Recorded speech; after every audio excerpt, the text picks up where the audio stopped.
This is podcast number 25, the Fox in the Henhouse.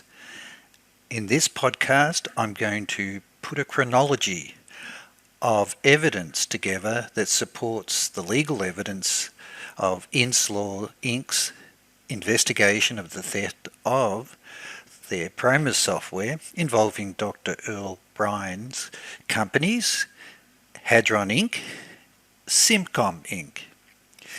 In addition, it links to the previous podcasts I've done, particularly the podcast number 9, which was the first application of the PROMIS software, was used for Trident submarines. Podcast number 10, the second application of PROMIS software, was used for SWIFT banking with CIA, NSA. And podcast number 11, so continuing with that, was the media barons, where I provided legal evidence of the cooperation of Earl Bryan and Rupert Murdoch's companies to be involved in the development of what was known as CIA-DIA, safe software. And also podcast number 12 was covering the neocons, who then released the CIA-DIA safe software, and called it the Iris banking software, which was represented by Robert McNamara and Edward Heath, who was the former Prime Minister of the UK. And then podcast number 14 was the evidence of the Nuganhan Bank involving CIA Gambino Mafia linked back to the Cabazon Casino and Wackenhut. And if you go back a little bit further, it was the evidence of podcast number 6, which covered the mystery stake man, Robert Booth Nichols, coming to Australia and making threats against my life, and then the evidence that I found that he was involved with CIA, with Frank Colucci, Ted Shackley, and William Colby and Michael Hand with the Nuganhan Bank to set up the $4 billion Arab loans affair that brought down the Whitlam government in Australia. So let's now look at a chronology of evidence that I'm going to put forward to you, that there's overwhelming evidence of the PROMIS affair that Danny CASOLARO was investigating, the theft of the PROMIS software, from the testimonies and affidavits provided to Inslaw Inc., to William Hamilton, that his PROMIS software was stolen by the Octopus, the secret team. And so the key figures that I've got here is George Pender, of course, George Bush Sr., Ted Shackley, William Casey, and more importantly, Robert Gray and Frank Colucci. All evidence that I've got is going to demonstrate through this podcast that they had infiltrated by designing and developing the fusion of all intelligence databases, which I believe was the primary motive for stealing the PROMIS software from Inslaw, because that's ability. It had the unique ability at the time, in the late 70s and early 80s, a critical time where it was paramount that William Casey was driving the fusion of all intelligence databases across all agencies of the United States, law enforcement, Treasury, Customs, Coast Guard, and banking. And it all starts with Ted Shackley, Thomas Klein's, Ed Wilson, and Earl Bryan's companies, together with Robert Gray. So, and also with George Pender. So let's go through and now demonstrate to you the chronology of evidence that now unfolds. The summary slide is the overwhelming evidence that all roads of the investigation of PROMIS went to Peter Wiednieks at Customs, with the affidavit provided by Michael Riconosciuto that the software tapes for Inslaw's PROMIS software was delivered to Wackenhut for Michael Riconosciuto to modify for Earl Bryan and also CIA. That the key evidence was they needed a 32-bit version to run on VAX computers and also the 32-bit versions of IBM computers, particularly the Amdahl and also the Intergraph special version of the VAX computer, particularly for infiltration by the secret team or the Octopus through NSA eavesdropping with Echelon satellite system that allows them to infiltrate and observe all intelligence agencies and government agencies, that allows them to illegally ship arms and drugs into and out of the United States and also into Australia, United Kingdom, as part of their international illegal activities for selling arms and drugs and money laundering through all the participating banks. Nuganhan Bank is where it started with banker Ambrosiana, BCCI, and the ultimate where it all ended was with Citibank for Project Hammer. My evidence is already covered on the SAFE software being converted into Iris Swift banking, but the key kernel, or the beginning, the genesis, was when they put Lucien Conein into DEA or BNND, Bureau of Narcotics and Dangerous Drugs, in 1973, and he was remaining there in charge of covert intelligence operations until 1984.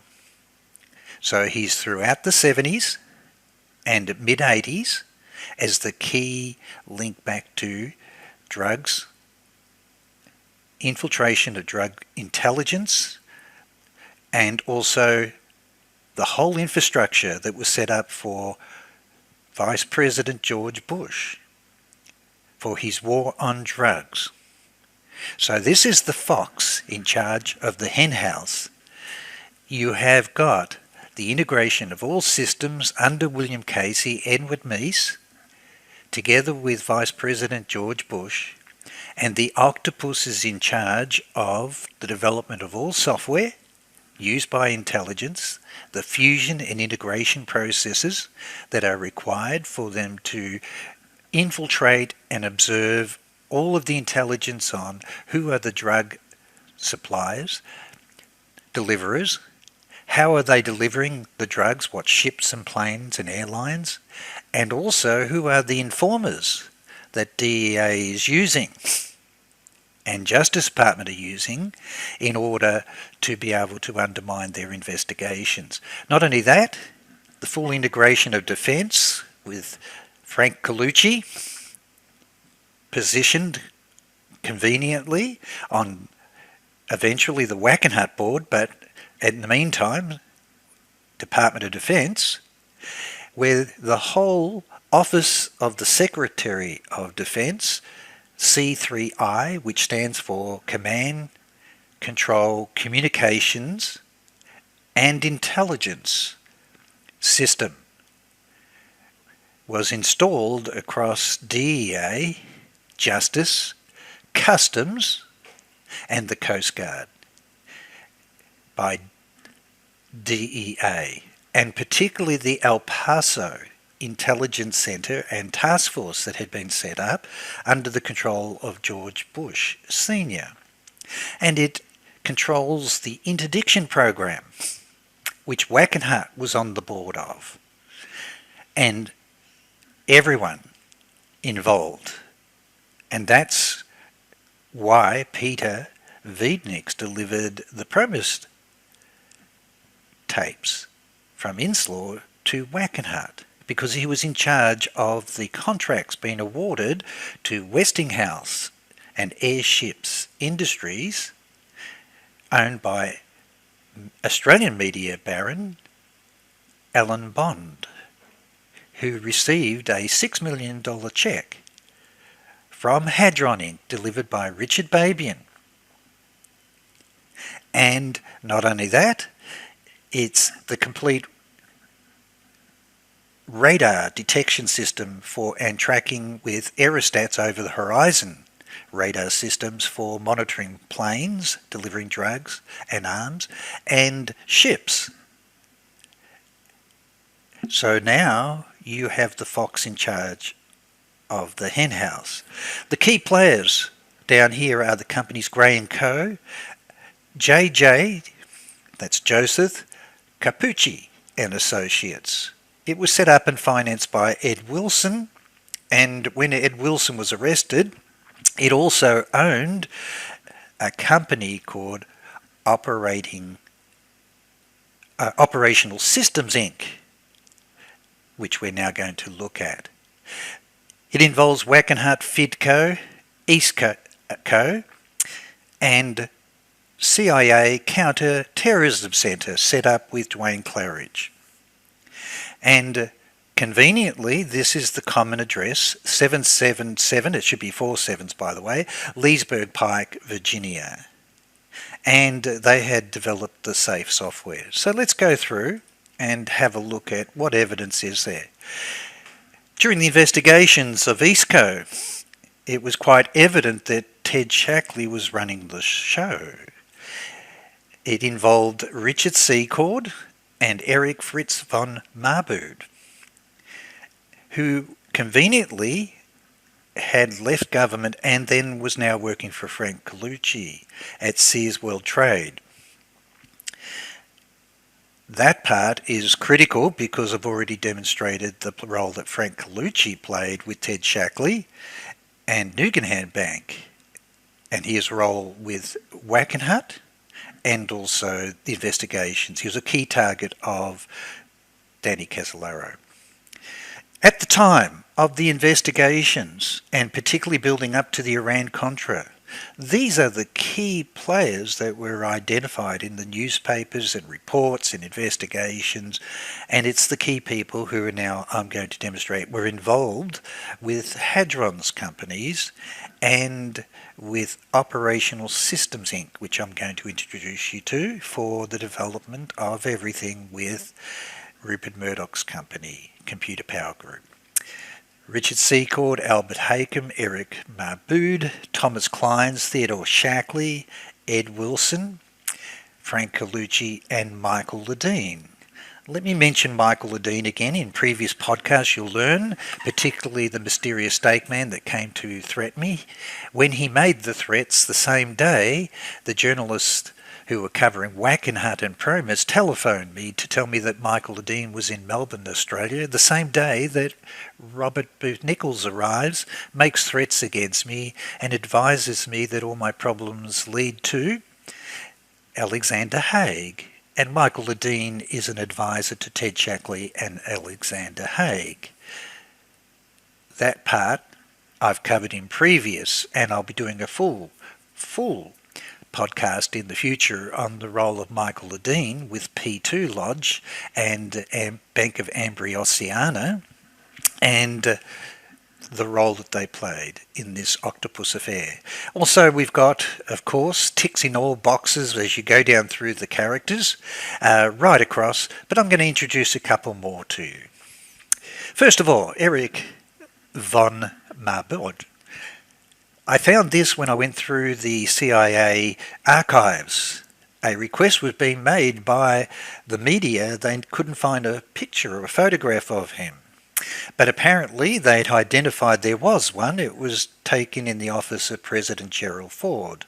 This part's very important because in my previous podcast, I am going to do a complete podcast, by the way, which will cover it, but when my encryption companies in 2004 were negotiating with lawyers for the theft of my encryption technologies and companies being destroyed in Australia and Geneva, Gerald Ford, President Gerald Ford, and his chief of staff and advisors appear mysteriously and offer to negotiate a $100 million settlement for me, given the theft and fraud of John Hopkins institutions.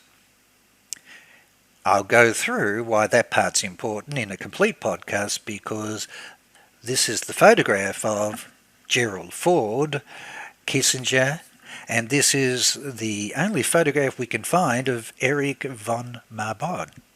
Ted Shackley, George Carver, and over here we've got General Frederick Weyand, and he was responsible, okay? He was actually the intelligence staff for DOD and CIA operations in Saigon. So you have a very close-knit group here, going back to, I believe, the activities of drugs and arms from Vietnam. And of course Henry Kissinger, who is also with Kissinger Associates involved with the CIA safe software, and with Robert Gray. This is part that you don't know. I've interviewed Michael Riconosciuto through letters written while he's in prison and telephone calls every week that I've recorded and on the record for him, given that his records are classified B1, Presidential Executive sealed, B2, NSA sealed, and B3, CIA sealed. And he has told me categorically it was Robert Booth Nichols and George Pender that introduced Lucien Conein to him. He also confirms that George Pender was the lead administrator for Central Security Service, CSS, a secret division within National Security Agency. Lucien Conein worked with OSS and also was the link with the Corsican Mafia during and working closely with British Special Operations Executive Intelligence during the Second World War.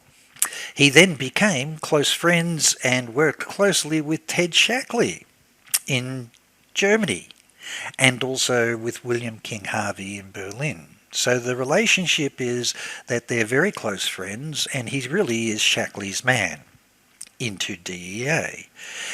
As you go through the background, he is considered the crucial person for the operations with William Colby, Ted Shackley in Vietnam, and he was CIA's link with Southeast Asian opium trade.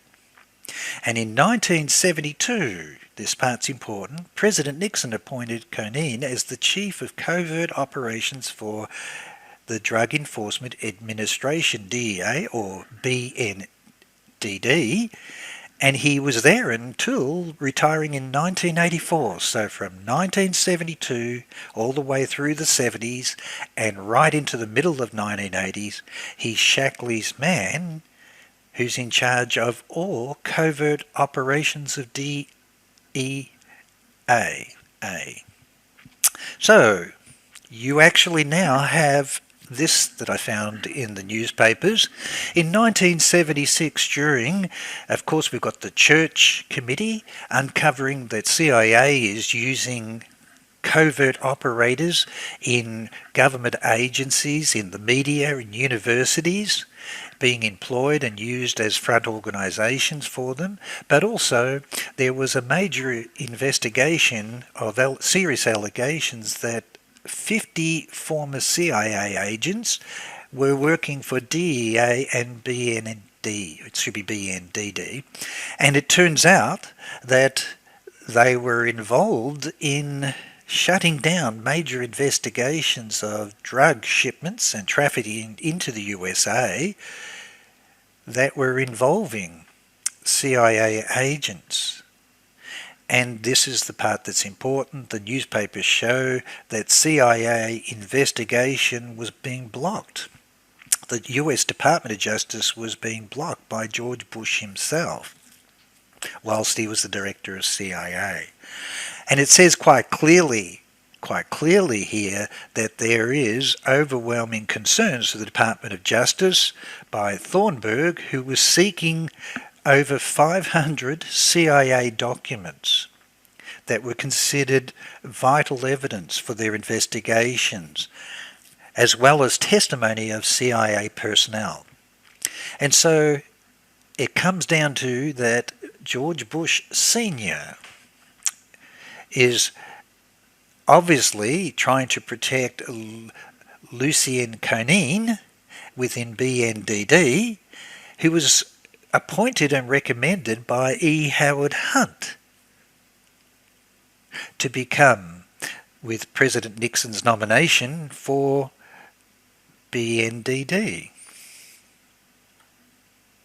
So Michael says that he was introduced to Lucien Conein by George Pender.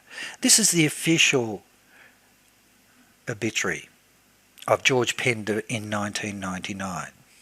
It says that he founded First International Development Co., FIDCO, in 1970. He had worked previously for General Electric. He then worked for Jet Propulsion Division, and then he worked for General Aerojet Corp, and then joined Burns and Rowe. But this is what I found, going back in the newspapers. Right back in 1962, George Pender moved his family across to California to work personally for Howard Hughes. This was not known, but he is a trusted personal advisor to Howard Hughes himself. So Howard Hughes, who's financing CIA agents within BNDD and DEA involved with drugs and investigations that are in his casinos in the USA and also in the Bahamas, is also the person that got George Pender appointed to be the lead administrator with NSA's CSS division, and that part now becomes important. Michael confirms categorically that FIDCO is an NSC cutout. Together with George Pender, Robert Mayhew is Robert Booth Nichols, with all his links with the mafia and drug cartels, particularly the Gambino Mafia and the Medellin cartel, for shipments of heroin and also cocaine, are all sitting on the same board with, and of course we're going to find out that there is the chief legal counsel is now appointed as the personal counsel to Ronald Reagan when he becomes president. So I have covered all the information relating to Robert Booth Nichols in previous investigations. Involves in the loans affair to bring down the Whitlam government, his links with Nugan Bank, his links with the Gambino Mafia, the Cabazon Casino, Meridian Arms Corporation, and Cabazon Arms with Wackenhut. The most important thing is that on the board is also Clint Murchison Jr. and William Pender. And William Pender was the CIA station chief. He's the brother of George Pender for Laos in Vietnam at the time of the drug shipments that are taking place with Lucien Conein and Ted SHACKLEY. Michael McManus Jr. was their legal counsel, and then is now working in White House as the personal legal advisor to President Reagan himself. What's important, which I will cover in another podcast, is Michael has also given me testimony that George Pender, his daughter Deborah Pender, had her own bedroom located in White House so that she could be direct communications to President Reagan. They needed to know what was going on in White House at all times, so she became the ears. But in addition to that, Michael has given me categoric testimony about the Pan Am 103 bombing.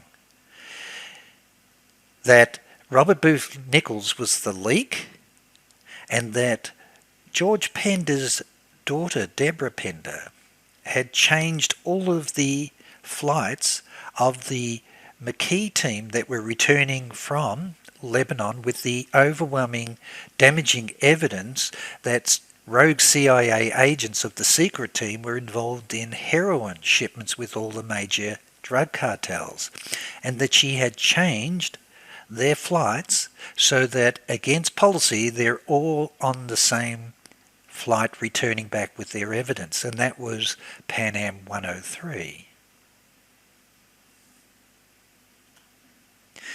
This is the resumes that Danny Casolaro was investigating in his files.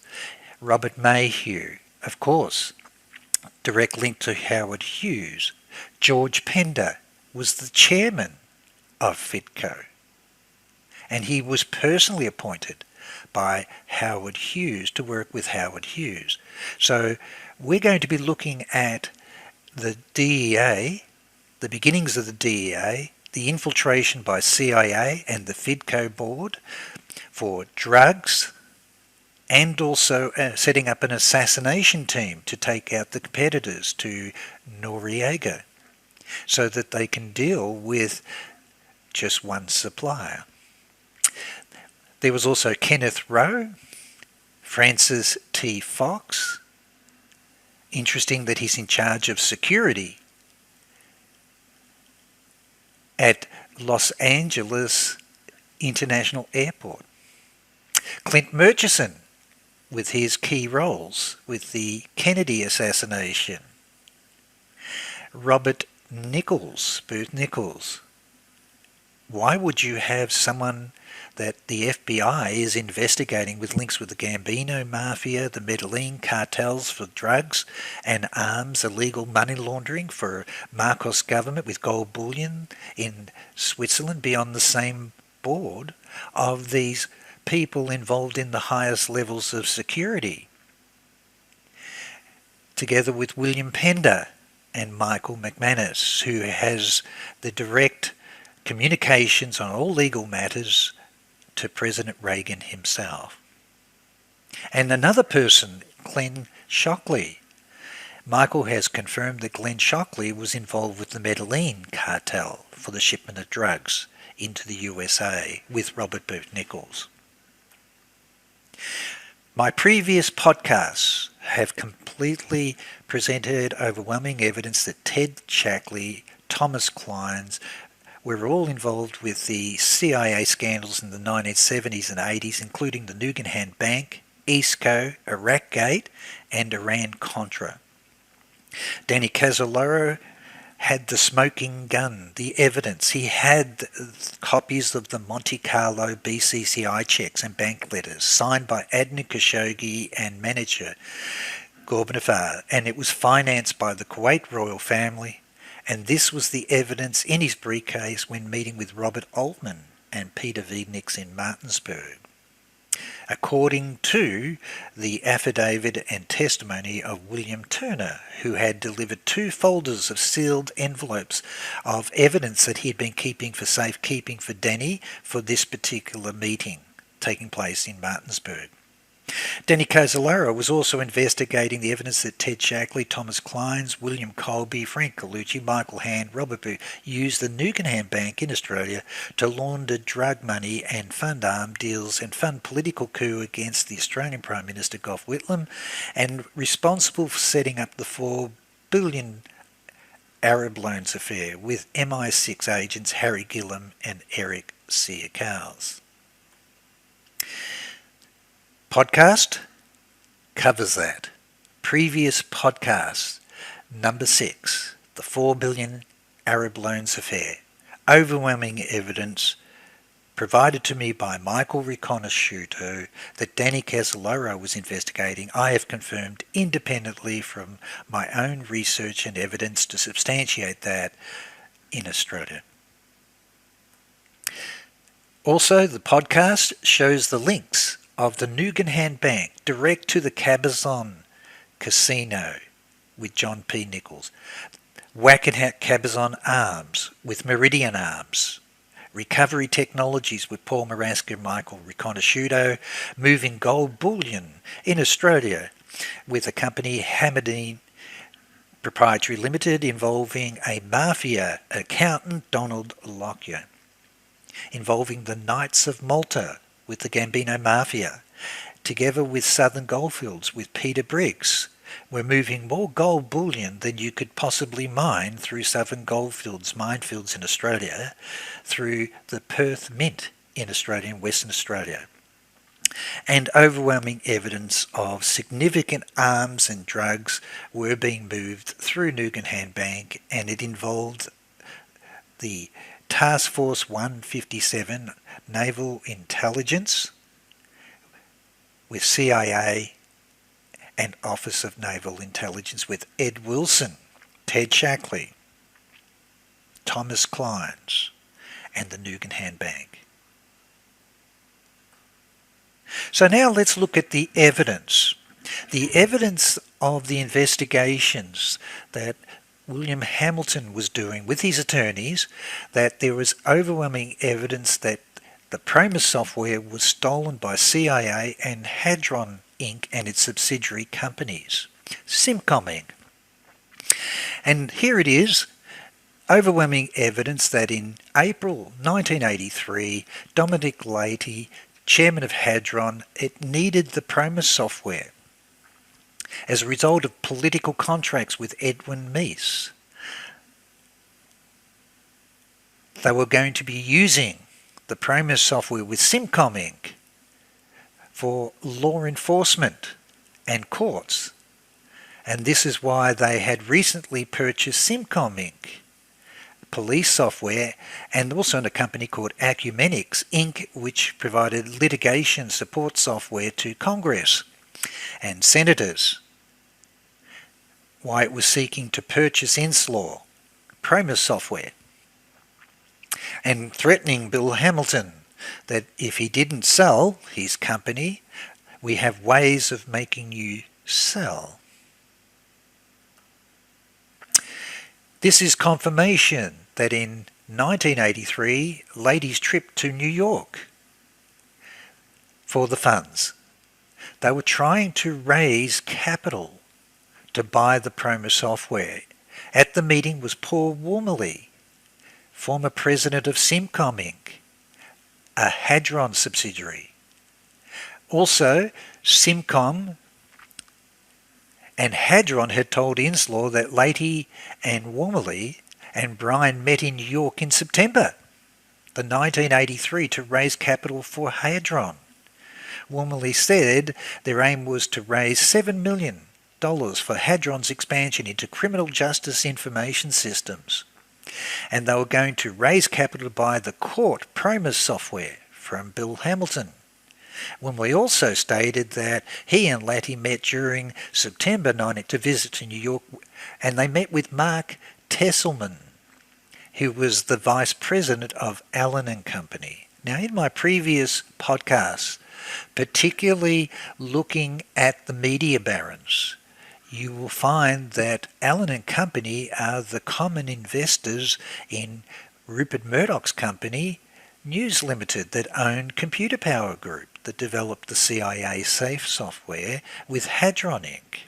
and Wang Labs. So we have a common investor behind them. Their aim was to buy the PROMIS software.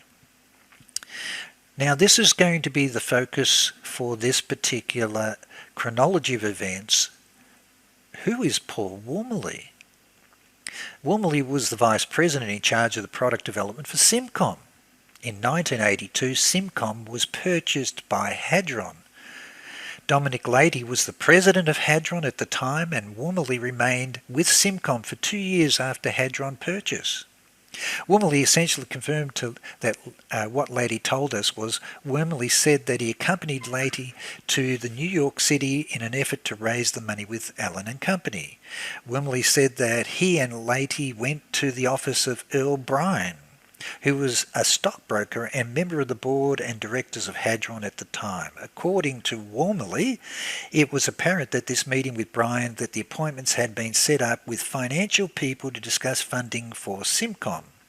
Wormley and Leahy then went to the office of Allen and Company, where they met with Mark Kesselman, a young man whose last name was Allen. So a young man named Allen, obviously from Allen and Company family. Allen and Company and Leahy and Wormley also visited other potential sources of funding. Wormley said that neither Leahy nor Bryan ever discussed to him the acquisition of PROMIS software from Inslaw. Is this true? We can only take his word for it. And that he does not know whether the money sought in 1983 New York trip had anything to do with Inslaw or PROMIS. Leahy never mentioned PROMIS or Inslaw to him at the New York meetings. Wormley stated that he first became aware of Inslaw problems with Department of Justice after reading newspaper articles. Wormley knows William Hamilton because Wormley worked at LEA, the Law Enforcement Administration. He said he likes Hamilton very much, respects him, feels bad for him with respect to Inslaw's problems. Well, let's see why he feels bad. And why Wormley is sympathetic to Hamilton's view of the matter. Wormley told us he does not have any knowledge or connection between Hadron and Inslaw. So let's repeat that. Wormley has told the attorneys to Inslaw that he does not have any knowledge or connection with Hadron and Inslaw. So let's see how true that is. In addition, let's now look at Mark Kesselman. We interviewed Mark Kesselman, who's now employed by Citibank in Geneva, Switzerland. Now this part's very important. Very, very important. Because Citibank is Project Hammer using the PROMIS software. And Mr. Kesselman stated that he was formerly associated with Allen and Company. And Allen and Company are the common investors behind Hadron Inc., Simcom Inc., and Computer Power Group and News Limited that became Inslaw's distributor of the PROMIS software in Australia and developed the lien software for the Federal Attorney General in Australia, AUSTRAC, and the intelligence agencies for tracking all transactions at all banks. Michael Riconosciuto testified in court that the PROMIS software was sold to RCMP and CSIS in intelligence in Canada, and then it was renamed the lien software and sold to the Australian government. So Charles Allen says here in late 1983, Kesselman was asked by Charles Allen to assist Allen's nephew, Nathaniel Kramer, in analysis of a company in Northern Virginia, which is Hadron Inc. and Simcom Inc. And Kesselman did not recall the name of the company. Remembers Dominic Leahy, Paul Wormley, and Robert Burke were executives of this company, and it was developing computer software for police patrol system cars. This part's very, very important because the evidence is the PROMIS software was sold to the RCMP in Vancouver.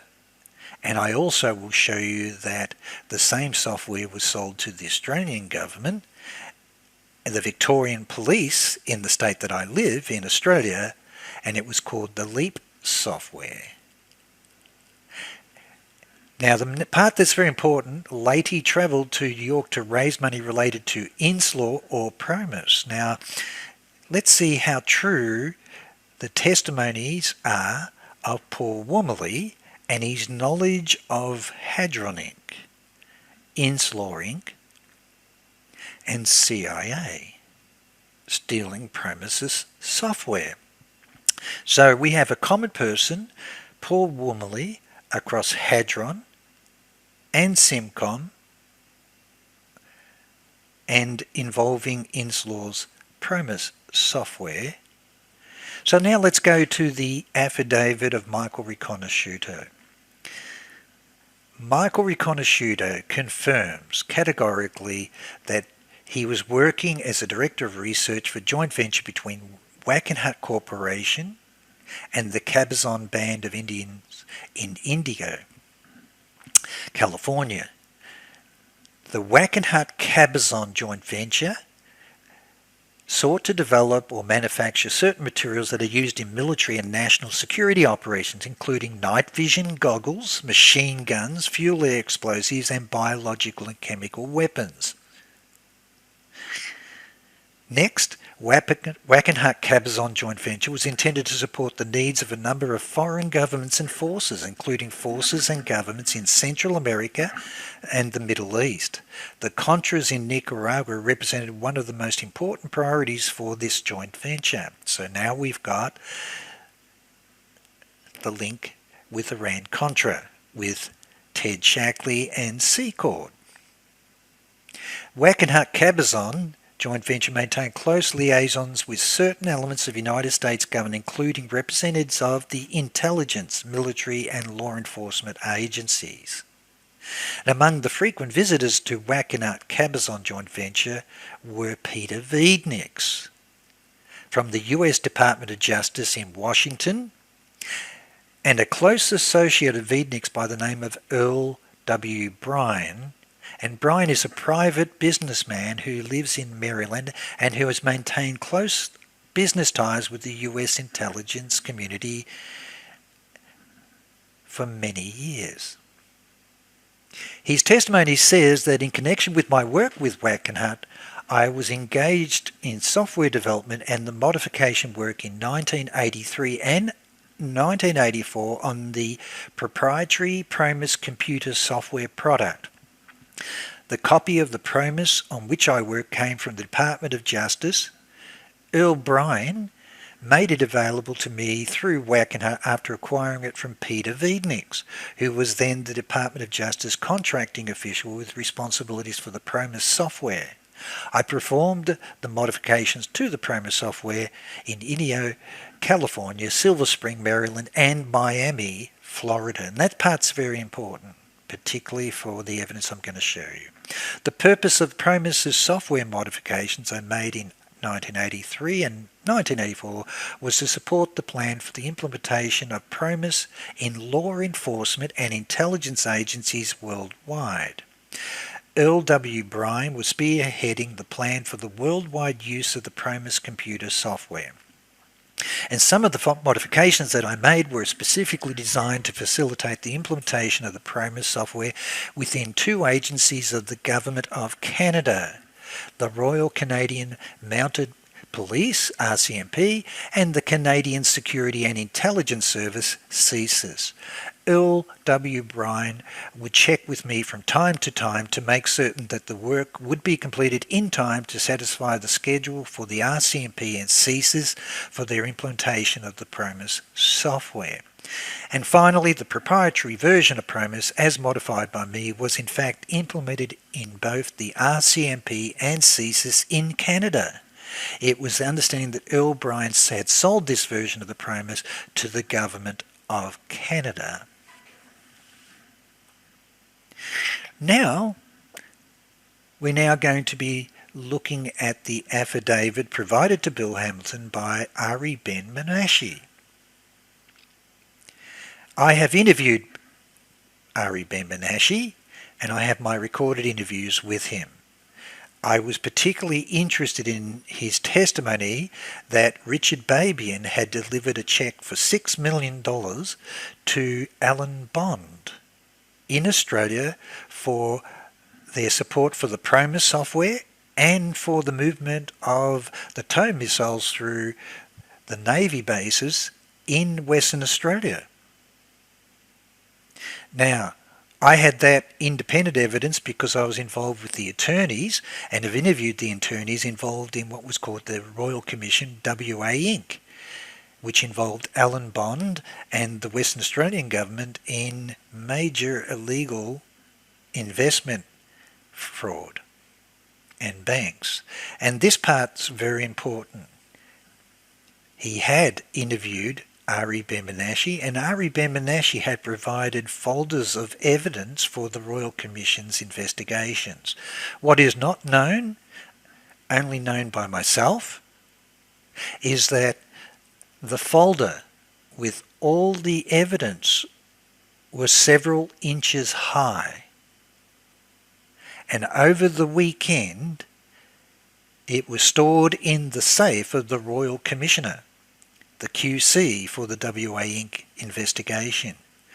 And on a Monday, when he went to the safe, there was only one piece of paper left in the folder, that intelligence agencies had removed all of Ari Ben-Menashe's damaging evidence on the involvement of Alan Bond and the Iran-Contra scandal and the movement of funds. I'll do a whole podcast on this with the evidence that the payments of the cheque came through the Allied Irish Bank, and it was cleared through Robert Maxwell's company Pergamon Press International in Moscow.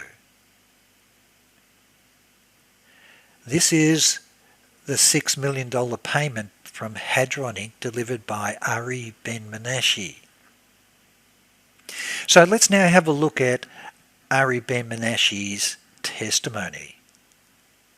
Whilst people discredit him, you can't discredit my investigations, which tied the evidence that when he was in Australia. I have copies of his passports, all his documents trying to seek asylum, political asylum in Australia, before he appeared to give evidence for the Iraqgate scandal, where he and Richard Babian were testifying against Robert Gates being appointed as the new director of CIA. I also hold all the letters, personal letters written from prison by Richard Babian, which I'll go through in a separate podcast as evidence. But this is Ari Ben-Menashe's testimony. He worked for Israeli Defense Forces, IDF, Military Intelligence, External Relations Department. In his capacity, he had direct contacts with the Office of the Israeli Prime Minister, Anti-Terrorism Advisor. Now this part's becoming very important about the role of PROMIS. It's for monitoring drugs but also terrorists and following all the bank accounts. So the CIA Counter-Terrorism Centre being set up, drugs, arms, financing of illegal arms with CIA and Mossad, involvement of DEA and 50 undercover CIA agents, former agents, all working with Lucy and Coneen. He also says in 1982 the Israeli Prime Minister's anti-terrorism advisor was Mr. Rafi Eitan. This part's very important. The allegations are that CIA provided a copy of the modified PROMIS software that Michael Riconosciuto did at Wackenhut for Dr. Earl Bryan was given to Israel, Rafi Eitan. In a meeting that took place in December of 1982, Mr. Eitan's office, he says that he received earlier that year in the United States, he was told by Rafi Eitan that Earl Bryan and Robert McFarlane from NSC had provided the PROMIS computer software for limited use at IDF's Signals Intelligence Unit, a bit like NSA, for intelligence purposes only. Mr. Eitan also stated on occasion, or early occasions, he had special relationships with Mr. Bryan, Earl Bryan, and Mr. McFarlane. So Rafi Eitan's relationship was very close. This meeting took place in the context of visit of foreign dignitaries, and during a break in the meeting, Mr. Eitan took me aside and gave me above facts relate to my superiors so that Mr. Eitan's office could take the credit for the introduction of the PROMIS computer software into IDF's Signal Intelligence Unit. So, this is definitive evidence of a link between Israel, NSC, CIA, and the modified software provided by Earl Bryan that was delivered to Wackenhut. When you look at the evidence that was done by Joseph Trenter and his research and interviews with all the key players involved with Ed Wilson, this is a comment that he makes. This is going to now get to be very important. According to Wilson, Capucci picked up the crown jewels from CIA and returned the jewels. He saved Libyan-American relations at the last for a few years. For that reason, Wilson added Capucci to his stable of ex-military stars. Wilson thought Capucci could improve relations with Libya. What Wilson did not know was that Capucci's strongest connections were not in Libya but in Egypt, where Anwar Sadat was a growing thorn in Gaddafi's side. While Wilson was in Libya, Thomas Clines cultivated Capucci to do more and more in Egypt. Not because of business prospects, but this part's important, but to supply SHACKLEY intelligence for his new Israeli friends. Rafi Aiton. SHACKLEY would tell Wilson and others that it was up to them to preserve CIA's covert operations capability while Turner and Carter were trying to dismantle it. It became an increasing familiar drumbeat. This is overwhelming evidence, as I'll present in further evidence in this podcast, that Ted SHACKLEY, before being removed, had decided that EastCo, with Wilson and Thomas Clines and Capucci, were going to set up their own private CIA.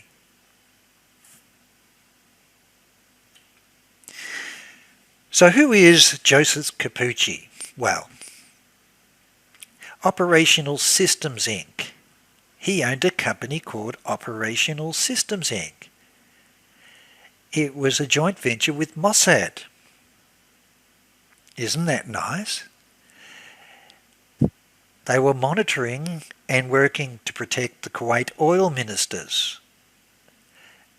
Also Colonel Gaddafi in Libya, Idi Amin, and also the head of Egypt's central bank. The CIA and Mossad set up a joint venture undercover operation to establish in Europe a chain of dummy business firms to sell and charter personal jets to Arab leaders. The jets came complete with flight and maintenance crews infiltrated by Mossad agents who could monitor bugs placed throughout the aircraft. The espionage program was overseen by Ernest, while Chase Manhattan account executive Lynn E. Cantwell, according to reports. The Washington link to this chain of companies was allegedly supplied by Ed Wilson's company called Operational Systems Inc., based in Arlington, Virginia, and specializing in providing professional safeguard services to foreign governments and private industry. The CIA code name for the project was called KLAPEX, among those to whom the planes were sold were Kuwait oil ministers, the head of Egypt's central bank, and I'll do a whole podcast on this, but Robert Booth Nichols' associates were involved in a $500 billion security note involving the president of Egypt. Gaddafi was also a customer, and so was Idi Amin. Mossad supplied 707 planes to ferry in arms supplied by Frank Turple in England. This operation may well be the real secret behind Wilson's Turple affair. And guess what? There's OSI, Operational Systems Inc. Attention, Joseph J. Capucci, 1600 Wilson Boulevard, Arlington, Virginia. And have a look down below. Mr. Paul Wormley, Vice President of Operational Systems Inc., the former Deputy Administrator, Law Enforcement Assistant Administration. So, we have a joint CIA-Mossad company involving Ted Shackley, Thomas Clines, Richard C. Cord, Eric Van Mobod, and together with Joseph Capucci, together with Frank Turple, Ed Wilson, and he knows nothing about their interest in CIA's interest in stealing PROMIS software with Hadron Inc. Well, then I went through the Department of Justice LEA grants that were being provided.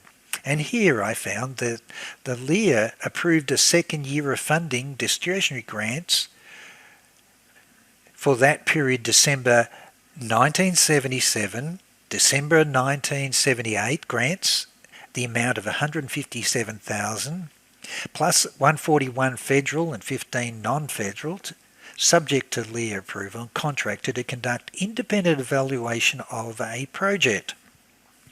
The LEA approval and valuation plan had been given to Operation Systems Incorporated. It's meant to be Operational Systems Incorporated of Arlington, Virginia, and it was awarded the contract for evaluation.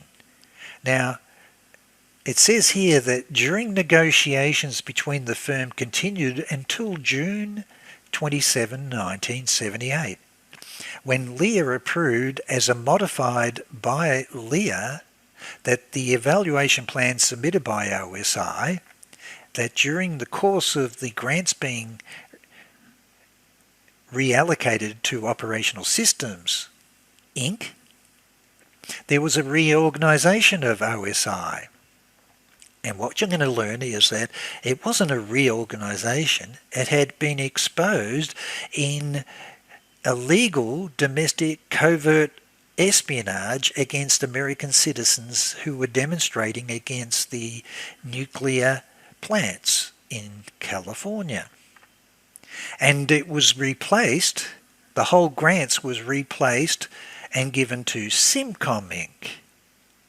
And it replaced OSI as the evaluator. So who's on Operational Systems Inc.? Paul Wormley. And who is representing Simcom Inc. with Hadron Inc.? Paul Wormley.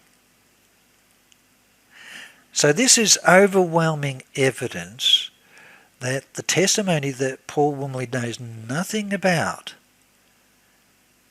Hadron Inc.'s, Simcom Inc.'s links with CIA, Mossad, and their interest in the PROMIS software is not true. So now let's look at the affidavit of Richard Babian. He says that during the after-mentioned meeting with Abu Muhammad, I was informed that Dr. Earl W. Bryan of United States had recently completed a sales presentation to the government of Iraq regarding the PROMIS computer software.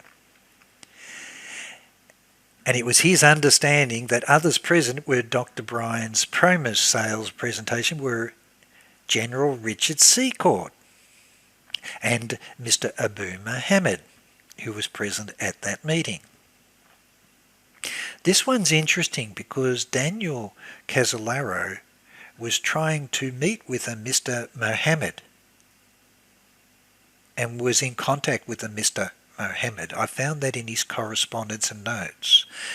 Perhaps this is the same person who would give testimony to the meeting that Earl Bryan and Richard Secord were involved with. Now, I have the testimony of the former girlfriend of Danny CASOLARO, Wendy Weaver, that she had received telephone calls at Danny's apartment, at house, of Richard Secord calling all the time. And he also, Danny CASOLARO, had met with Earl Bryan and confronted him at Financial News Network with his evidence of his links with Richard Secord and Peter Wiedniks. Also, Richard Babian says in early mid-1988, in the course of subsequent visits to Baghdad, Iraq, I was informed that Dr. Earl Bryan in fact provided the PROMIS computer software to the government of Iraq through transactions that took place under the umbrella of Mr. Sarkis Sagnalian, an individual who has extensive business dealings with the government of Iraq, particularly arms deals, and in the late 1970s in the fields of military hardware and software.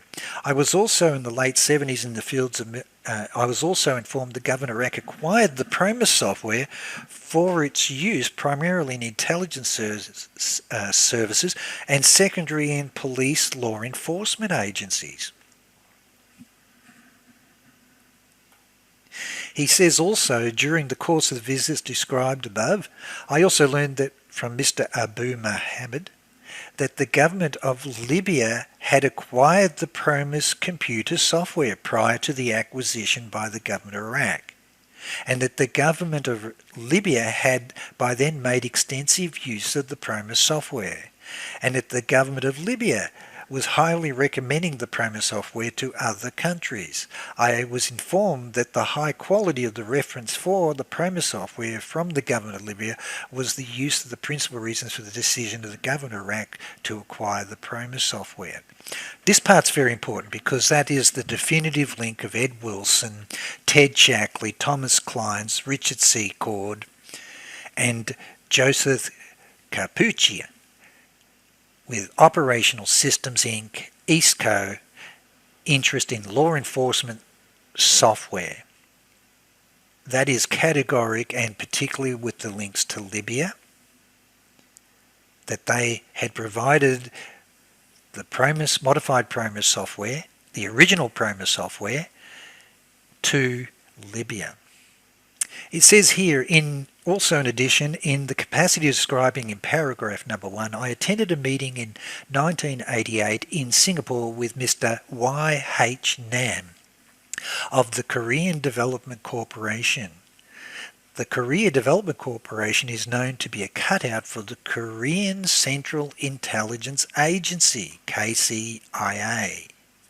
I learned from Mr. Y.H. Nam that during the meeting described paragraph 6 that the KCI had also acquired the PROMIS computer software, and that Dr. Earl W. Bryan of United States had been instrumental in the acquisition and implementation of the PROMIS software by KCIA. I will prove to you the relationship between the secret team and the Korean Central Intelligence Agency, with all of the companies involving Operational Systems Inc. that Paul Wormley was involved with, together with Carpuccia, and direct links and funding coming from Ed Wilson, Ted Shackley, Thomas Kleins from the late 70s. He also says, Richard Babian says, that in the capacity described in paragraph 1, I attended a meeting in Chile in December 1988 with Carlos Cardone of Cardone Industries. During this meeting, I was informed that Mr. Cardone, that Dr. Earl Bryan of United States and Mr. Robert Gates, a senior American intelligence and national security officer, had just completed a meeting in Chile with Mr. Carlos Cardone. And that obviously is the evidence relating to the Iraqgate scandal. I will do a separate, complete podcast, but Michael Riconosciuto and his business partner, Monty Alexander, who owned joint ventures with Richard Secord and Albert Hakem for production of night scopes and machine guns and purchasing timber from the Indian reservations, publicised in the newspapers at the time. Michael Riconosciuto had direct alliances with Carlos Cardone. And I have all my recorded interviews and his confirmation and independent verification from Alexander Monti, who has passed away, who appeared in US court and stood up and gave testimony that Michael Riconosciuto was assisting Michael Hand to move the funds out of Australia from the Nugan Bank with his business partner Paul Maraska, who was murdered at the Cabazon Casino, with its links with the Gambino Mafia.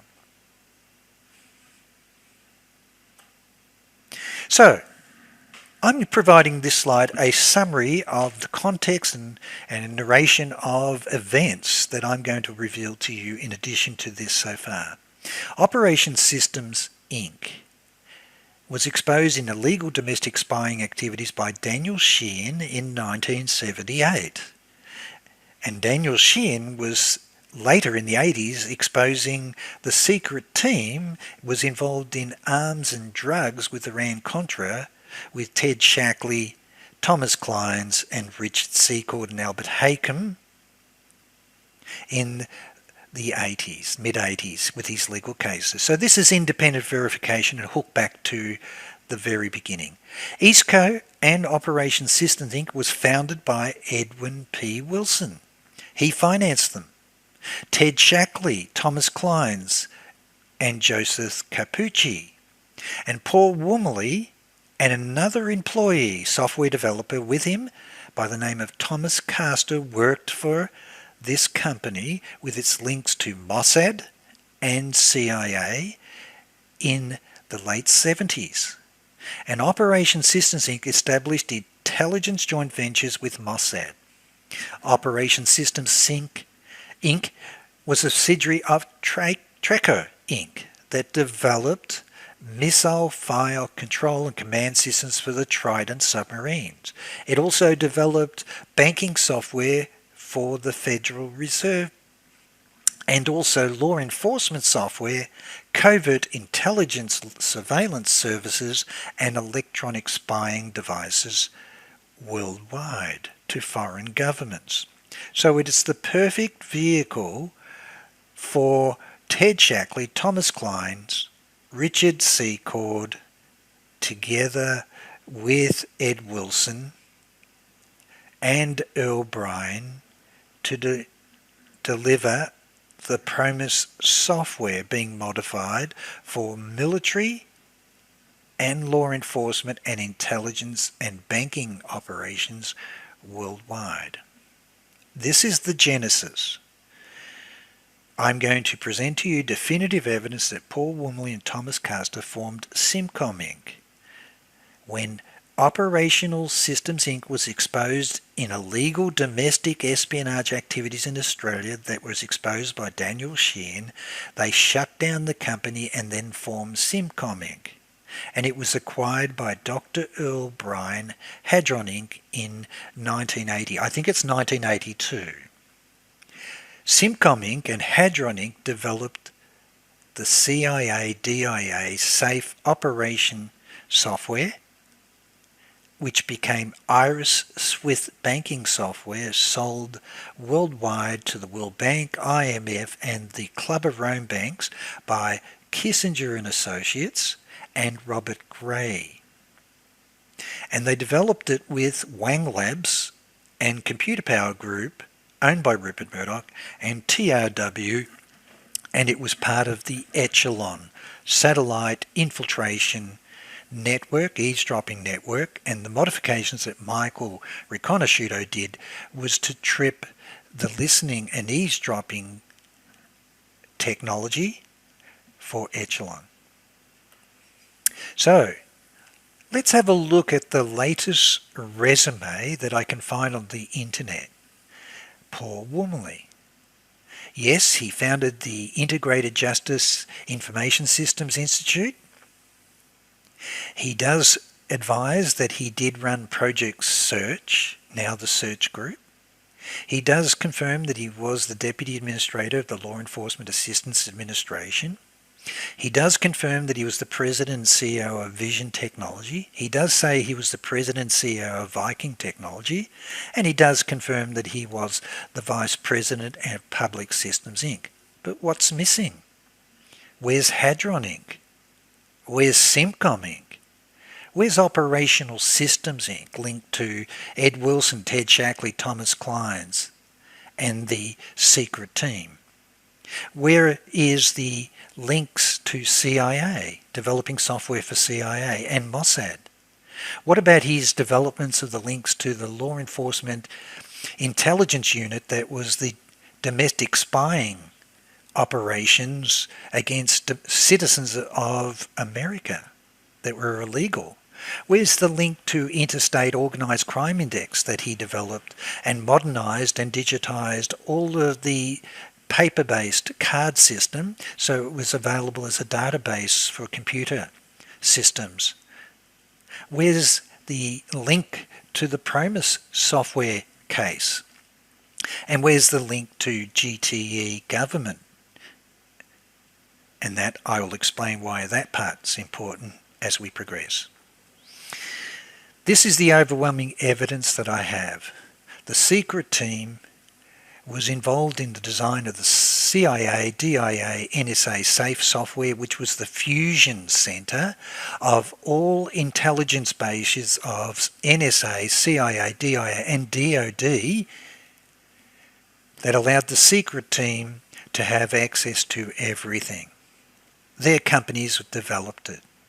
Next, they had Lucy and Conan in there and set up all of the information intelligence databases and services and software contracts, which allowed him right up to 1985, and also was integrated back into the NNBIS, War on Drugs Intelligence Service, set up as the task force in Florida with the El Paso Intelligence Center and Task Force with George Bush as Vice President to President Ronald Reagan.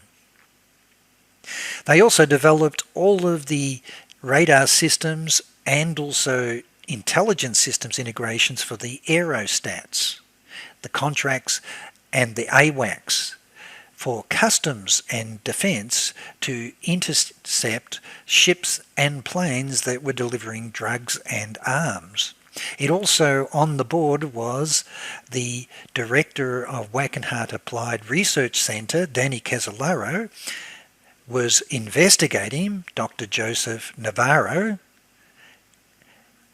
who was on the board of Wackenhut. Danny was investigating and circled his name. They also had the contracts, and this is what Peter Wiedniks was managing, the aerostats and the awarding of the US Customs Control Center integration systems for integration of all fusion databases for interdiction. Having the software installed in the World Bank, IMF, Club of Rome banks with Kissinger and Associates and Robert Gray and co. The same software was accessible for moving the funds out of Nugenham Bank, Bank Ambrosiana, BCCI was installed.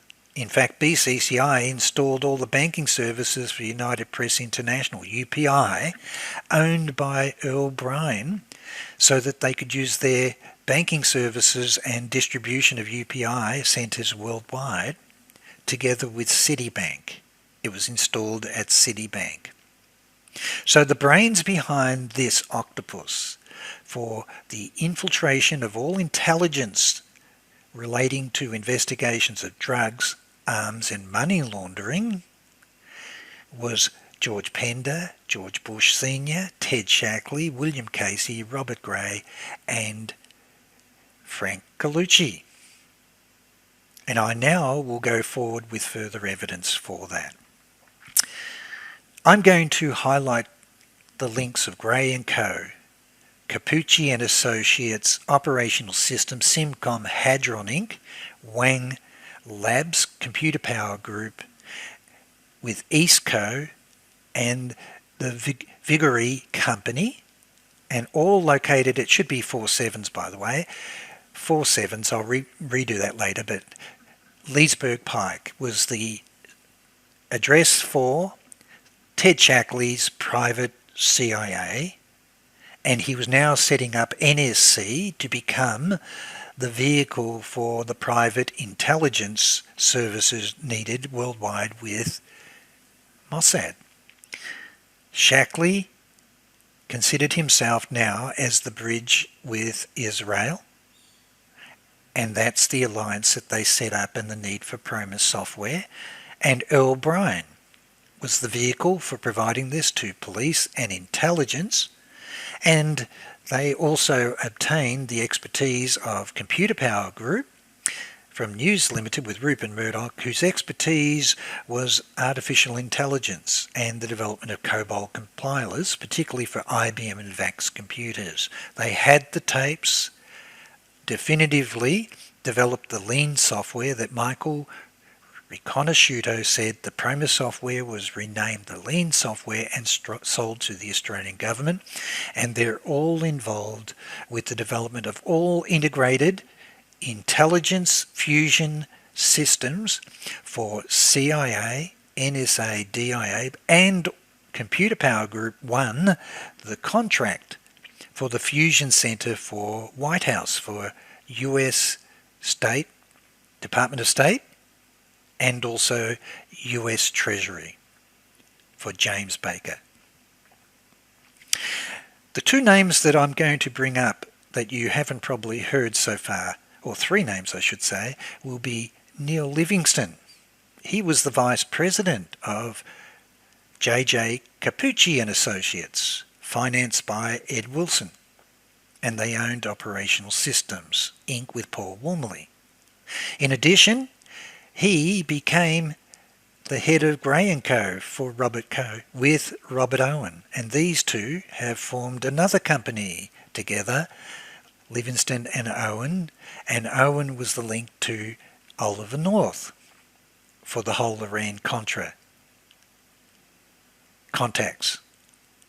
So, in addition to that, the mysterious resignation of Daniel Murphy, Admiral Daniel Murphy, who then heads up with Gray & Co., and he's intimately involved with all the integration of intelligence for defence, and also the war on drugs.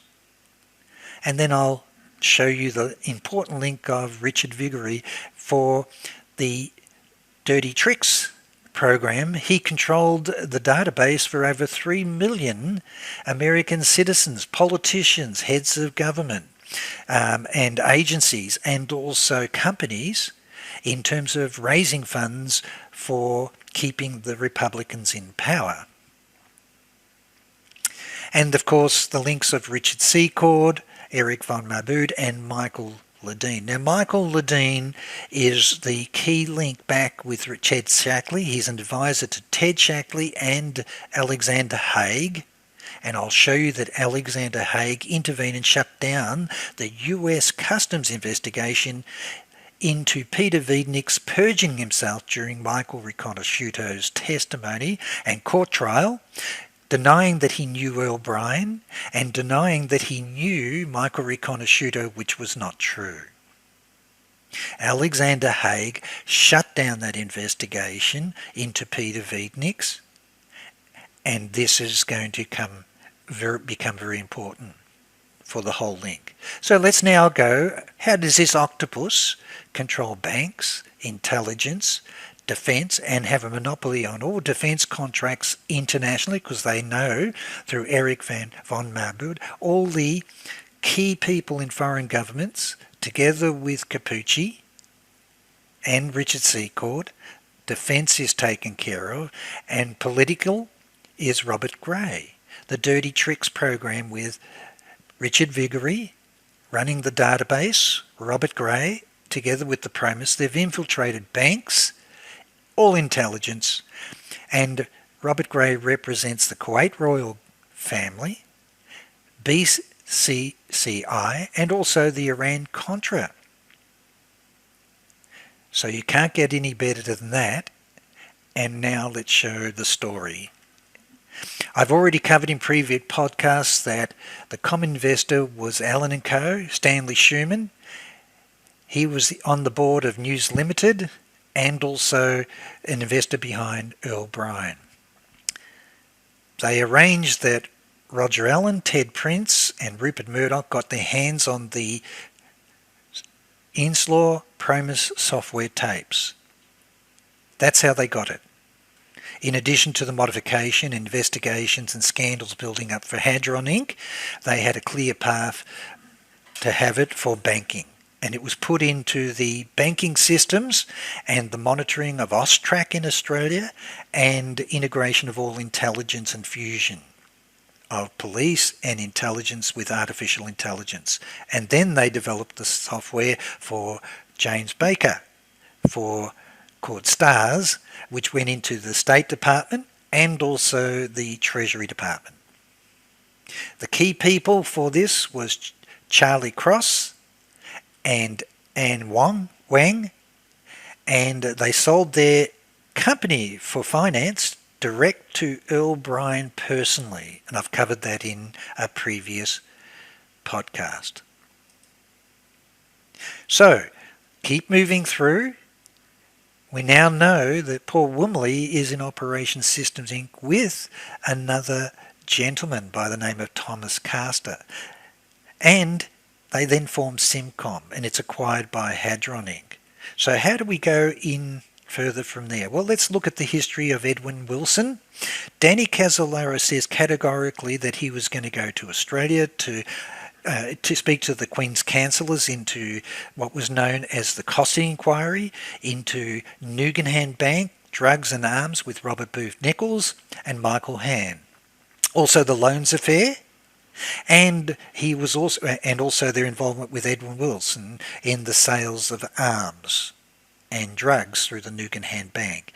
In addition, the last part of his trip was to go to prison and interview personally Ed Wilson. Joseph Capucci, OSS. He also was the head of Air Force Office of Special Investigations and OSI, hence that's why he formed Operational Systems Inc. He liked the acronym OSI. He worked with British intelligence and also worked for CIA. Yes, he was a lead investigator for the Office Inspector General for the US Air Force, and it was known as AFOSI. When he resigned, it says here that Shackley used Wilson's subordinates to force him out of his security firms, which was Operational Systems Inc. J.J. Capucci and Associates, and also was the company, head of the company was General Capucci. Capucci's connections allowed for Thomas Clines to move directly in. Ed Wilson testifies and states categorically that he was set up by Ted Shackley and Thomas Clines so they could take over all of his companies and funds and links and contracts worldwide for private intelligence. It says here the Department of Treasury records show that Wilson invested $300,000 in Capucci Associates, and Wilson moved the company into his townhouse and put Don Lowers in charge. He also says that in reality, and remember it should be 4 sevens for Leesburg Pike, this became the address for the Ted Shackley and Thomas Clines private CIA being set up. He said that Capucci employee Mike Pilgrim had also given confirmation on the connection between the right-wing elements of the Republican Party and Shackley's associates, and I'll show you that that was Richard Viguerie, and would be the hallmark of a private intelligence operations throughout the Reagan and Bush administration. This address, EastCo, with its links with Operational Systems Inc., was the Dirty Tricks program with Robert Gray and the Republican Party. And it allowed them, instead of using the CIA stations abroad, they were using this for the spying and covert operations worldwide, done with their links with the conservative political organisations around the world. And this is where Ted Shackley now moves in. I will show you in my last podcast, the final one, is that Ted Shackley had set up what was called the Sixth Eye. And it was international with former CIA, British intelligence, Israeli intelligence, Italian intelligence, German intelligence and French intelligence agents their own worldwide private intelligence company to control all governments and particularly undermine democracy so that they could get their own people appointed in the name of fighting communism. It really was an octopus for drugs and arms and terrorism worldwide, known as the Sixth Eye. Capucci picked up the crown jewels. I covered that, but this was further confirmation that basically clients cultivated Capucci to do more and more in Egypt, not just for business, but to supply SHACKLEY intelligence for his new Israeli friends. Operational, SHACKLEY would tell Wilson and others that it was up to them to preserve CIA's covert operations capability while Turner and Carter were trying to dismantle. It became increasingly a familiar drumbeat. I've covered that. Ted SHACKLEY now setting up with Richard Secord and Fritz von Marbud their own private intelligence, CIA intelligence, NSC front for arms, drugs and intelligence worldwide with the help of Frank Colucci. Covered this, which was the private CIA. It was joint ventures and does involve Kuwait oil ministers and the Kuwait royal family, which becomes important for the cover-up of the death of Denny Casolaro and the financing of the BCCI checks. So let's continue on. Paul Wormley, Vice President of Operational Systems Inc., not appearing on his current resumes. There's further evidence that Joseph Capucci is providing contracts back to law enforcement equipment technology, particularly intelligence and covert domestic intelligence operations. This is the articles confirming the story of Donald Lowers. He says in June this year, this is going back to 77, 76, 77 and 78, Capucci Associates was disbanded. He started working for an alternative company, but although Wilson had loaned Capucci the money to set up Capucci Associates, he says categorically that during the times of the investigations, links of Ed Wilson and Ted SHACKLEY and Thomas Clines in terms of the assassination of Chilean diplomat Orlando Letelier, who was a victim of a bomb planted in the car outside Chilean embassy in Washington in September 1976. He says here that Lower's decision to leave Wilson and take a job under retired Air Force Brigadier General Joseph J. Capucci, whom Lowers had met while General ran a small computer company called Operational Systems Inc.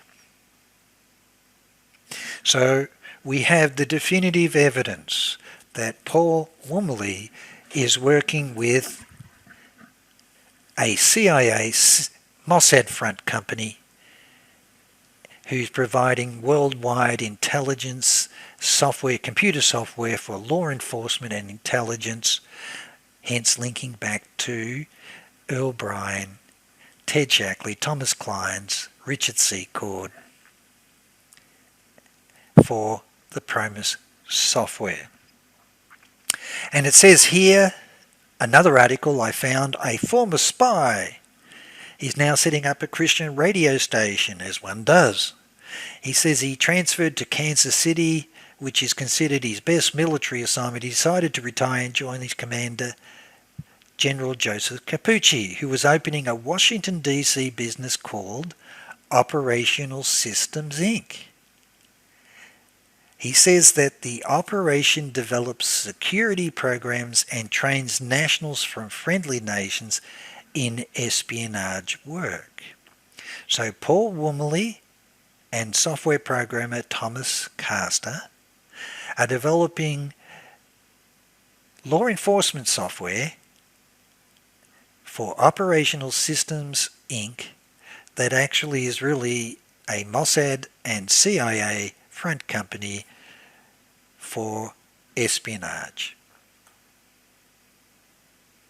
And this is another one I found, and this is now where we start to get to why does not Paul Wormley not have on his resume Operational Systems Inc. Perhaps it's this. In 1978, or 77, 78, it turns out a major domestic espionage link on Clamshell Alliance nuclear demonstrators was uncovered involving Operational Systems Inc.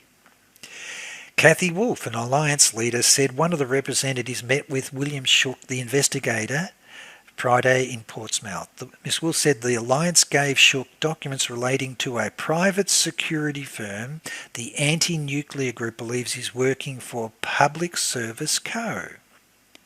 So he doesn't have, Paul Wormley doesn't have on his resume Public Service Co. or Operational Systems Inc. Why not? Ms. Kenny said the company has hired Operational Systems Inc. as a consultant for security work and reported this into the Federal Energy Regulator Commission. I suspect this is where they get their information, Ms. McKinney said, referring to Clamshell Alliance's report that the security firm had been hired. The Clamshell Alliance organised a mass protest at the Seabrook plant, nuclear plant, in April 1977, which resulted in the arrest of 1,414 protesters on criminal charges of trespass charges. So let's bring it right up front. 1977, Paul Wormley is the Vice President of Operational Systems Inc. Operational Systems has joint ventures with Mossad and CIA, and here in an official Department of Justice Law Enforcement Access Administration agency, it confirms Richard Valdi is the Administrator for Law Enforcement Assistance. Charles Work, who later became the attorney representing Inslaw's evidence that CIA and Hadron Inc. and Simcon Inc. had stolen their software, was also the former Deputy Administrator of Law Enforcement System Administration. And there's Paul Wormley. On the official government records in Lear reports that he was the Vice President of Operational Systems Inc. So why leave it off?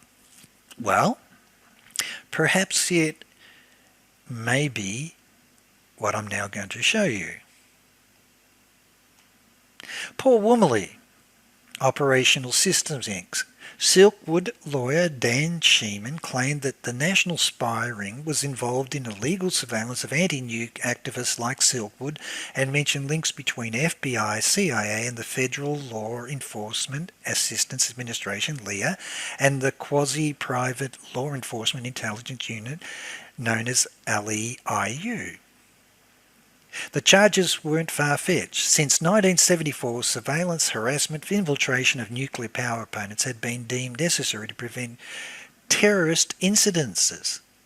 Isn't this interesting that they're now being described as terrorists? To make this point, Sheen subpoenaed Paul Wormley. Isn't that interesting? Vice President of Operational Systems Inc. Arlington, Virginia, to shed some light on the covert activities. Wormley was a key figure in the escalation of anti-nuclear surveillance. This is all official. Until 1977, he was the Deputy Administrator of LEA, and in 1971 he helped create Interstate Organised Crime Index while acting as a coordinator of SEARCH, California's Criminal Justice Technology Group. So now we've got a link. Paul Wormley worked for Operational Systems Inc., then takes over the grants that they've got as Simcom Inc. So they abandoned the company and formed Simcom Inc. So the same software development team is now Simcom Inc. And what do we know about the Californian Specialized Training Institute? Well, it trains graduates of state military, police and National Guard and personnel. It helps them to understand considerable background in insurgency, counterinsurgency, political systems, terrorism, international defence and security, and intelligence systems. Bragged the commandant of the Institute in a letter back to Leah. What's important about this letter is the letter noted a carbon copy being sent to Governor Ronald Reagan's executive assistant, Edwin Meese III. Much of the Leah funding for the political surveillance networks in California occurred when Ronald Reagan was governor. Edwin Meese later became top Reagan aide and then was appointed Attorney General. He has a reputation as a hardliner on domestic intelligence issues and spoke favourably of a Heritage Foundation study calling for increased operation between public and private security agencies. Don't you just love that Ted Shackley, Thomas Clines, Paul Wormley are all setting up a private security agency, and particularly an intelligence agency? So the official reports, the Comptroller General, this is back in 1979, confirms the details of the Interstate Organised Crime Index. There was a Leah grant for the Interstate Organised Crime Index awarded to Operational Systems Inc. and Project Search, headed by Paul Wormley, and involved Edwin Meese and Ronald Reagan at the time. It says here the Project Search Group, headed by Paul Wormley, and the Law Enforcement Intelligence Unit, LEIU, were jointly to make decisions on policy matters, monitor project performance and schedules as an act to major interface between Search and Leah. The Michigan State Police were to establish the computerized file, create a tally processing system involving 14 LEIU agencies, and provide necessary operating instructions to the users. The California Department of Justice was to convert the LEIU records for input into a data processing center of the Michigan State Police. Additional entries of the index were to be provided to the Florida Department of Law Enforcement. This part's important because that's where the El Paso Intelligence Unit was set up and involves Lucien Conein with DEA. And the New Jersey State Police, one private firm, Public Systems Inc., was to provide technical coordination of the project. I will prove to you that the same programmers from Operational Systems Inc., financed by Ed Wilson, Ted Shackley, Thomas Klein, and under their control, worked for now Public Systems Inc. and Simcom Inc. And the Vice President of Public System Inc. was the Director of the project and also the Project Director of Search, and that's Paul Wormley. It says the origin and development of IOCI. See, this is a private intelligence agency, not government. They received $1.7 million for the prototype demonstration and evaluation test of the operational phases of the IOC project. And it goes through that it was the Office of Criminal Justice Planning, the California agency, and it was a Leah grant. The first of the 8 grants was awarded to the California Crime Technology Research Foundation. Involves Project Search, Public Services Inc., Organized Crime Computerized Central Index. See, they're digitizing all of the manual card systems into an electronic database, private on public systems, public citizens of United States. This is when the scandal breaks open. So there's further confirmation. It involved the LEIU, and it was integrated for US and Canada. That's very important. See, this is how they got their hooks into Canada. It involved RCMP and Canadian intelligence. It's a private intelligence index system and they're capturing and modernising all the manual paper systems into an electronic system, retrieval system. So let's now look at spying, domestic spying involving Operational Systems Inc. that was founded by Ed Wilson under the control of Ted Shackley, Thomas Clines, Joseph Capucci, Paul Wormley and Thomas Castor, who formed Simcom Inc., acquired by Earl Bryan in '82, that goes on to try and seize control of Inslaw Inc.'s PROMIS software. But they really, before doing the attempted acquisition of Inslaw Inc., they were already working on developing the full integrated fusion database system for all NSA, CIA, DIA, DOD and DEA drug intelligence and terrorism systems. They were exposed categorically in 1978, linked to the domestic spying allegations against the Clamshell Alliance. This independently confirms Dan Sheehan was exposing the links of FBI, CIA, Law Enforcement Administration, LEA, and the Law Enforcement Intelligence Unit, LEIU, and Paul Wormley and Operational Systems of Arlington, Virginia. Also involved the Interstate Organised Crime Index Search Group. Richard Valdi confirms the future use of IOCI for terrorist control.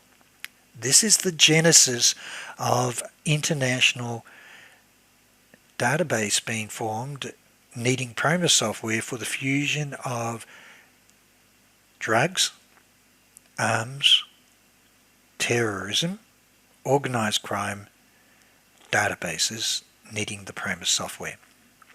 Wormley's knowledge was restricted to LEA, it says. When its Boston office was dismantled, he says he, Valdi, and other LEA guys established a consulting firm called Operational Systems OSI. They also went to work for public services companies. See, this is all missing from Paul Wormley's current resume.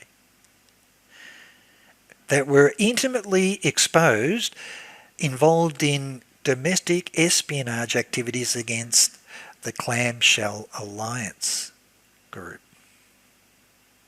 It says that Wormley even approached New Hampshire governor to obtain security work from the state, a plan included in electronic surveillance. It says that despite Thompson's apparent rejection, OSI soon began to work with New Hampshire State Police. Clamshell leaders were sure that the state cops, probably with OSI's assistance with Paul Wormley and CIA, had launched surveillance before the 1978 legal rally. In fact, the alliance also had a list of phones believed to be tapped. So I can see why his resume stops. All I'm bringing to you is public evidence available to show how important that a complete resume should have. Public systems is there, good, but what about Simcom Inc.? And what about Operational Systems Inc.? And what about the links with CIA, Mossad? What about the links to the Interstate Organised Crime Index? What about the links to the Inslaw PROMIS investigation, that their software had been stolen by CIA and Earl Bryan's companies with Simcom Inc.? And then finally, why doesn't he list GTAE government systems? So it's quite clear that there is public evidence and information available relating to Hamilton's allegations against Hadron Inc. and Simcom Inc. involving Paul Wormley. Involves Allen and Company as the common investor. And also the links back to Paul Wormley with the Allen and Company groups together with O'Brien, Hadron Inc.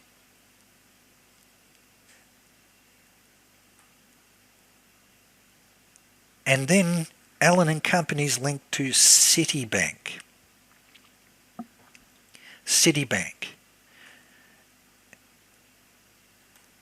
I will do another podcast, but I will do a complete definitive podcast to show that the Allen brothers, Allen and Company, owned the gold mine in the Philippines that was providing all gold bullion to the US Treasury, and then acquired Resorts International in the Bahamas and casinos, which is linked to Howard Hughes, Robert Mayhew, and Intertech, intelligence agencies that were linked to BND with Lucien Conan and their spying operations and private investigation groups. I've already proven that Stanley Schumann is the common investor behind Rupert Murdoch's company that owned Computer Power Group that developed the CIA, DIA, NSA safe software with Simcom Inc. and Hadron Inc. with Wang Labs. Let's go to that. The safe software. The safe software was the fusion of all intelligence software, and I'm going to show you that it involves Paul Wormley. It sets up a computer archive system, a brainchild of William Casey, together with Simcom Inc. and Hadron Inc. and Computer Power Group. It involved Hadron, contract TRW, that is the contract manager for Echelon, Pine Gap, satellite surveillance systems worldwide, for economic espionage and intelligence and tracking nuclear missiles and nuclear submarines and ships of the Soviet Union and China.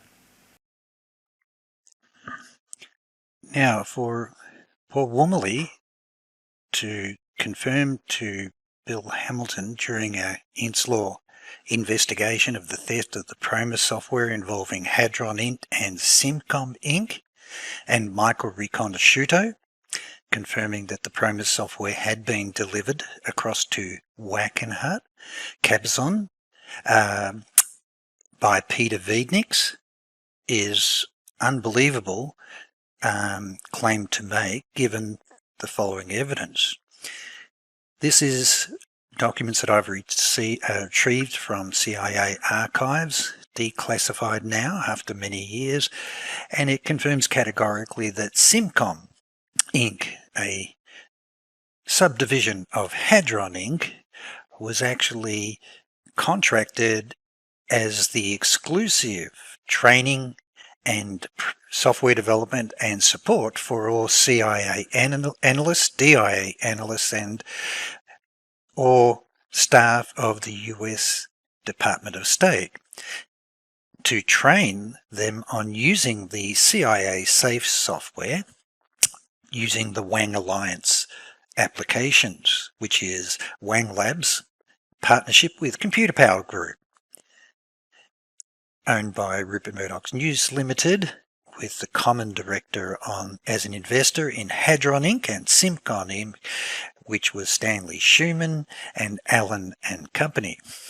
So, as you can see, Simcom Inc. is contracted exclusively. Now remember that Computer Power Group and Wang Labs then developed in 1987 the complete artificial intelligence archive retrieval system using their software for James Baker as the Secretary of State and also Secretary of Treasury, as the complete White House or archival system for all communications, emails, faxes, telephone calls, audio, documents, correspondence and memos to all embassies worldwide. So they're overlapping with their delivery of integration under the name of office automation. So let's have a look. It says that SIMCOM personnel support the department's charter to automate many of the management information systems needs, both domestically and overseas for all embassies. This gives them full access and ability to move to every embassy in Australia, Canada, and also Israel and United Kingdom, and all other countries throughout Latin America, Middle East. So to claim that you don't know that this is what Hadron Operational Systems Inc. and SIMCOM Inc. are doing, linked to intelligence agencies of CIA and Mossad, is beyond belief as a testimony. It says SIMCOM is an information systems company specializing in data processing, system development and implementation. The company is a wholly owned subsidiary of Hadron Inc., a corporation founded in 1964, and part of the professional services group to which SIMCOM belongs. Formed in 1973 and operating as a subsidiary of Hadron since early 1982. Now be aware that SIMCOM has been in operation since 1973 and its offices are based in McLean, Virginia, California, and Simi Valley, California. Approximately 75 persons of SIMCOM offers full support, so they've got a large staff. Contract description, United States Department of State. Under the continuation contract. Now this is very important.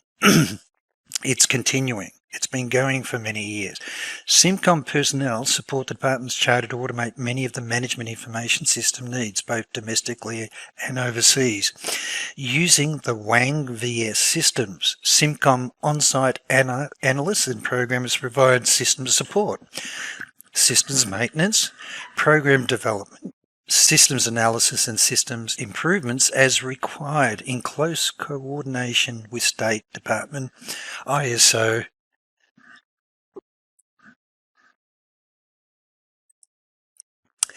the safe unclassified system, as now being released under FOI after many years, which I've got my hands on, it says that basically the maintenance support will be responsibility providing the computer operations maintenance support to safe contractor, DIA, and safe unclassified environment. More important, CIA safe unclassified to support the continued development and testing of CIA safe applications. The contracts are awarded, as I said before earlier, TRW, Hadron, also Logicon, which has some alliances also across with Computer Power Group in Australia and also the UK. And here it is. I know nothing about what Hadron Inc.'s doing with CIA and Mossad and intelligence operations with embassies worldwide, is the claim being made by Paul Wormley, who is Systems Product Group Vice President.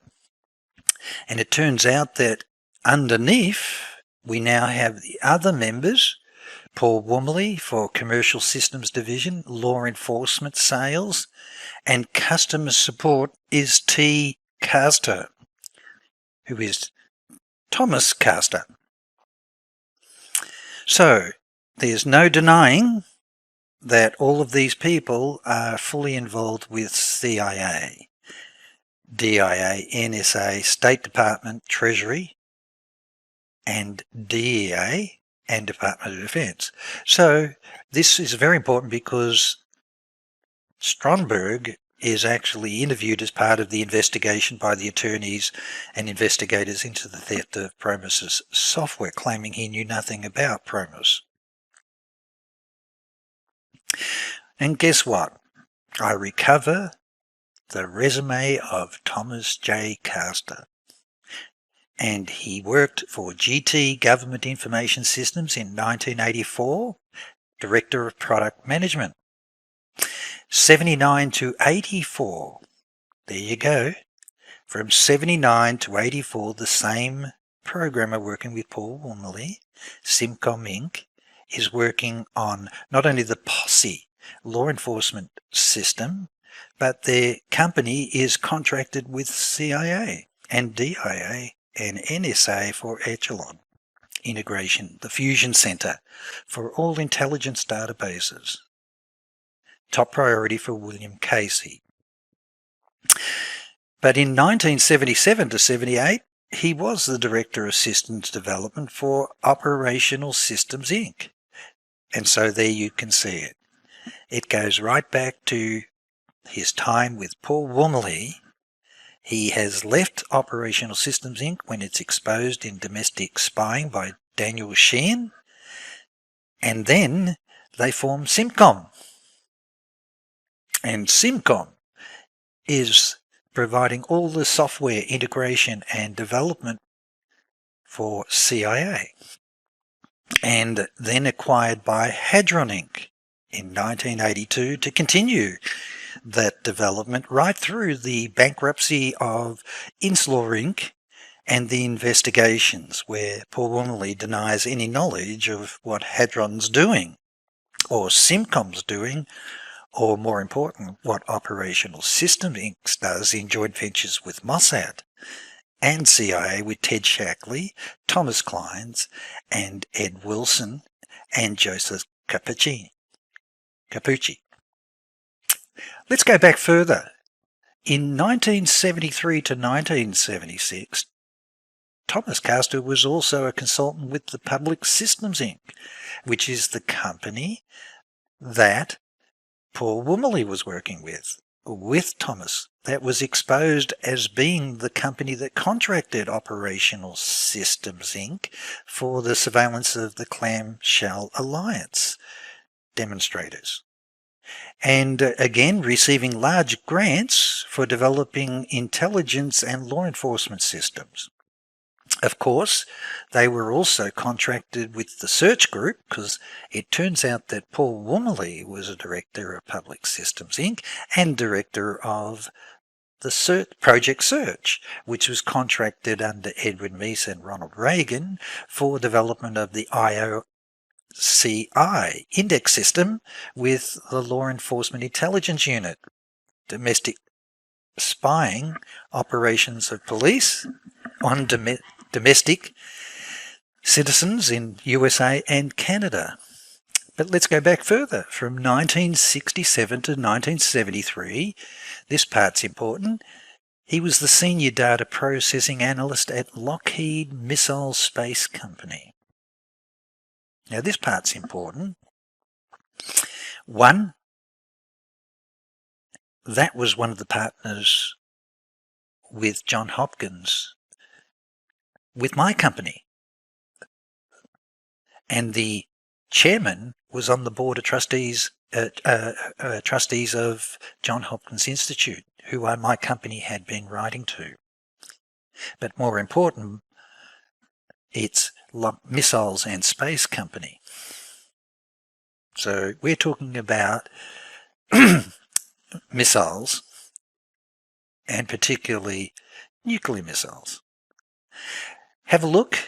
He was co-author of the Search Group in 1978. So he's working with Paul Wormley, with Public Systems Inc., Operational Systems Inc., involved in Clamshell, but also they're automating and digitizing the paper card index systems of intelligence held on all domestic citizens of America. He also worked, and this part's very important, with Medical Services System in California where Michael says that that was one of the areas where Earl Bryan was using the PROMIS software, particularly for medical aid, fraud detection, and had taken the tapes database of medical aid or MediAid, which is now an overlap with the need for PROMIS for tracking fraud. And that's exactly what Computer Power Group did. It did the modifications and development with Wang Labs for the tracking of all transactions at Social Security and within the health Medicare system in Australia for detection of fraud against the tax office of Australia. So we have common links coming through for the need for PROMIS. One for tracking nuclear submarines and missiles and Soviet nuclear submarines, and the other one is for detection of fraud in Social Security and medical fraud. In yours it's MediAid, and over in Australia it's Medicare. And it was building up an index system which was against the privacy and confidentiality legislation in Australia, and that was called the Lean software, which was developed with Wang Labs, who developed the CIA fusion of all intelligence software with Hadron, Simcom, and Computer Power Group with CRW. So we have definitive confirmation of the overlap of, let's go back,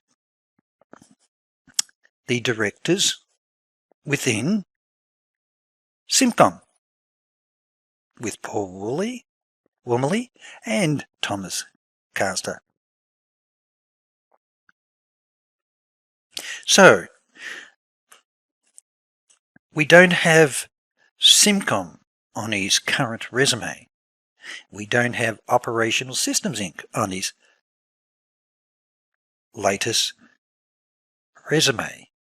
Doesn't talk about the developing software for CIA, DIA or NSA. Doesn't talk about the links with Mossad, the domestic illegal spying and intelligence and surveillance of US citizens. And it doesn't talk about its link of these companies involved with the need for Hadron Inc.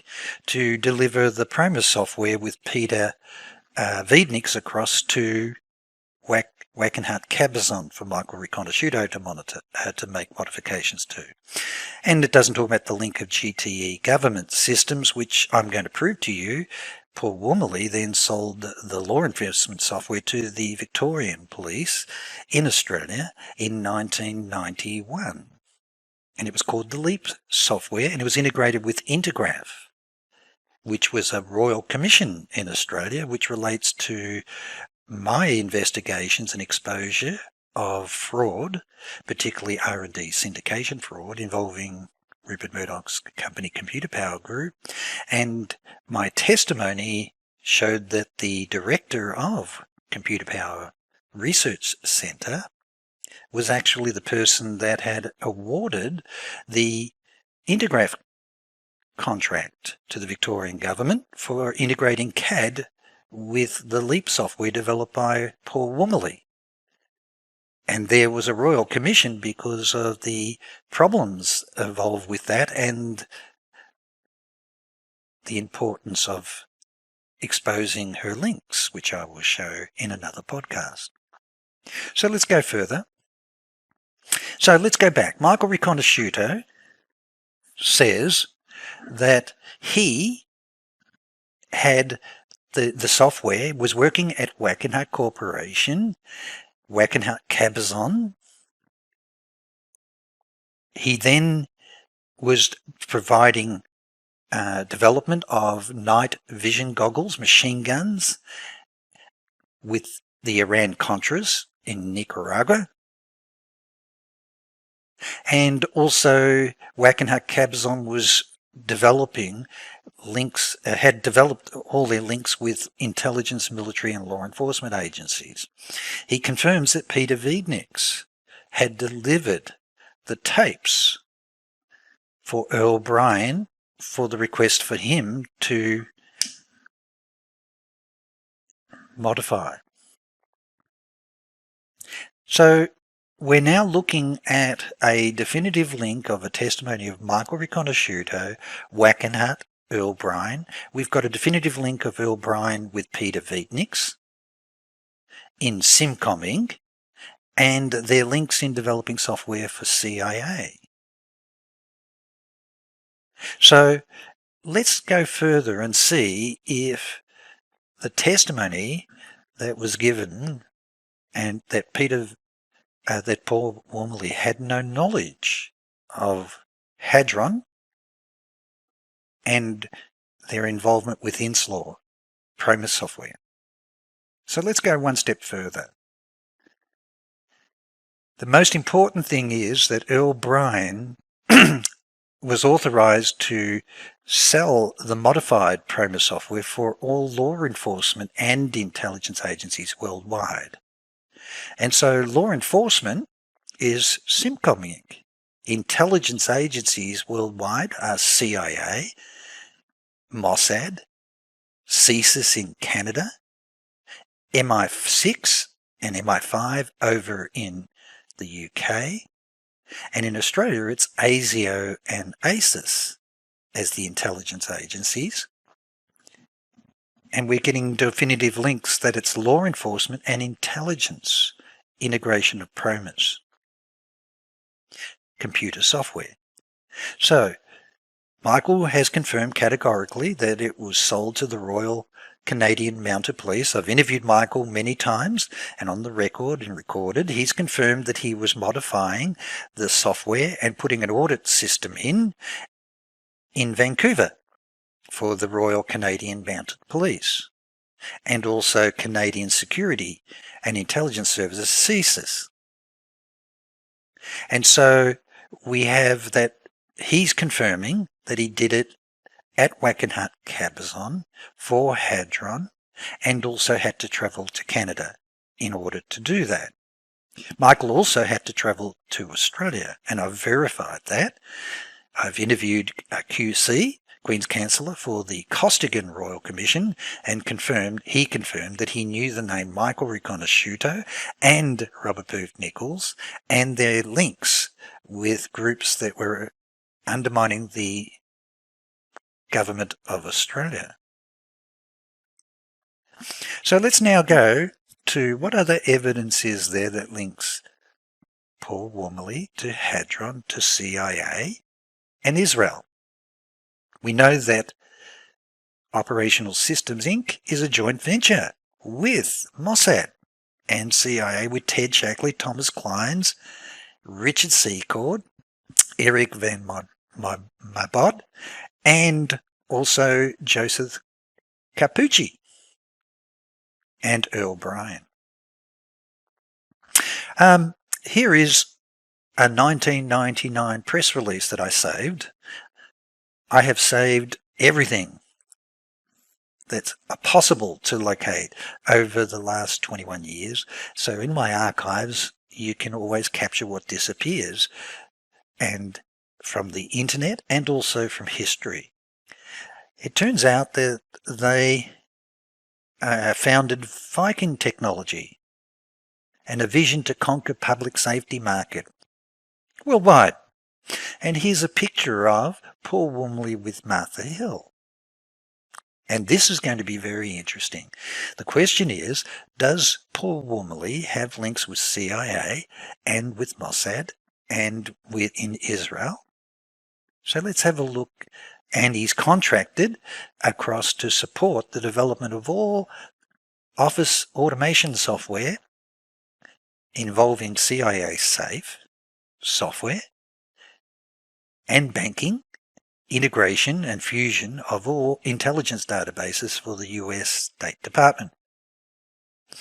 Down here is the address of Viking Technology that I saved.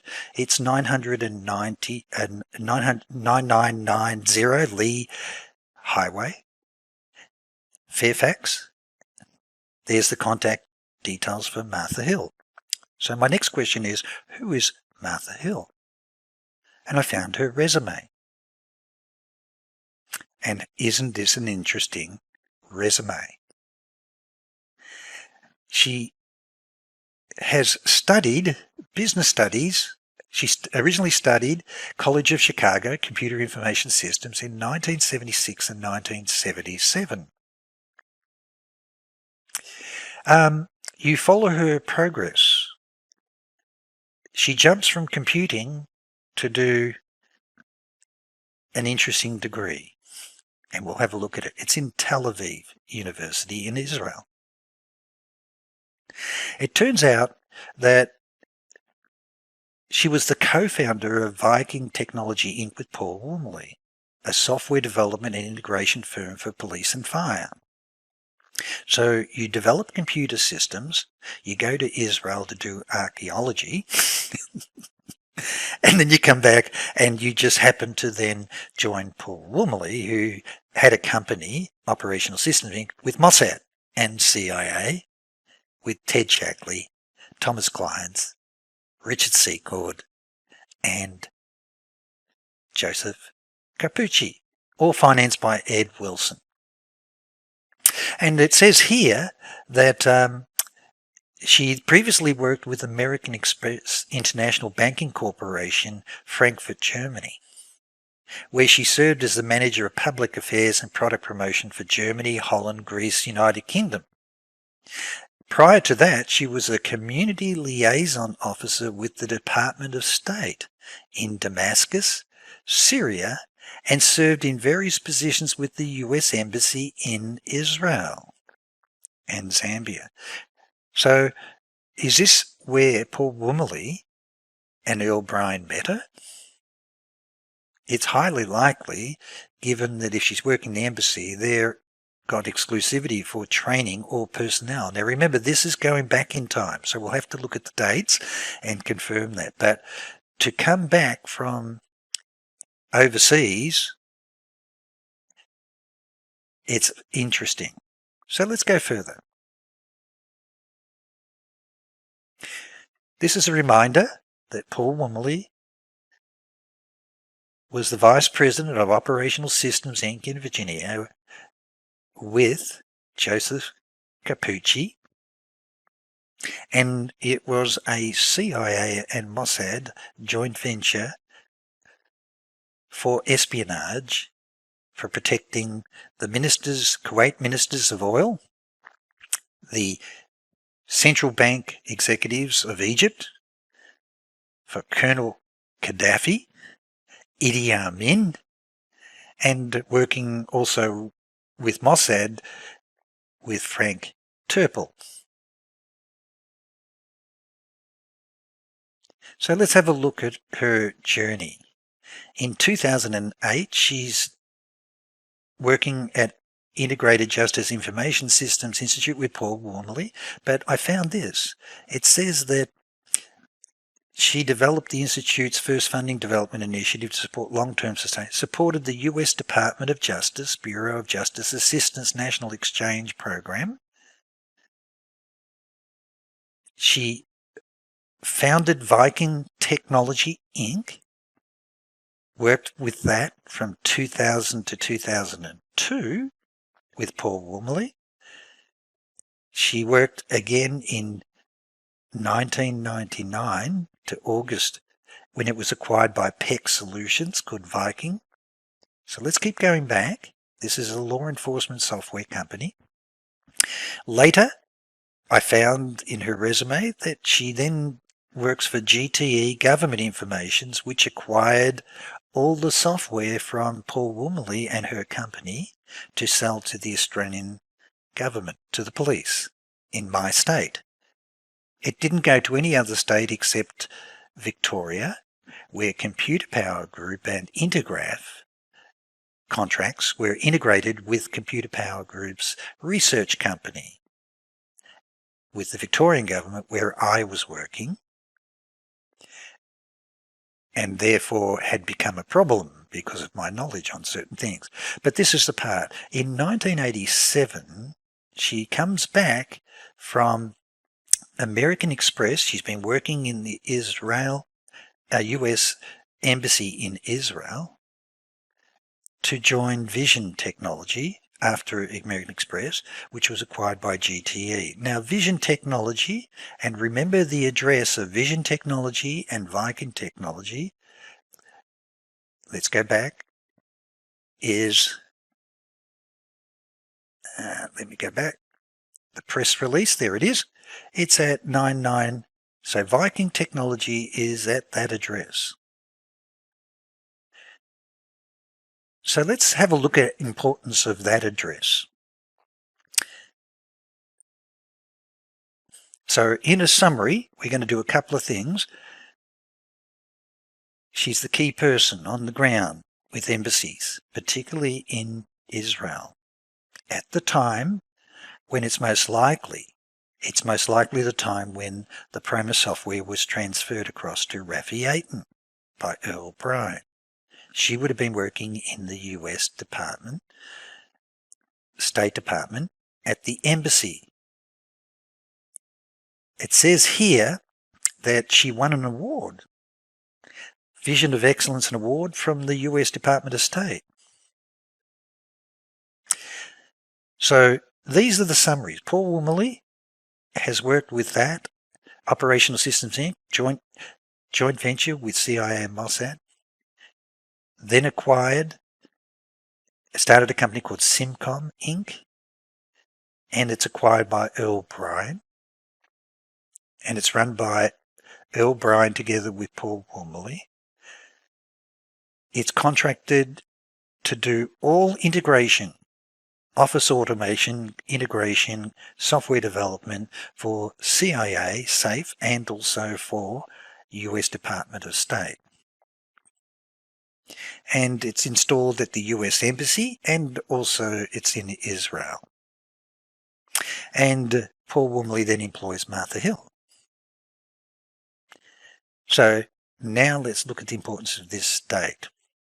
Paul Wormley stated to the investigators, to William Casey's case of having his PROMIS software stolen, involving Hadron Inc. and Simcom Inc., and this is the address of where Simcom Inc., together with Vision Technology and Viking Technology, was located.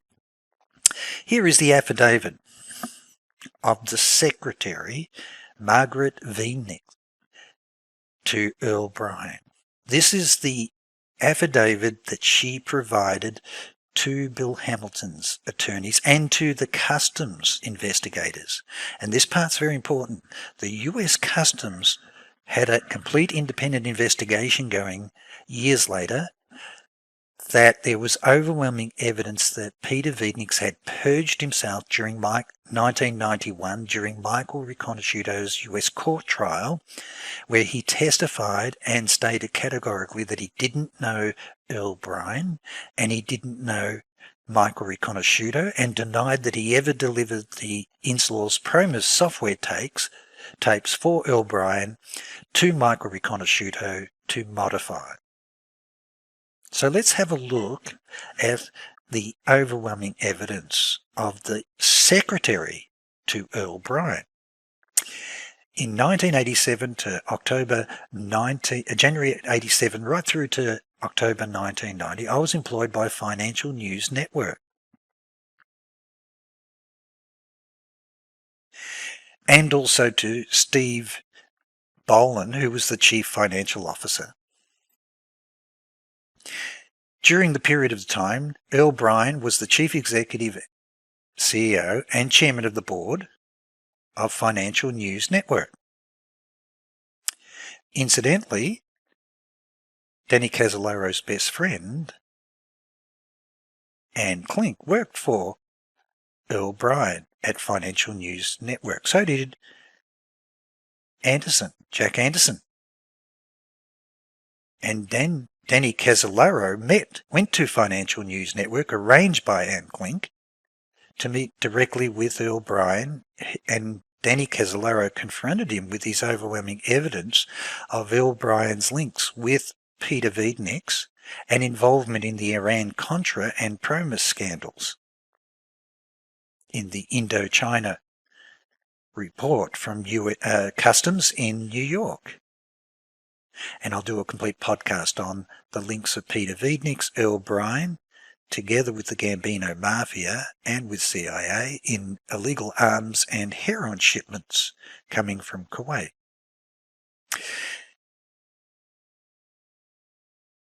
Earl Bryan was not just that, the CEO of Financial News Network, but he was also the CEO and CFOs of Mr. Boland, together with Info Technology and United Press International.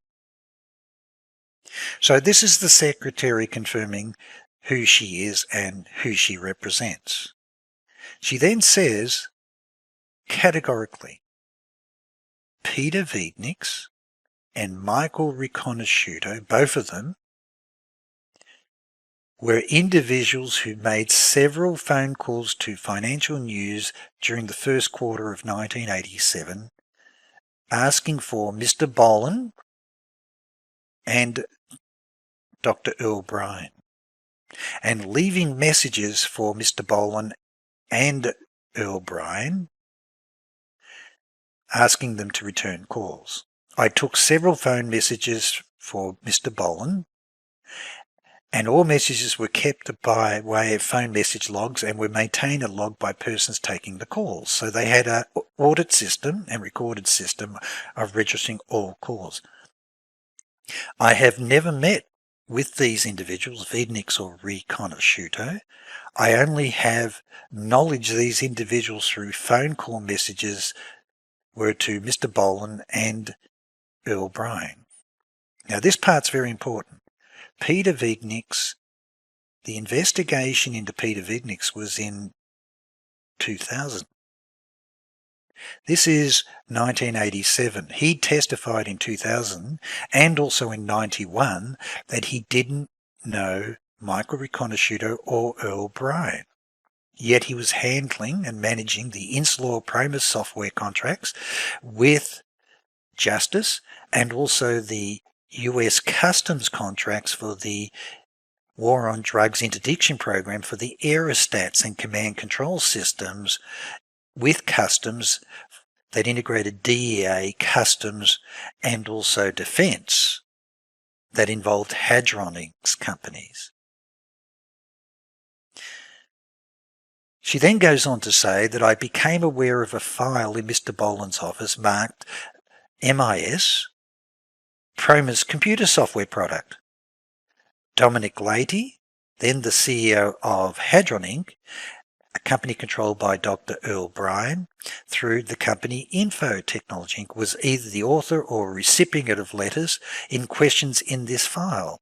It's my understanding that MIS is Management Information Systems and that PROMIS is a Management Information System for case tracking and workflow management applications. And this is very important.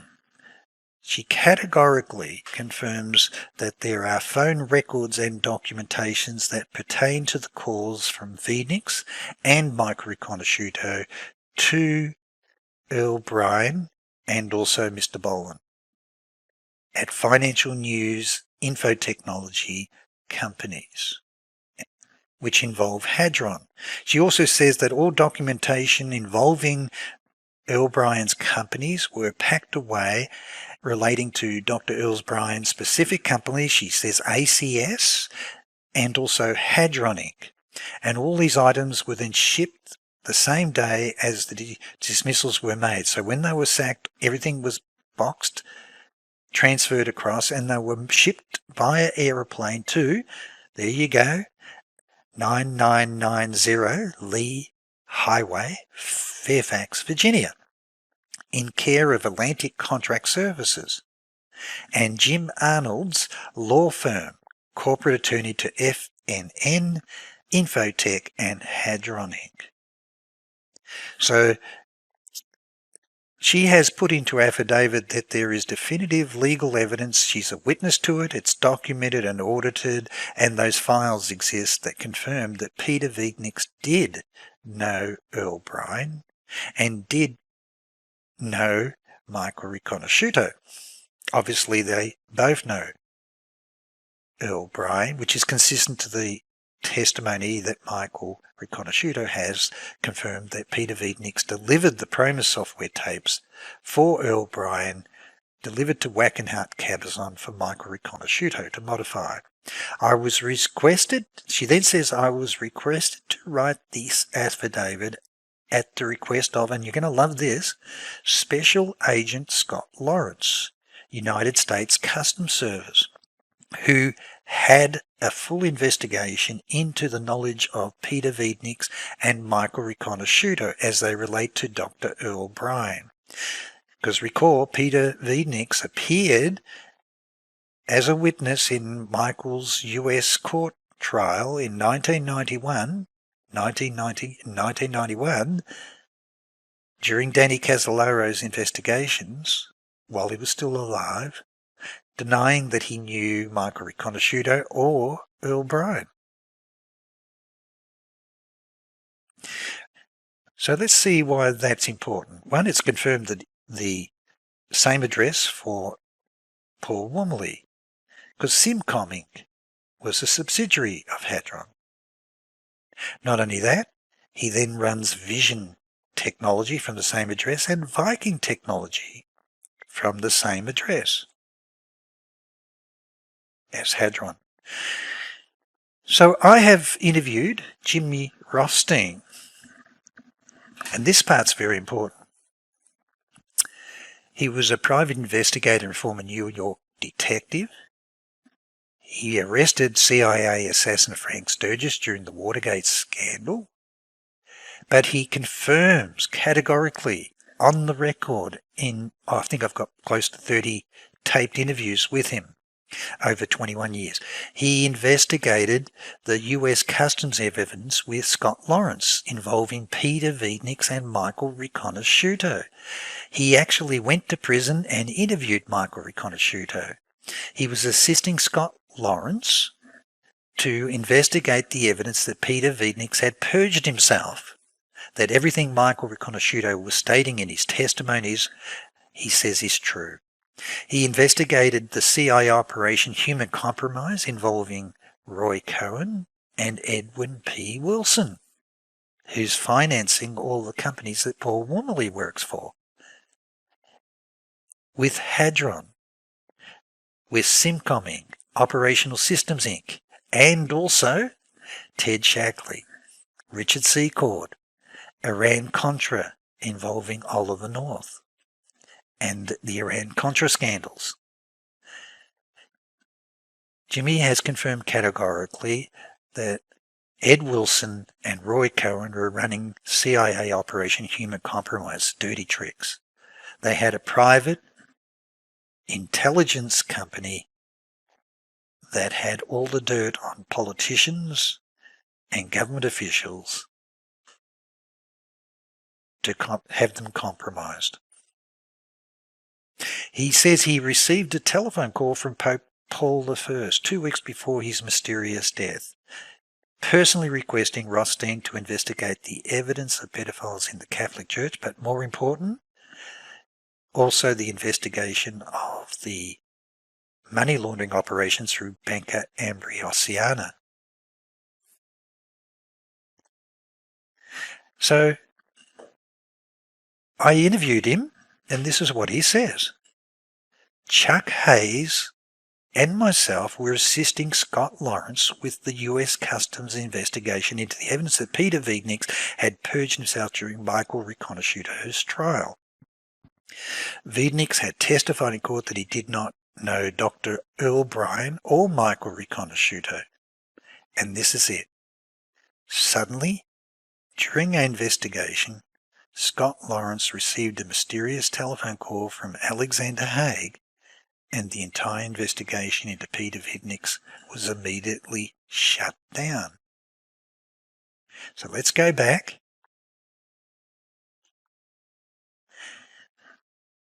The secretary to Earl Bryan has testified that her affidavit was given at the request of Special Agent Scott Lawrence, who's investigating evidence that Peter Wiednieks had perjured himself during Michael Riconosciuto's trial, denying that he knew Michael Riconosciuto or Earl Bryan, which clearly he did. But the part that's important is Alexander Haig appeared. And if you may recall from previous podcasts, the stake man, the mysterious stake man, Robert Booth Nichols appearing and making threats against me, he says that all my problems lead to Alexander Haig. And the same day that Robert Booth Nichols is in Melbourne making those threats, a journalist by the name of Marshall Wilson, who was investigating Wackenhut, PROMIS, and has interviewed Ari Ben-Menashni, rang me within hours saying that he's just learnt that Michael Ledeen is in Melbourne and appearing as a guest speaker. Michael Ledeen is the personal advisor to Ted Shackley and Alexander Haig. It is too much a coincidence that I'm receiving threats from Robert Booth Nichols, and I've just commenced 3 months earlier speaking by letter direct to Michael Riconosciuto. Jimmy Rothstein also introduces me to, and I'll just go back to that, Jimmy Rothstein was also assisting the daughter of Albert Carone. He has witnessed Albert Carone meeting with all the heads of the Gambino Mafia. He was a self-made man, a made man within the Mafia, but he was also personal friends with William Casey and William Colby. He told me to call and interview Dee Ferdinand, which I did. I interviewed her about her father and his links as the CIA bagman with Nugenham Bank and the Gambino Mafia. She confirms she met Robert Mayhew and he arranged for her to meet directly with Ted Shackley. Ted Shackley confirmed that he personally knew her father. Ted Shackley paid for the tombstone for her father, the one that you can see above. She gave me copies and explained to me that she tried to sue the CIA for covering up and destroying all records of her father's involvement with CIA as the bagman, working for William Casey, William Colby and Michael Hand to launder the funds, the CIA drugs and also arms through the banks and also deals with the Gambino Mafia. She confirms that she received a telephone call from Richard Armitage warning her to remain silent. She was only making matters worse. She confirms that William Casey is the godfather to her son and he attended her christening. She says William Casey visited the house frequently, sometimes once a month. William Casey came to see a couple of times when in the house there was poor Castellano meeting with Mr. Casey and her father. She says they socialised together, her mum, her dad, Mr. and Mrs. Casey. She also confirms that her father worked for General Richard Stilwell in Asia. Her father met with Spiro Agnew. She also said that that's how she came to know Jimmy Rothstein, had corroborated that he was a witness to her father with Spiro Agnew. Jimmy Rothstein was a member of the New York PD, and I guess I can say at one time he was investigating organised crime at New York Police, and her dad was smack right in the middle of it. Also confirms that her father knew Mossad agent Michael Hari, and that soon after he appeared, they went off to a bank, and soon later her father started to get sick, and she believes that he was poisoned. Michael Harari obviously was leading assassin for Mossad and was in Panama and was the direct link for the training of security and military and intelligence with Manuel Noriega. So now we have a link coming back. But Jimmy Rothstein definitely was investigating the appropriate things with Chuck Hayes. Chuck Hayes was also an undercover informer, together with investigated with Jimmy Rothstein, who were investigating evidence that Peter Wiedniks had purged himself. She also confirms her father had direct links with the Nugan Bank, with General Leroy Manor, Stilwell, Paul Hillywell, and that she knows that they were involved with drug monies in different accounts. She was also a signatory on the bank accounts with her father, and one through Nugan Bank, where it was laundering the black operations. She said it was all related to cocaine trafficking, and her father knew personally Frank Nugan, Michael Hand, personally. She then confirms that Donald Beasley used to call the house on my father's private, and this part's very important because he was appointed to represent the banking. Edwin Black also was calling her father. Her father personally knew Harry Wainwright, but this part, her father knew Murray S. Riley. And this is her testimony that she's giving on camera and in court, and also confirming back to me. And it turns out that Mr. Riley had come to the house to discuss things with her father. He was a corrupt policeman from Australia who was the biggest heroin distributor, laundering the funds through Nugan Bank with Frank Nugan and Michael Hand. So this is your Australian link, direct back to Al Carone, personal friends with William Casey and William Colby, Ted Shackley.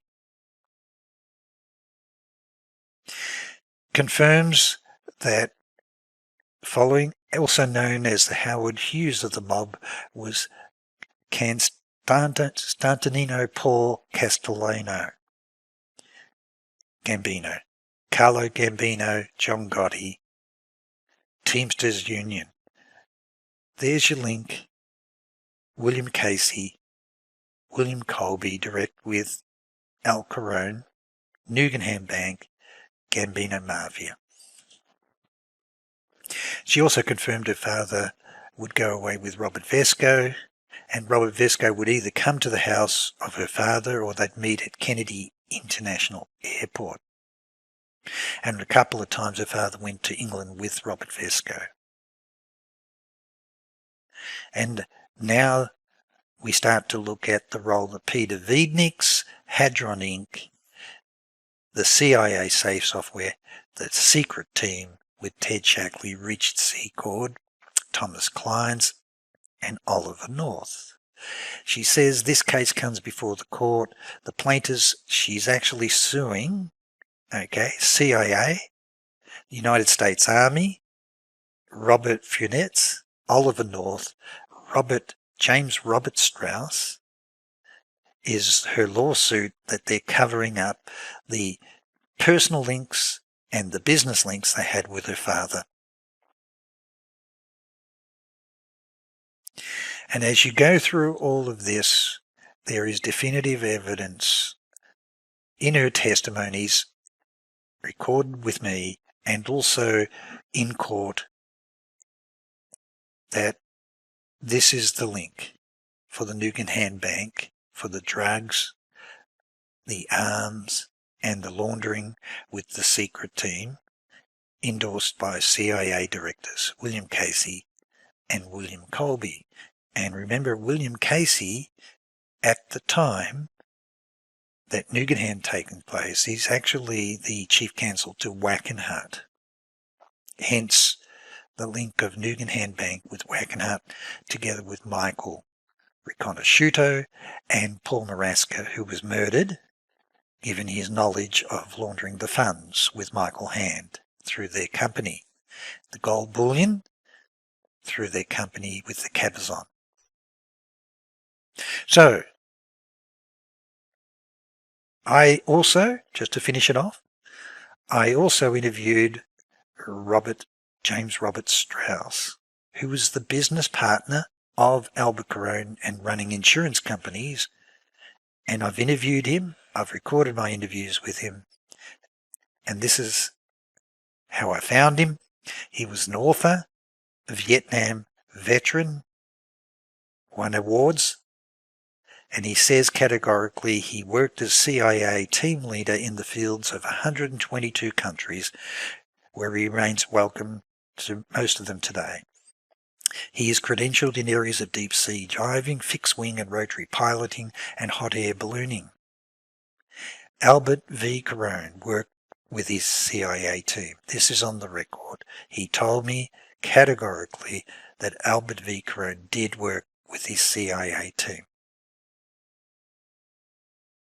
So, the part now, coming back, is Jimmy Rothstein, quite knowledgeable about everything that CIA is doing with Gambino Mafia, with drugs, with Albert Carone.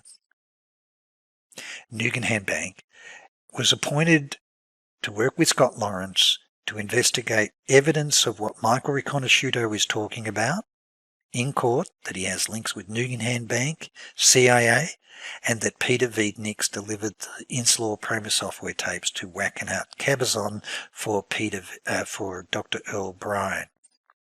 And their investigation is that Peter Wiedniks purged himself, denying that he knew Michael Riconosciuto or Dr. Earl Bryan, yet the secretary to Earl Bryan says there are records that she testified existed, were given to the attorneys representing Earl Bryan, that record the calls of Peter Wiedniks and Michael Riconosciuto.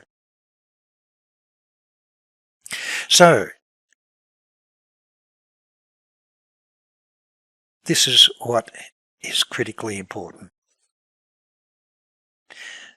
The fact that Chuck Hayes was involved with this investigation into the evidence involving Peter Wiedniks and Michael Riconosciuto, and hence he was also the key source on the phone the week and weeks prior to Danny Casolaro, who was investigating evidence of Peter Wiedniks' Earl Bryan links with Michael Riconosciuto. And so, we've confirmed that this person, now Alexander Haig appearing in the year 2000 to shut down this investigation years later, and is the source of my problems in Australia, can only go back to the fact that I'm communicating directly with Michael Riconosciuto, and that's why Robert Booth Nichols appeared. Also, Michael Ledeen being in Melbourne the same day that Robert Booth Nichols appears is the advisor to Ted Shackley and Alexander Haig.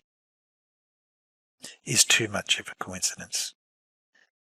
So please watch my podcast, Definitive Evidence linking Cabazon, Wackenhut, Meridian Arms, Recovery Technologies, company owned by Paul Marascus, who was murdered, Michael Riconosciuto, linked to the Nugan Bank, Hamadon Proprietary Limited with a mafia accountant and member of the Gambino Knights of Malta, together with Southern Goldfields with Peter Briggs, involved in the Costigan Royal Commission into evidence that Nugan Bank was trafficking arms and drugs for CIA through Australia. This part is critical. We're now defining the importance of the investigation by Scott Lawrence into Peter Wiedniks, delivering the PROMIS software to Michael Riconosciuto to modify. For Hadron, Chuck Hayes telephoned William Hamilton warning that Danny Casolaro will be killed given he's planning to go to 730 Jackson Place, Washington, D.C., that housed the secret PROMIS computer system used by White House for all their dirty tricks. And it's managed by George Pender. This is only weeks before Danny is found dead. The secret computer at 730 Jackson Place, managed by George Pender, is the fusion centre for the war on drugs and terrorism that was managed by Vice President George Bush. It's the integration of all the intelligence databases of DEA, Customs, Coast Guard, and Justice and Defence, together with CIA's SAFE software, fusion of CIA, DIA, and NSA, and Defence, and their Iris Swift banking software installed at World Bank, IMF, Club of Rome Banks Worldwide, and Citibank, BCCI, and was also used for getting the funds out of Nugenham Bank and Ambrioso Bank. Project Hammer is what Chuck Hayes was talking about, and General Cockey testified in 2000. So let's have a look at the evidence that Danny was going to go to 730 Jackson Place, and what was it? So this is the evidence that Inslaw Inc. is trying to have investigated in 1994. With the Zipperstein investigation into evidence that Danny Casolaro had been murdered, concluding that there was no evidence. Well, let's have a look at what evidence there was. It says here categorically that two things happened. One, Agent Erskine, during meeting with the maid at the Sheraton Hotel in Martinsburg, West Virginia, had seen a man leave Mr. Casolaro's hotel room Saturday morning of the death. She gave an eyewitness description of the man she saw leaving the room. A male in his 30s with an excellent suntan, wearing a fashionable t-shirt, dark slacks and deck shoes. We recall press accounts Mr. Casolaro's death which describe him waiting on the hotel bar on the evening for a dark-skinned man. Could it be the same man with an excellent suntan? All indications seem to point to Joseph Queller, who flew back urgently from Kuwait to work for Business Risk International, who were contracted and being bought out by Kroll Associates to recover all the gold bullion stolen by Saddam Hussein. As you go on here, it says here categorically, Attachment B is a set of documents relating to George Pender. Now remember, George Pender is the person that introduced Michael to Lucy and Coneen, and so did Robert Booth Nichols. And it says here, Casolaro described Mr. Pender to my client as a Los Angeles businessman to whom both Earl Bryan and Peter Wiedenix effectively reported to in connection with dissemination of stolen copies of the PROMIS software. Mr. Casolaro, in final several weeks of his life, confirmed to Mr. Hamilton that he was planning to visit a sensitive facility in Washington, D.C. that Mr. Casolaro said was associated with Mr. Pender. Mr. Hamilton conveyed to Mr. Casolaro a warning he'd received from Chuck Hayes not to visit the facility in question because it could result in Mr. Casolaro's death. According to Inslaw sources, the facility in question is a 4-story townhouse in Jackson Place, just behind the Blair House that's used for White House dirty tricks during the Reagan and Bush administration, that has staffed by ex-CIA employees, that was equipped with computer equipment and crypto communication devices used to access very sensitive US government intelligence, law enforcement, national security databases on American citizens. So there it is, categorically, that this is to do with George Pender. a secret computer system set up with the Republican Party in White House under Reagan and Bush at Jackson Place, 730 Jackson Place. And that we're looking into the investigations of Earl Bryan with Financial News Network. Also confirms categorically that one of the applications, PROMIS, was installed at facilities at Newport, operational board attack class boomer class submarines, and obtained information, actually assisted, it says here, that Valeris actually assisted Wiedniks in perpetrating the sham dispute. Pardon me. So the attachment of the documents are George Pender, Earl Bryan, Peter Wiedniks link, and that Peter Wiedniks reports to George Pender, and so does Earl Bryan. And that the PROMIS software to intelligence agencies, and it turns that he's planning to visit the sensitive facility in Washington, D.C., and the warnings coming from Chuck Hayes. That it's a 4-story townhouse, Jackson Place. Bill has sent to me confirmation of the exact address that it was reported was 730 Jackson Place.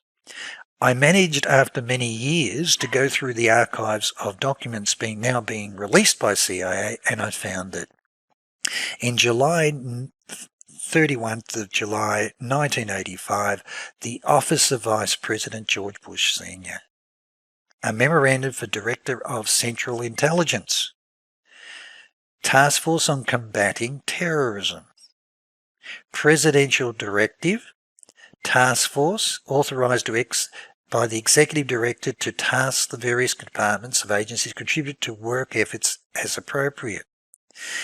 The task force working staff, the candidate, he's looking for a candidate from CIA, possesses the top secret clearance. The staff will be working at 730 Jackson Place, where the task force headquarters are being established. Please provide the name and telephone number of the nominee. It's George Pender.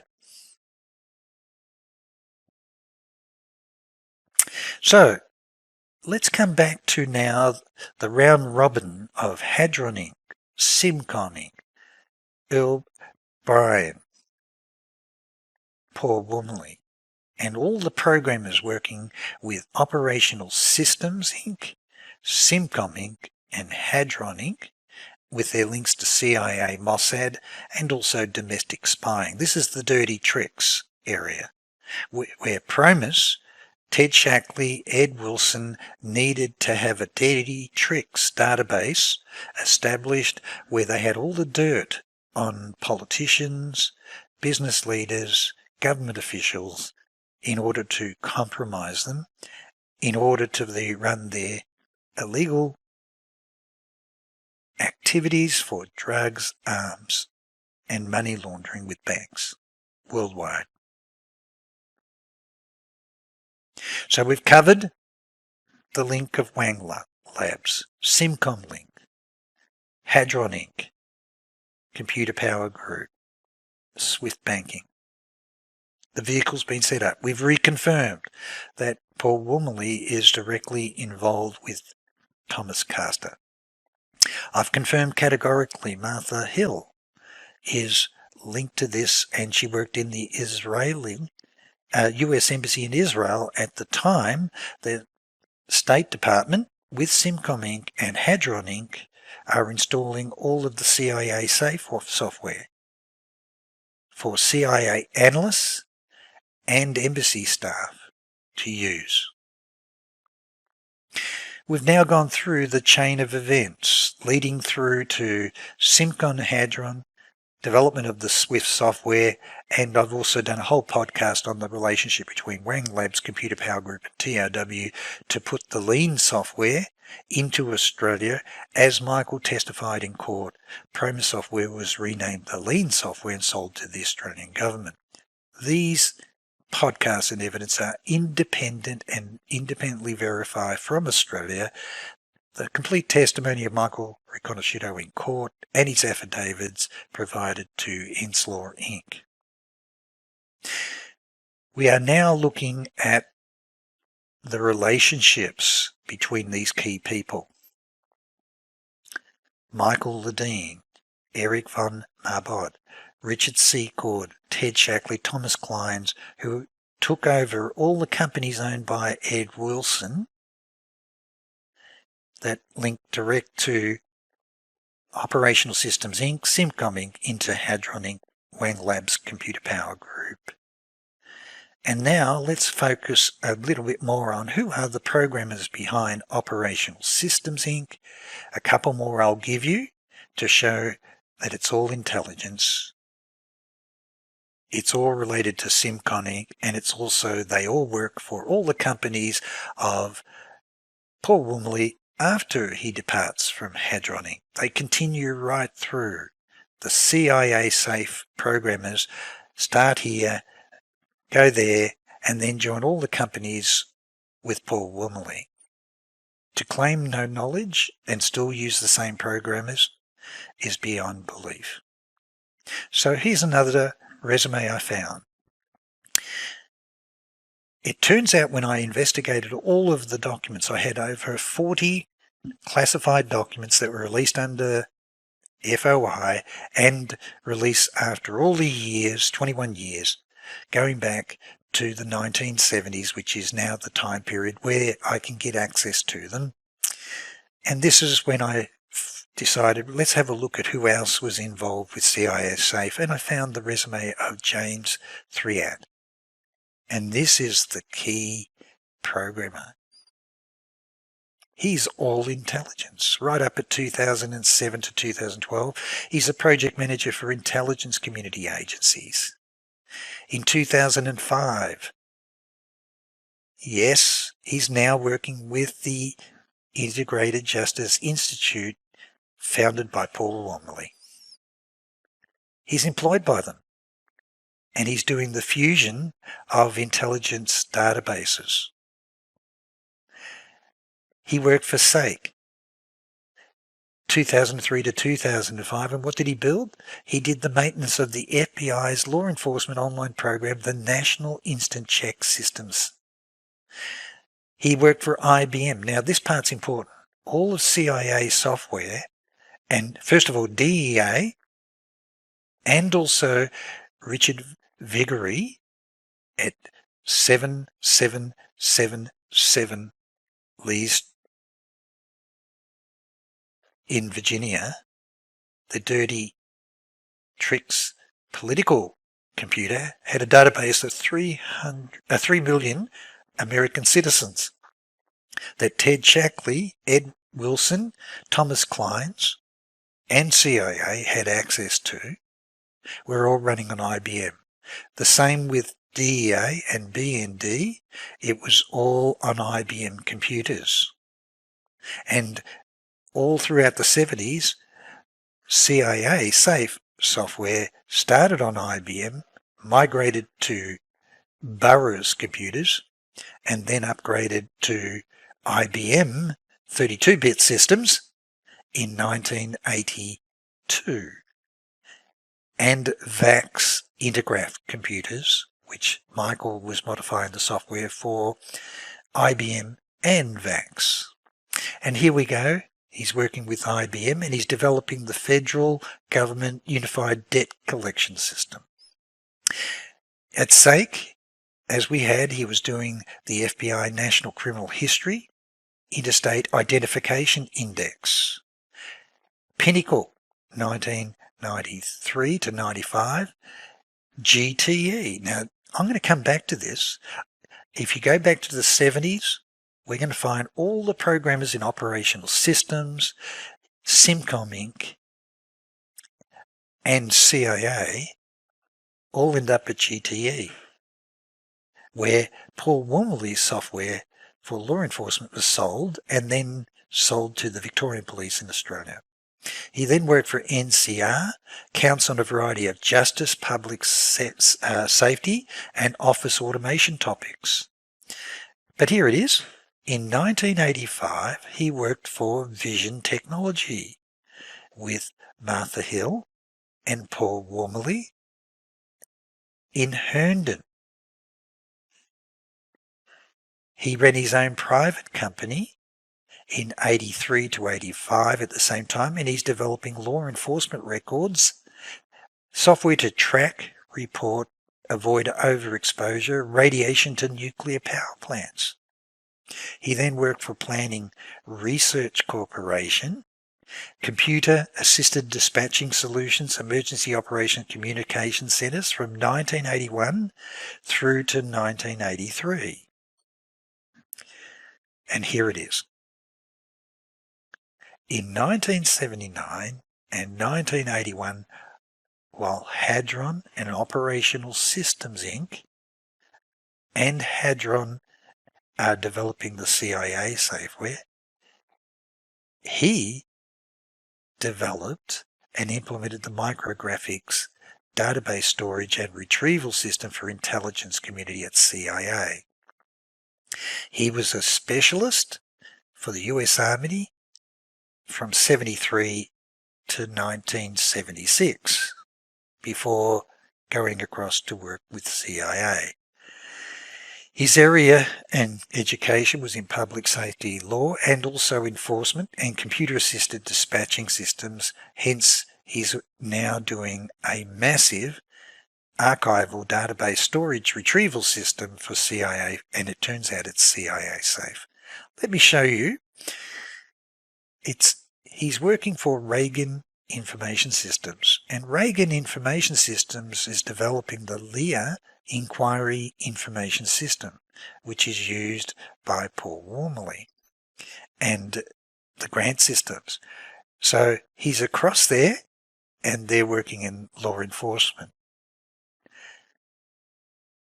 The computer systems of top priority at the time for Directory of Automated Criminal Justice Information Systems for LEA was Burroughs and Reagan Precision Systems.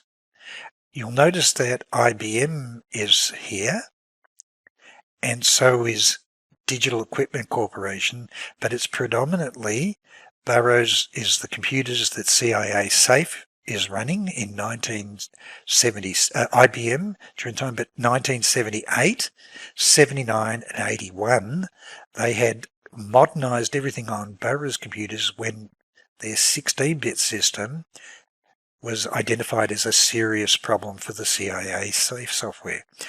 I have all the memos of William Casey confirming that they've got to migrate across to CIA Safe is got to be migrated onto the new IBM 32-bit mainframe computers. So let's have a look at this. In the records, the Safe software involved DIA and CIA.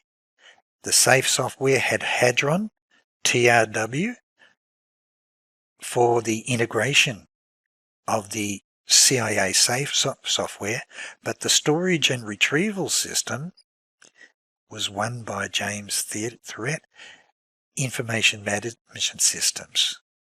Central Intelligence Agency, Reagan Precision Industries Inc., and this is the system. The full automated document storage and retrieval system was called ADSTAR. This was the biggest undertaking by CIA in 1978 as part of CIA Safe, which was to digitize all the historical records of all intelligence agencies, particularly CIA, going all the way back to OSS, Second World War, which was paper-based or on microfilm.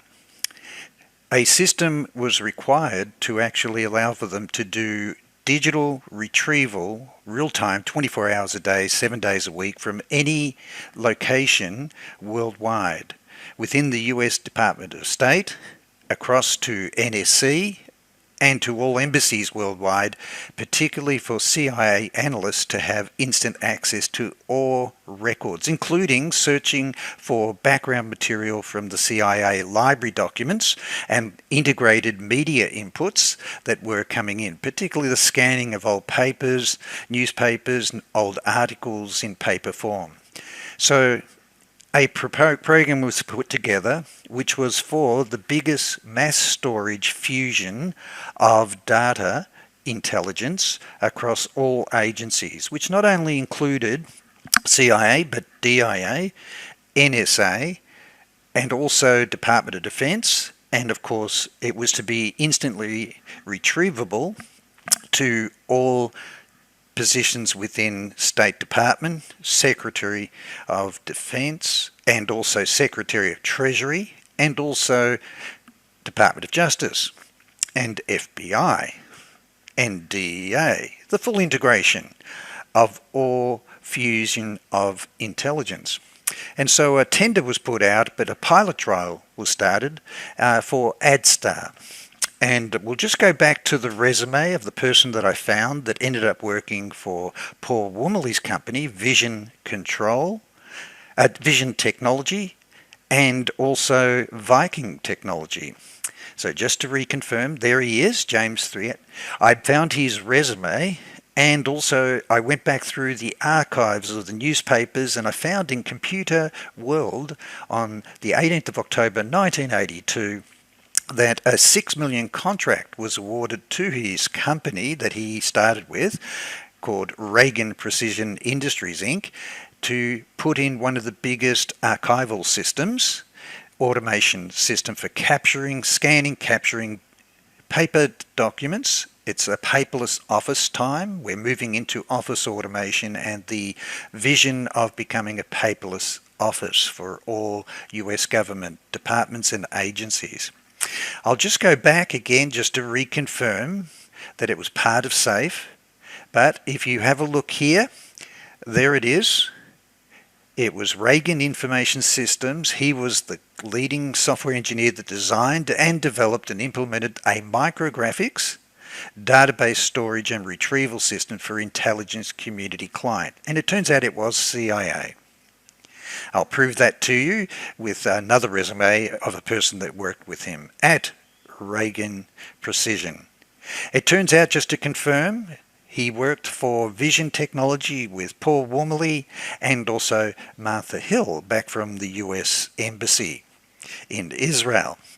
So you have somehow all intelligence people involved in the fusion projects going back to Edwin P. Wilson's company with Ted SHACKLEY, Thomas Kleins, and Joseph Capucci, and Paul Wormley, where they were digitizing all the paper-based systems, but also remember Paul Wormley was digitizing all the law enforcement intelligence unit index card system as part of Project Search under Edwin Meese and Governor Ronald Reagan.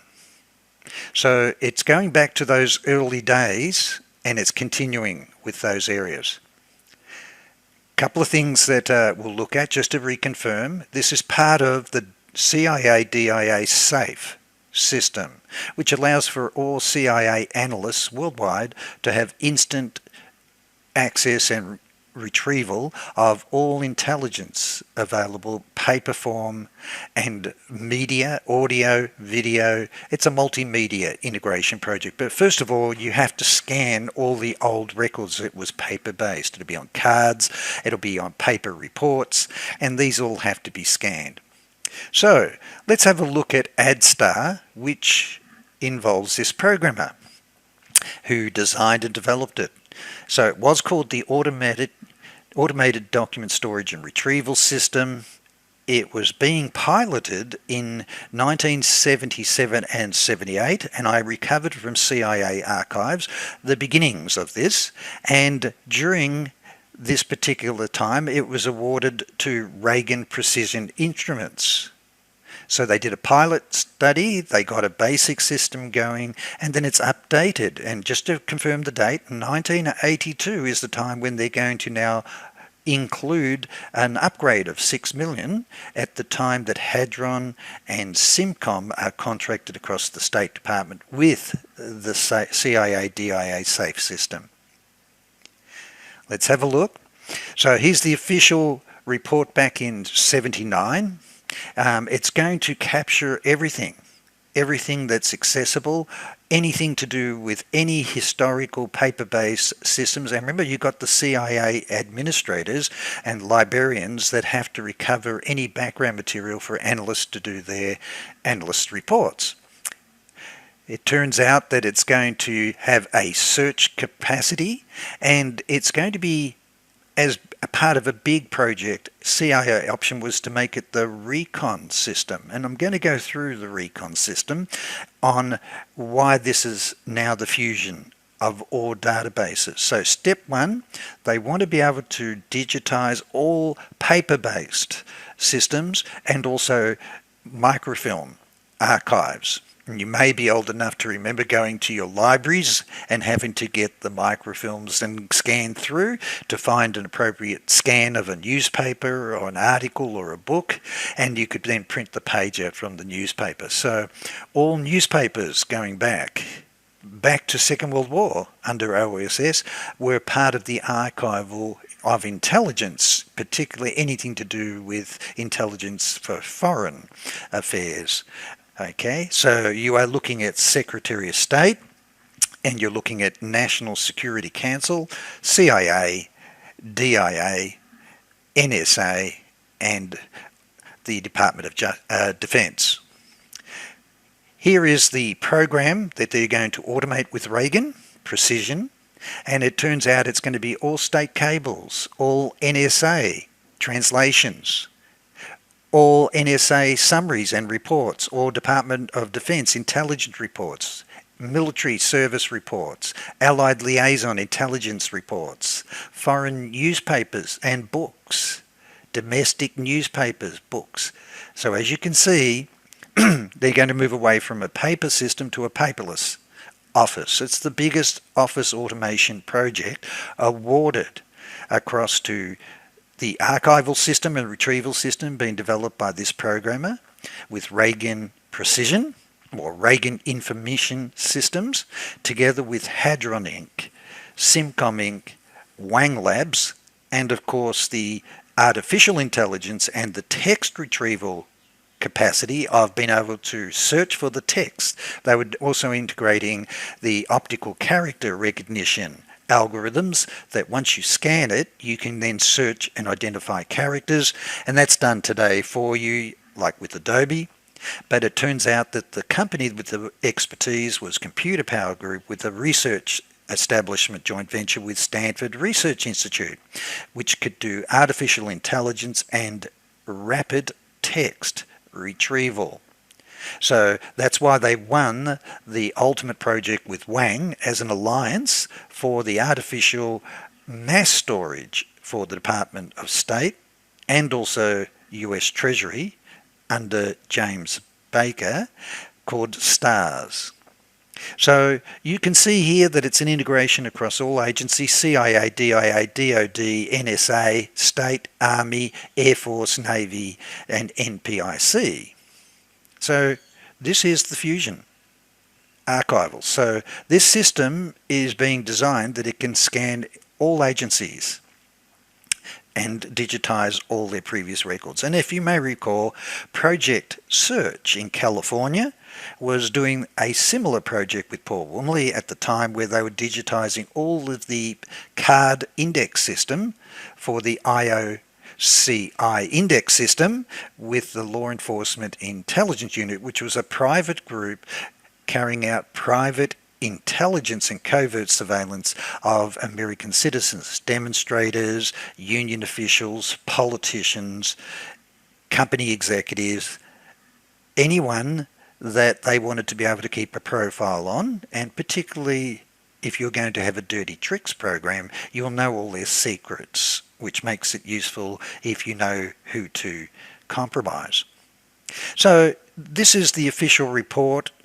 It is a massive integration process. The pilot took place During the pilot, NSA provided sample documents, state provided sample documents, and CIA provided sample documents to prove the concept that they could be digitized, scanned, and then using optical character recognition could be put into a digital form that allows it to be digitally searched, a text retrieval system. So mass storage and retrieval across all the agencies. And this was the system that was piloted and proposed. It was the original Systems 95. Inside this report is attached the brochure of Reagan Systems, or Information Management Systems, where our programmer works. And this is the system they're setting up. It's got tape storage, so digitize and store on tape. And then it allows those digitals to be searched. So a scanning process, it's all automated. It will take documents and scan them and then put them onto a Reagan cartridge, a tape cartridge, which allows for retrieval. And of course, you're going to transfer magnetic tapes of all the digitized databases of all intelligence agencies. So we have Earl Bryan with Hadron Inc. and Simcom Inc. with Paul Wormley, and all his programming team are involved in the biggest intelligence data fusion project undertaken, and it was really the brainchild, I think, of William Casey, because the memos that I have showed that he's intimately involved in fixing the problems in 1982, that it's identified that the 16-bit Burroughs computer that this is all running on is not sufficient. They have to move to a 32-bit system, so they're dumping the Burroughs mainframe computers and then selecting the new IBM 32-bit systems and also a VAX 11 Intergraph mainframe computer, an 11780, which is the system that Michael said that he was designing the modifications for as well, which is a special architecture that allows for Echelon to be able to intercept and access information remotely without anyone knowing. So we'll just go through all of the consoles, the systems installed, and this gives you an idea of the documents that they're scanning and access to it, and it's integrated with SAFE. So SAFE together with TRW, now remember TRW's, Los Angeles Department, is responsible for Echelon and Pine Gap facilities in Australia. So it really is Echelon. This is the Echelon retrieval system, and Michael's modifications trips the eavesdropping capacity of computers that are running the PROMIS software, allows them to be intercepted. I'll do a complete podcast on how that is done. But ADSTAR is the kernel of the complete system. Now, as you can see here, they're using a Burroughs 7800 series and a Burroughs 6900 series, and this is dated that they're going to have to dump them, by the way. They discover that there's a problem, that the mass data, the virtual memory capacity to search information very quickly was very limited on the Burroughs computers, and that's why they dumped them and had to move across to a 32-bit architecture, which coincided with Bill Hamilton's release of his 32-bit PROMIS software versions to the Department of Justice. And that is the allegation that those tapes were delivered by Peter Wiedniks for Earl Bryan to Michael Riconosciuto to modify. So there you go. Further confirmation. During 1978, the ADSTAR contractor appointed was now Reagan Precision. And we can confirm that the guy that did that is this man.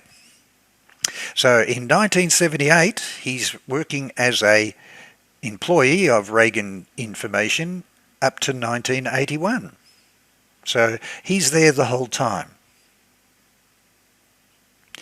All right, so if we move ahead now and have a look at, we've now confirmed that this is the biggest fusion, mass storage and retrieval system being designed by the companies. Here's the original concept for setting up a paperless system within the intelligence community across all agencies. It's called SAFE. Isn't that nice? So all roads lead to SAFE. It's the support for an analyst, for the analyst file environment.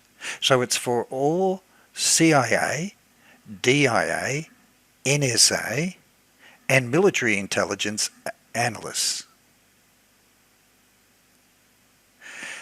It confirms that it was the collaboration of the Central Intelligence Agency, the Defence Intelligence Agency, DIA, and it was called the SAFE, Support for Analyst File System, integrated with ADSTAR. Now this part's very important because if you look at my previous podcasts, I can prove to you that then, after they've developed this system, it's then launched as a private company called Iris Corp, and they appointed Robert McNamara, former president of the World Bank, and Edward Heath, former Prime Minister of the UK, to champion the introduction and sale of the SAFE software system for banking and integration of all intelligence of newspapers and media for the bankers to be able to minimise their risks. They didn't want to get caught with a major crisis like Iran, the hostage situation, which put at risk all of the economic viabilities of many big companies and banks. They didn't want to get caught off guard again. So this is now a complete intelligence integration together with banks and access to information, but it's also how you follow the money. If you are going to follow the money of narcotics and drug traffickers or arms deals being done, or the Soviet Union, which is what Casey claims was the biggest success of his role when they bankrupted the Soviet Union. They were able to then follow the money. Now that sounds good when you talk about national security, preventing the communist countries from getting access to technologies in defence and intelligence and banking, money laundering, drugs, that sort of stuff, and terrorism. And that's where it then gets fused again into the terrorism and drugs, so the war on drugs and terrorism program. Sounds good if you've got good people in charge, but we're proving from the chronology that this all started with Ed Wilson's company, Operational Systems Inc., and Capucci and Associates, linked to all the people with Robert Gray's company, and Eastco with Ted Shackley, Thomas Kleins, Ed Wilson, and Richard Secord, and Eric von Mardbod. You are talking about the secret team. You're talking about the people who are responsible for the whole Iran-Contra scandal that's taking place. Now, William Casey was the legal counsel to Wackenhut, where most of this was starting. This all started back there with the links of Wackenhut, and Michael has given testimony, Michael Riconosciuto has given testimony that his business partner, Paul Marasca, who was murdered, and my podcast shows the links back to the Gambino Mafia running the casino, the Cabazon Casino, Cabazon Arms, the Royal Commissions into drugs and arms being trafficked through Nugenhan Bank with the Mafia and CIA, and then eventually the role of getting the money out of Nugenhan Bank using Paul Marasca and Michael Hand to finance covert operations, which they're now involved with night scopes and machine guns and weapons being sold to the Iran-Contra rebels. And not only that, the Eastco Group is providing intelligence and law enforcement systems. And this is now becoming overwhelming evidence that the original application of PROMIS in the 16-bit version with computer companies that Ed Wilson is setting up and involving the secret team, is that they're assisting the dictators, the fascist dictators of all these countries. You know, we're talking about Libya, we're talking about Iraq, we're talking about Nicaragua, we're talking about Chile, South Africa, Angola. We're talking about they're actually doing the training of intelligence and law enforcement and assisting these dictators to be able to round up and arrest and shut down or assassinate all people considered dissidents that are a threat, to remove these leaders in the name of communism, fighting communism. That's really what this is all about. It's a private CIA and it's a private law enforcement intelligence agency worldwide that keeps fascists in power. But not only that, if you're involved as a secret team in providing the arms and then they're paid by drugs, then you need to be able to follow the money and money launder it through the banks of your choice, i.e. Nugenhan Bank, Banca Ambrosiana, and also Citibank. You are and of course BCCI. You need to be able to infiltrate the banks and control the SWIFT transactions, electronic transactions, to disguise the money and break it down. So, SAFE, summary, target 94. So remember, in 1981 it's discovered that the Burroughs computers, 16-bit, are not good enough for the demands being placed on the system. They have to work now with a 32-bit architecture, and it has to handle virtual memory and mass memory, mass storage, and provide speed. And that's the reason why they needed now the PROMIS 32-bit version, because they're already using the original 16-bit version done at Inslaw. And let's assume that they assumed that it was a free public version and they started their whole development with that. But now the 32-bit is a commercial package that's owned by William Hamilton and Inslaw Inc., and you have to pay for a license for it. And they need to control it. They need to own it. And that's why in 1982, Hadron and Simcom Inc. with Allen and Company, the aim is to buy out Bill Hamilton and seize control, get the 32-bit version, and then they can continue to run their private CIA and dirty tricks network that provides services not only to the Republican Party but all conservative governments worldwide which are loyal to their values. So, confirming again, it's going to be a complete integration of SAFE together with computer and microfilm storage. It's on a very large scale, but this confirms that the pilot system tested was looking at the integration of the SAFE system with the ADSTAR storage system for a partially paperless environment, which means it can capture all paper and also electronic communications, electronic records, audio records, video feeds coming from radio, television. Any form of information is being captured that relates to political intelligence, military intelligence, economic intelligence, and scientific value. And the reason being is that if you're going to control the technologies that are needed for defense and intelligence, particularly in the encryption areas, you need to be able to infiltrate patents, because as people file their patents and declare what they're doing, that's when NSA steps in and they either acquire it, buy out the company, or just steal it and bankrupt companies like Inslaw Inc. If you can't own it, bankrupt it and then control it. So basically it is for all access capabilities of foreign intelligence, and as it says here, it covers the areas of biographical, geography, cartography, which is now tying into satellite imaging.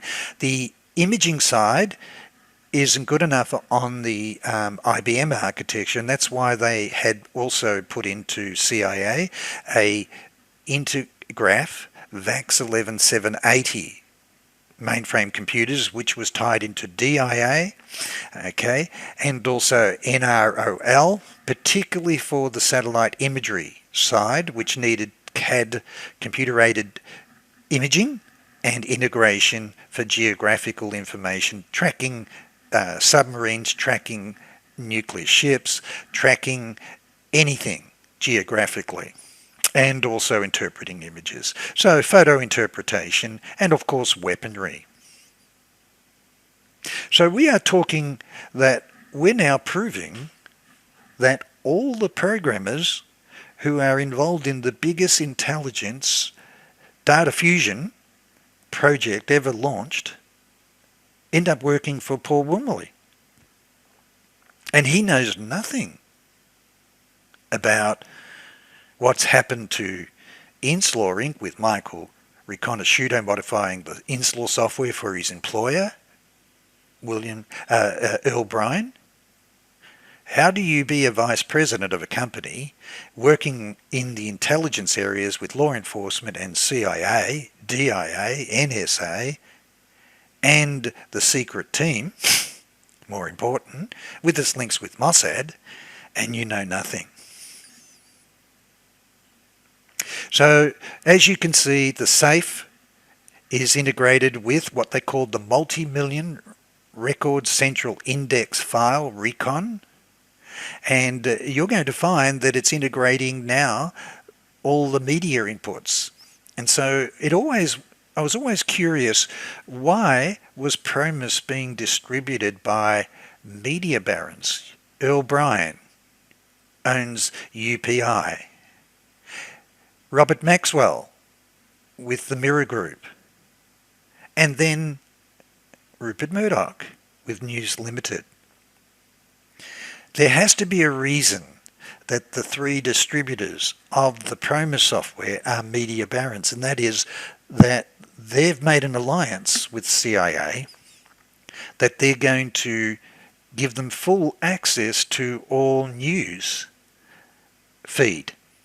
Now, there's two ways you do that.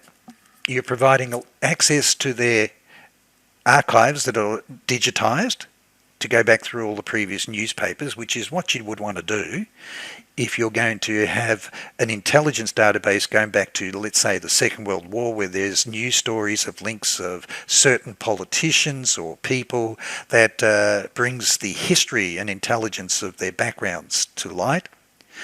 Also, and I believe this is the real reason, is that where would a whistleblower go who has a story that is exposing corruption in governments or in intelligence agencies or in defence, in Treasury? They're going to go to the media and talk to a reporter. And my proposition is this, that the PROMIS software was not only put there, but it was put into the media for the journalists, the investigative journalists, to write their briefs and build their story up. And that way, CIA, DIA, NSA, through Echelon, know what's about to break and who the source is. Because this is about the business of dissidents, shutting them down. Their business is shutting down dissidents. If you look at the history of Frank Colucci, whilst he was working across in Portugal, his role was to assist the government or the leader to shut down all dissidents. They're assassinated. They're arrested. South Africa, shutting it down. Indonesia, shutting it down. Chile, shutting down dissidents. Nicaragua, shutting it down. Wherever they go, their role is to assist dictators, fascist governments, to remain in power. Iran, they were assisting, the Shah to shut down and monitor dissidents in Australia, in America, and also in Australia. So a whistleblower will go to the media, and that's the reason why I believe they chose 3 media barons, is that that's their best intelligence. Now, if you remember the Church report confirmed that there was evidence that CIA was putting their agents in as journalists and working in newspapers, and they had to stop. After the Church report, they had to stop doing that. They were putting them in as professors in universities. They were putting them into DEA, Justice, Customs. They're putting them in all agencies. They're setting up front companies. So a decision was made by Shackley and Bush and William Casey that they're going to have off-the-book intelligence for CIA. They're going to have off-the-book privately funded covert operations that are not accountable to Congress and Senate hearings. And you can't access information through freedom of information. So if they're contracted to do all the dirty covert work, then there's nothing you can do if it is criminal and is not bound by justification of the expenditure of money in their economic reviews and budget hearings, and also it's not subject to access to freedom of information. And so that means it's completely private. And so the evidence is that Dr. Earl Bryan, Robert Maxwell and Rupert Murdoch agreed to fund what was called the Public or Project Democracy program, which was really just a front foundation for Oliver North to finance the Iran-Contra. But they believe in this new right, fascist values that Shackley, Robert Gray, William Casey are projecting. So the 4th phase of the SAFE intelligence production is really, it's going to input to the agency, it's going to bring in the emails and mail systems and document files, and the target date for the full system implementation date is 1984. That was the plan. And it was in 1982 they faced the crisis that they needed a 32-bit architecture. So it says here at the end of October 1982 they awarded a $6 million contract to Reagan Information for their new modern 1010 information management system. So just confirming, this is our man. The key person that did the mass storage archival retrieval system across all agencies. He's the lead programmer and developer for it. And ends up working for Paul Wormley. Ends up working for IBM. Ends up working on integration of FBI. Ends up in GTE, Law Enforcement and Public Safety, with Martha Hill and Thomas Castor. And that's where I found his resume. I found the proposal for the law enforcement system for GTE. And there he was with Thomas Castor and Martha Hill. And it's Paul Wormley's law enforcement software from Simcom. And Operational Systems, Inc. that is being sold and acquired by GTE. And I'll prove to you later on in my podcast that GTE is where all CIA specialists go. William Barr resigns as Attorney General, and where does he go? GTE. And I'll prove to you that through a chain of events, with my legal case against John Hopkins institutions, whilst President Ford and his chief of staff and advisors are agreeing to negotiate a $100 million settlement for my company with John Hopkins, President Ford's on the board of Citibank, together with John Deutsch, former director of CIA, and also C. Michael Armstrong, who was the chairman of AT&T and also is the chairman of Johns Hopkins Trustees, all on the board of Citibank, where PROMIS was installed. And it turned out that all my legal evidence that they requested that I send so they could negotiate the $100 million settlement, and they wanted to keep $40 million of it to fund Jeb Bush to run for politics as president. Turns out that it was sent to the Potomac Institute, set up by the top CIA experts from GTE, who are the lead experts on profiling Osman bin Laden. So it's going back to the fusion of narcotics and terrorism databases. So here it is confirming he worked for Vision Technology in 1985. So remember, he's building the CIA biggest mass storage system and then ends up working for Paul Wormley again. Couple of things that I'll show you is that this university here, American University, he did the program, he was educated at the American University on real-time modeling using queuing theory and also public safety, law enforcement, computer-aided dispatching systems.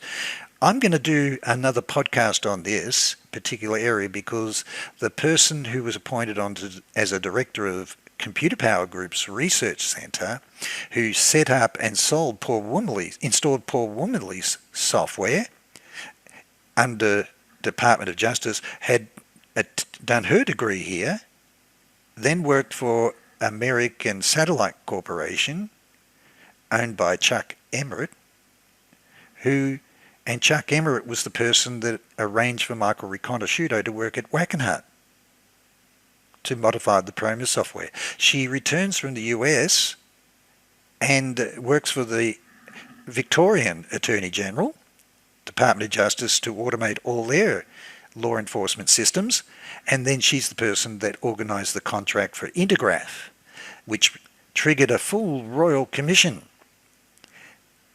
because it was being integrated with the LEAP software that was written by Paul Wormley. Now, you can't make all that up, and that was my evidence on that, which no one knows about. I presented in camera in Parliament to the Australian Federal Privileges Committee, who are investigating the threats made by Computer Power Group's company, Rupert Murdoch's company, and his research centre, because I was exposing that they were involved in over $100 million of R&D rorts with Bankers Trust, and Bankers Trust was chaired and owned by A.B. Krongard, who was on the board of trustees of Johns Hopkins Medicine and became the executive director of CIA, number 3 man, and is the person responsible for Project Hammer at Citibank using the PROMIS software. You can't make these things up. So just reconfirming, it's part of Safe Software, ADSTAR, and it's an alliance between Reagan Precision Systems or Reagan Information Management Systems together with Hadron and Simcom, Wang Labs and Computer Power Group across all agencies. So, why doesn't his resume have Simcom Inc. as the historical journey of all his law enforcement software that is sold from Vision Technology and Viken Technology and Public Systems Inc. to GTE, who then installed it in Australia with the Victorian Police in my state, with the Victorian Attorney General? Why is his not mentioned he was Vice President of Operational Systems Inc., a joint venture between CIA and Mossad with the secret team? Ted Shackley, Thomas Kleins, Richard Secord, Eric von Marbod, and also Joseph Capucci, and the whole genesis of the Iran-Contra scandal. So, the journey so far is showing overwhelming evidence that Ed Wilson, Ted Shackley, Thomas Kleins, Richard Secord, Eric von Barbod, Michael Ledeen, Joseph Capucci, Neil Livingston, Robert Gray, Robert Owen, and Earl Bryan, and later Daniel Murphy resigns from an advisor with George Bush Sr. to work for Gray, and his curious links of meetings with Manuel Noriega, and then integrated for dirty tricks with Richard Viguerie, a private, the genesis of the private CIA and dirty tricks intelligence databases that gave them full access to all intelligence. And then they're offering intelligence and law enforcement intelligence and training worldwide to every fascist dictator.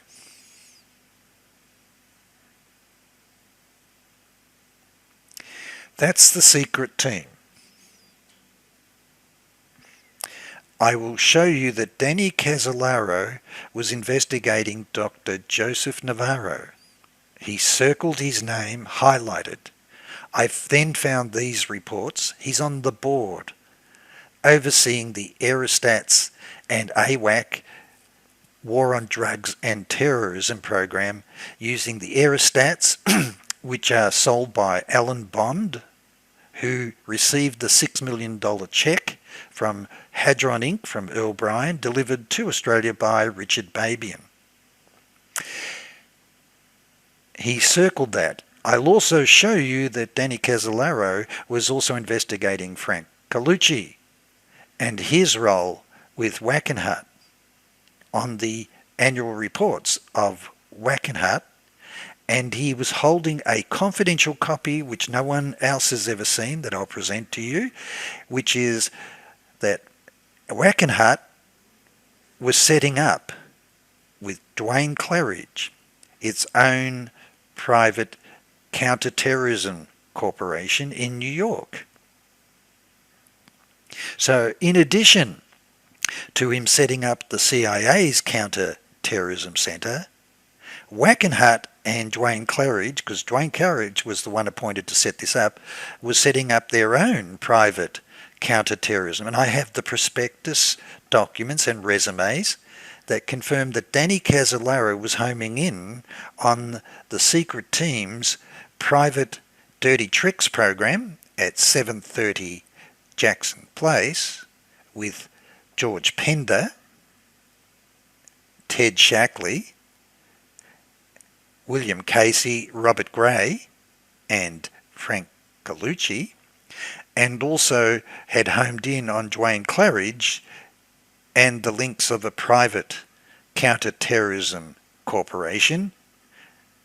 So this is overwhelming evidence that the secret team had infiltrated and started when it was leading to the dismissal of Ted Shackley. He'd already put plans in place to set up a private CIA at 7777 Leesburg Pike, Virginia, and then a private counter-terrorism corporation together with FIDCO and Wackenhut, and the intelligence dirty tricks program was then moved to 730 Jackson Place, Washington DC, where Danny Casolaro was planning to go. In summary, overwhelming independent evidence that Rupert Murdoch and Earl Bryan had a common investor, and he was sitting on the President's Foreign Intelligence Board. He wasn't your average investor. I also have proven that these guys developed the SWIFT banking network in Virginia, and it was the first private SWIFT banking network hooked across to Brussels, and sold the company and patent rights for that SWIFT network that they had developed for CIA to launch Iris banking SWIFT network with Robert Gray and Kissinger and Associates with the Club of Rome Banks, World Bank and IMF with Robert McNamara and former Prime Minister of UK Edward Heath. They sold the whole company and patents personally to Earl Bryan. And this is now the curious part. I paid attention onto GTE seeming to be where PROMIS is going. That the law enforcement intelligence software that starts with Edwin Wheaton and Ted SHACKLEY, Robert Gray, Paul Wormley, goes to Simcom, goes to Hadron, goes to Vision Control, goes to Viking Technology, Vision Technology, Viking Technology, and then sold to GTE. And then when I saw that it had been sold to the Australian government for GTE, I then followed the fact that where does William Barr go? He steps down. He steps down and becomes the lead counsel for GTE. And where did he work previously? CIA. From 71 through to 77, which happens to be the same time period where William Shackley, Lucien Koenig are doing all their private intelligence work with DEA and drugs and terrorism and arms with Guggenheim Bank. But look what happens in his resume. These are the things that stand out. He's responsible for the investigations of the savings and loans crisis, which involved Neil Bush. And I've got a podcast showing that that leads to eventually Follow the Money, its Operation Still Point, and a company called Ignite Education, which is set up with the former ambassador of Kuwait, who's involved in the scandal that destroyed my encryption companies with the bogus prints with United Nations and the federal Australian government. They all own a company together. He also is responsible for Pan Am 103, and this is critical because there was overwhelming evidence that the bomb and the clothing in the suitcase where the bomb and drugs were supposed to be was actually traced back to an office adjacent to an office owned by Ishban Barbuti, who was working with Wackenhut and Richard Secord. It was Richard Secord who introduced Ishban Barbuti to Wackenhut, and Wackenhut was providing the security for Ishban Barbuti's companies worldwide, but also was responsible for the security of Pan Am in the UK. This is very important because I want to touch on that in a full podcast about Pan Am 103. More important, how did I find these people and the link to GTE? It was when my attorneys were asked to send all our evidence across to a fax number provided to us by the Chief of Staff, Calvin McDowell, who represents President Gerald Ford and their company, wanted me to send all my legal evidence that I had against John Hopkins to a fax number, apparently to their attorney who will be negotiating the $100 million settlement for my company. The condition and agreement, which I'll do in a podcast with signatures, with the company owned by Gerald Ford and his Chief of Staff and former senior advisors, that's all that's in the company, are all signed between myself and them, and they wanted to keep $40 million of the settlement to fund the presidential election program for Jeb Bush. This is in 2004. This is the time when Robert Booth Nichols appears and makes threats against me. The number that I had sent all my details to, I had to trace down eventually with my research, because they suddenly abandoned me when they learnt that I had uncovered that CIA was involved with the bogus prints that had destroyed my encryption companies with the federal government of Australia, and also with United Nations SEAL program. That's in a podcast, to show you that the bogus prints appears, and I have all the evidence of the CIA involved with them when they destroyed my encryption programs, and then involved in the laundering of gold bullion with Leo Wanta in Operation Steel Point, and the ambassador and letters involved were using PROMIS software for rebuilding the currency of the dinar for the Kuwait government after the invasion of Kuwait by Saddam Hussein and stealing all their gold bullion. Everything leads to PROMIS is laundering gold bullion and US security notes written against that gold bullion using the PROMIS software with Citibank. Well, when I did my research on the fax number, it turned out it wasn't an attorney. It was the fax number for the Potomac Institute for Policy and Studies. And the fax number and telephone number belonged to a Dr. Javitt, who was not a lawyer, but was a doctor working with Johns Hopkins, pretending to be a lawyer.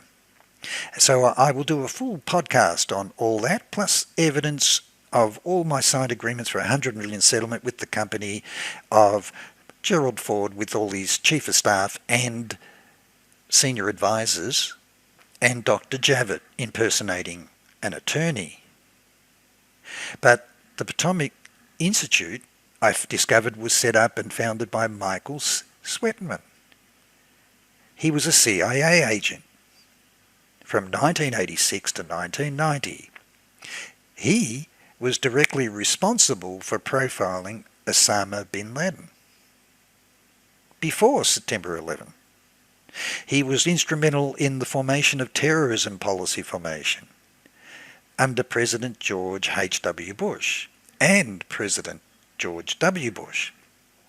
If you may recall from my previous podcast, the Prime Minister of Australia, Honourable John Howard, had agreed to discuss with President George W. Bush during his visit to Australia the problem of Johns Hopkins Institution committing fraud against my companies, as I had served as the former science advisor to his Australian Federal Liberal Party in 1995.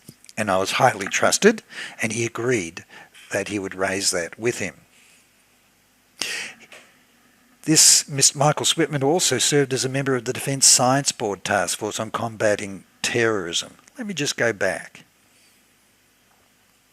Danny CASOLARO, this is being managed by the Defence Science Board, where Dr. Joseph Navarro is, who's the director of Wackenhut Applied Research.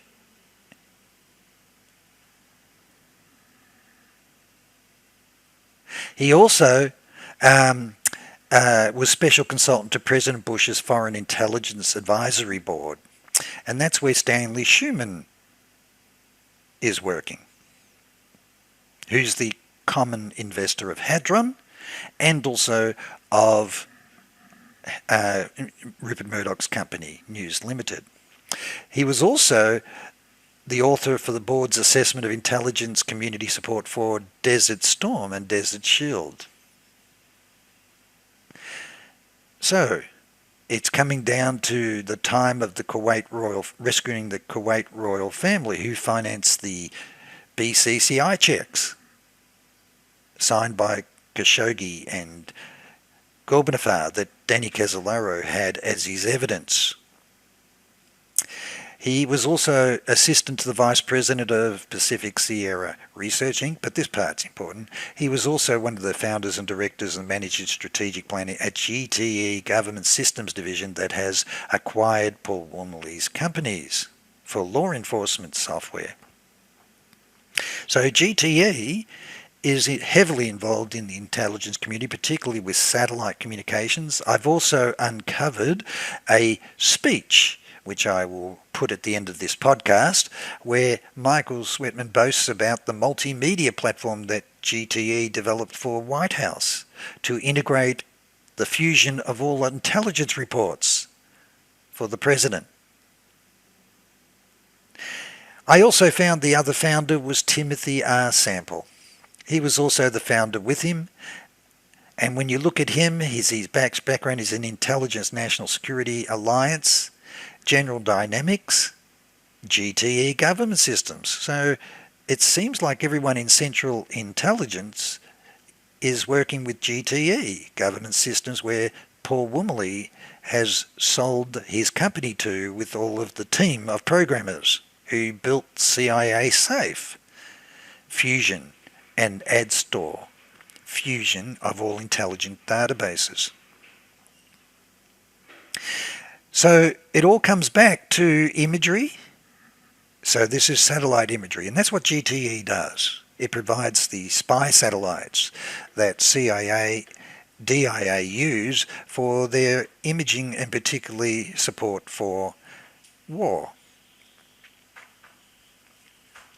And then this is the evidence that I uncovered in Australia, that the LEAP software, the Law Enforcement Assistance Program. Now remember, the lean software that Michael said had been renamed, the Law Enforcement Assistance Network, was sold and developed by Computer Power Group, is the partner with Hadron Inc., Simcom Inc., Wang Labs, who's doing the CIA Safe software and the integration of the archives and diffusion of all databases for US Secretary of State and US Treasury, Secretary of Treasury, James Baker. But this is Paul Wormley's software, and it's called the Law Enforcement Assistance. Instead of network, it's called the program, LEAP. And this is an audit report because it's having serious problems. And in the audit report, it confirms that it was sold in 1991 by GTE Government Information Systems, but during 1995, they've got a crisis. The Australian taxpayers are investing up to $50 million to improve it, but they don't own it. GTE does.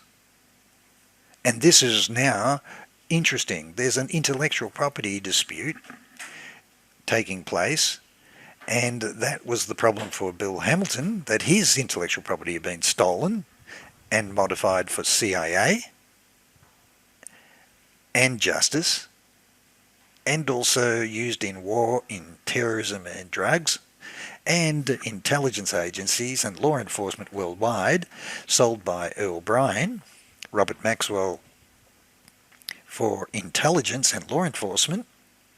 And there's a dispute in reverse happening against GTE with the Australian government.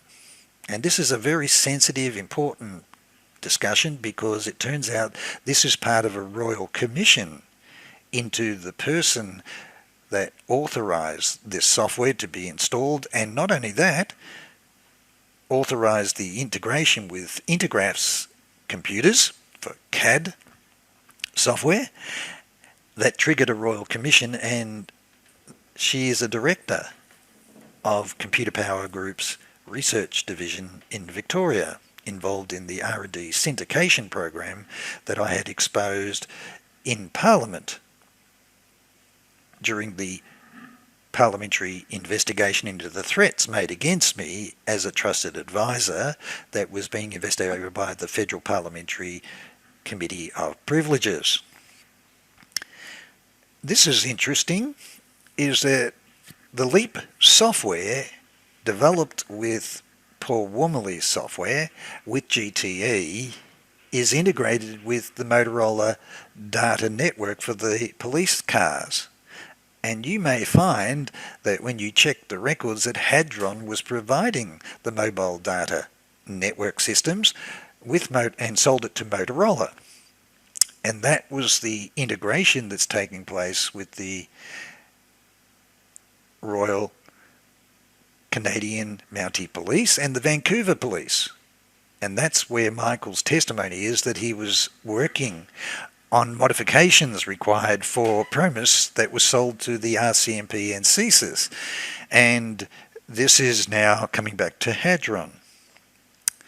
And this goes through the full integration of the mobile data network project involving Motorola's installed car systems and integrated databases using Paul Wormley's LEAP software, sold by GTE, and the resumes of all the programmers from Operational Systems Inc., Simcom Inc., Vision Technology Inc., Viking Technologies Inc., all go to work for GTE, Government Information Systems.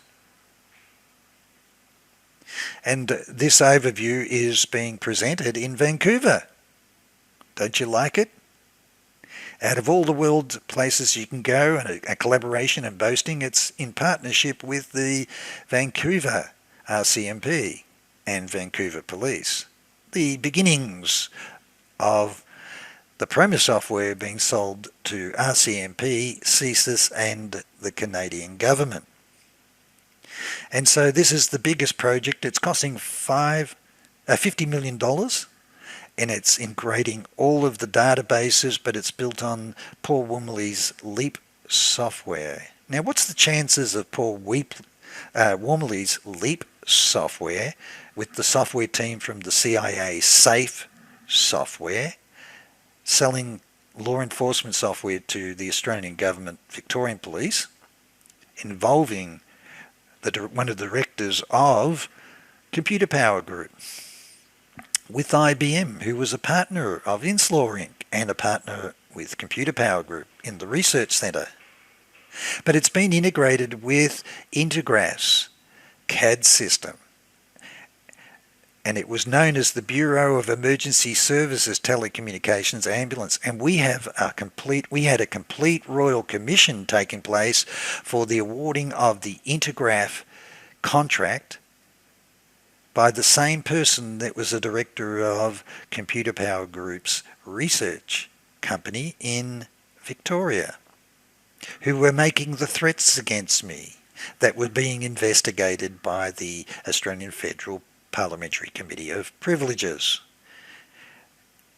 It's impossible to throw a dice and line the ducks up, but the lady in question who awarded that contract had been educated at the American University.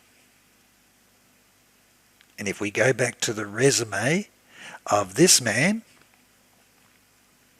let's have a look. The American University. They both did the same course. Here's the guy who designs the CIA SAFE mass storage database archival system, and she was educated at the same university. And now I've got her resume, and I'll do it as a complete separate podcast on the LEAP software and the link with Computer Power Group and the Royal Commission into integrating it with Intergraph, because Intergraph's very important. Michael's testimony states categorically to me that his modifications for VAX was that it was really designed for the Intergraph VAX 11780. Its architecture was specially designed for interception by echelon. It allows for echelon to be able to eavesdrop on all intelligence put in. So when you've got law enforcement, prosecutions, banking, money laundering, drugs, terrorism taking place, if it's a black operation, you certainly don't want to have people arrested. And that's why controlling the media, controlling law and justice is paramount if you're a secret team. So I'll come back to the Intergraph system. There it is. It's going across. It was all built on Intergraph. You can't make this up. It's the mobile data network command control systems that Hadron had sold to Motorola being integrated with Intergraph. And the person that wrote the whole contract that triggered a royal commission is trained at the American University and worked for American Satellite Company owned by Chuck Emmerich, who arranged for his wife, financed Wackenhut, the founding of Wackenhut. Not only that, Chuck Emmerich is the person who arranged for Michael to work at Wackenhut at the Cabazon. You can't line ducks up like that. So when you go through all of this, this is just examples of the LEAP software. And here's the auditor's report in 2005. Now remember, I'm being threatened by by Robert Booth Nichols. All problems lead to Alexander Haig. Michael Ledine's in town. I'm writing now directly by letters with Michael Riconosciuto. I'm dealing with Bill Hamilton since 2000. Exposing Computer Power Group is involved. And one of the things that Robert Booth Nichols said is that he knows Mr. Ken Buxton, the chairman of Computer Power Group's research division. Then he says, all my problems lead to Alexander Haig. So the fact that he knew the chairman of Computer Power Group's research division and that my problems lead to Alexander Haig, you've got too many things lining up that show that they were worried that I was working things out. So this is the auditor's report. There was a major crisis. Remember, all of the LEAP is in the paper because it turns out that the mafia were having access to LEAP records, particularly getting access to the identity of informers before trials were taking place, and the informers were being executed in their homes days before appearing in trials. And also they were finding printouts from the LEAP system. So there was a huge security leak taking place. So it had huge intelligence breaches and security breaches, but it also had huge cost overruns and problems that we didn't own the intellectual property. And we're spending $50 million of taxpayer funds. And so it confirms that it's integrated across the state, and it's using Motorola's data terminals, that the vendor, who it's all running on his IBM Australia, who was Bill Hamilton's partner and Computer Power's partner, and was owner of the research centre with Computer Power, where the lady who awarded this contract and also the Intergraph contract that triggered a royal commission is on the board of their research company, and was involved in the threats that was made against me as a trusted advisor of the government of Victoria and the federal government. And so we are talking about the system is handling 350,000 transactions daily. It's now being integrated, and it's tracking the names and dates and place of birth, gender, racial appearance, prior convictions, charges laid, as incident numbers. It's now integrating across to track gambling, obviously for money laundering and problems related to that, informants' names, type of gambling, activities, frequency of gambling, average weekly outlay. You know, if you're going to money launder, you're going to do it at the casinos or in the poker machines. And where was the investigations with the Costigan Royal Commission that I covered with Nugenham Bank and Robert Booth Nichols' activities with the mafia of the Gambino, is that they were trying to break into the casinos. They were trying to set up casinos in Australia and poker machines. So Cabazon Casino is a great place for money laundering, and so was Australia.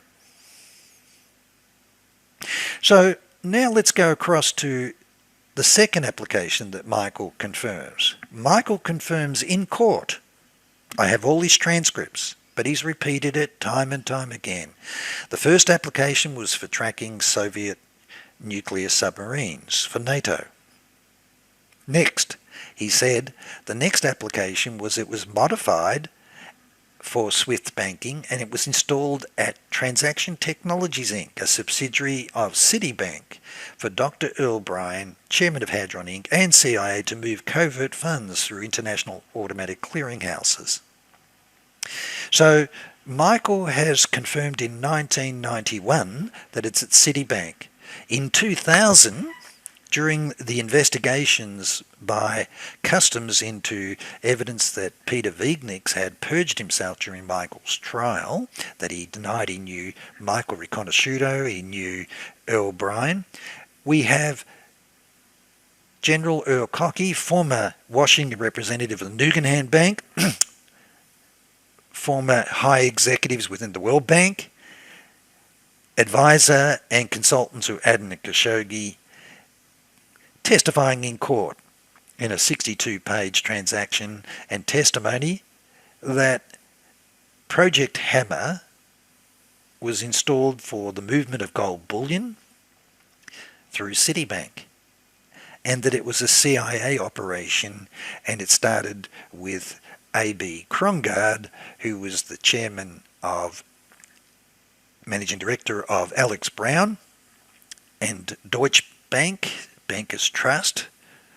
The syndicate, by the way, that was working with Computer Power Group, $100 million investment with Bankers Trust, that was involved in R&D syndication that I exposed, is the same company and research centre that the lady who awarded the ambulance contracts to Intergraph that triggered the Royal Commission was involved and linked with Leap Software with Paul Wormley.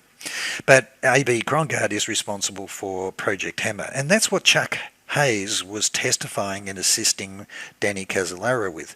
He was talking about Project Hammer and that the movement of funds electronically with NSA and CIA, particularly for covert operations worldwide.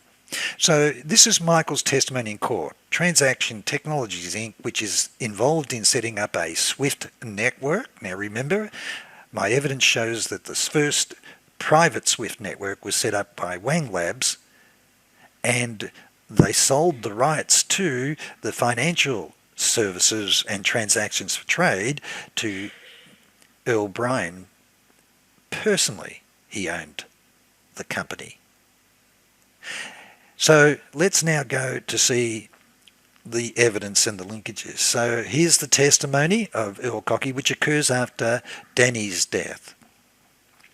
And he is the highest level executive linked to World Bank, Guggenheim Bank, and Citibank for the movement of gold bullion. Secret gold bullion transactions taking place. And that was his testimony, April 2000.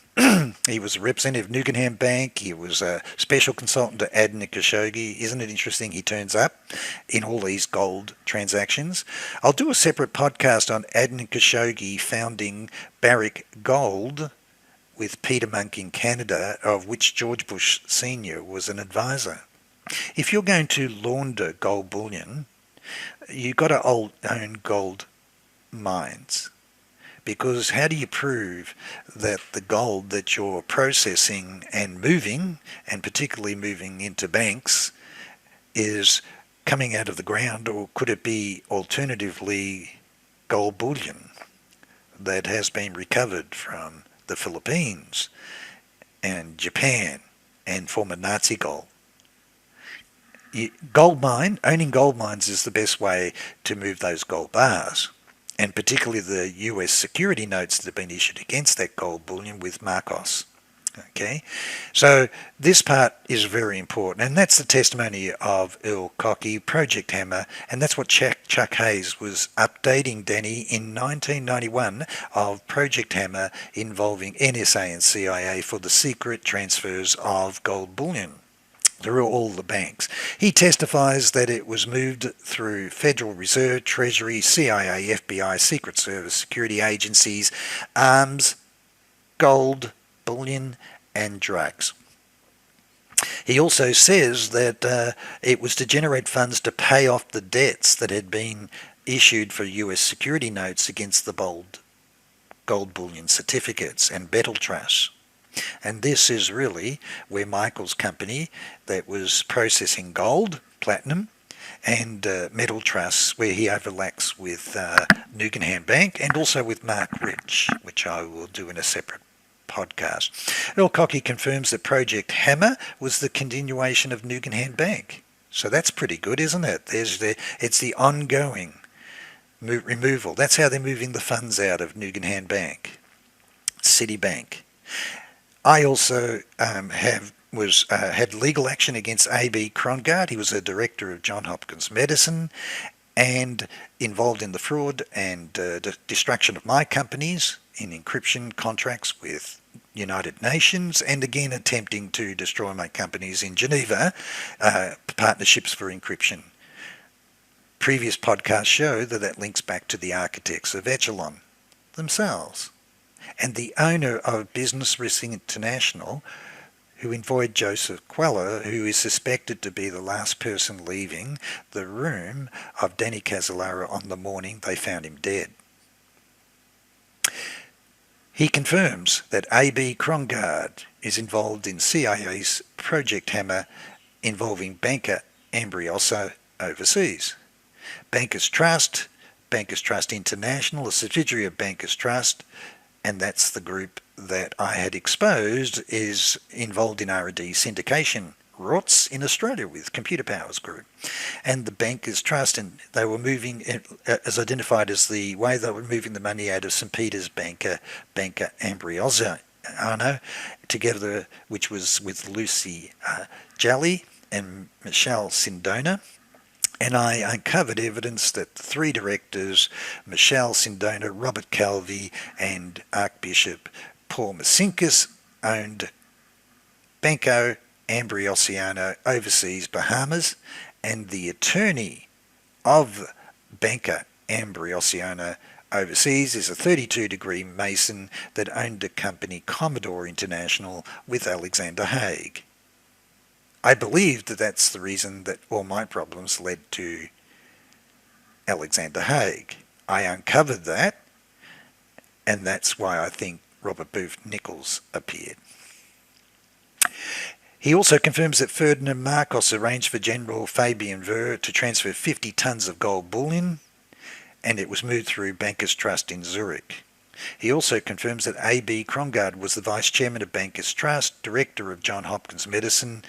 That's what I'm proving, and he became the executive director of CIA. General Earl Cockey was a director of Nugenham Bank, Washington branch, and Robert Booth Nichols represented 1 billion gold bullion certificates. I have a copy of the trust and the confirmation that he has the rights to represent 1 billion gold bullion certificates owned by Ferdinand Marcos, held in trust in Switzerland. A.B. Krongard and CIA's Project Hammer.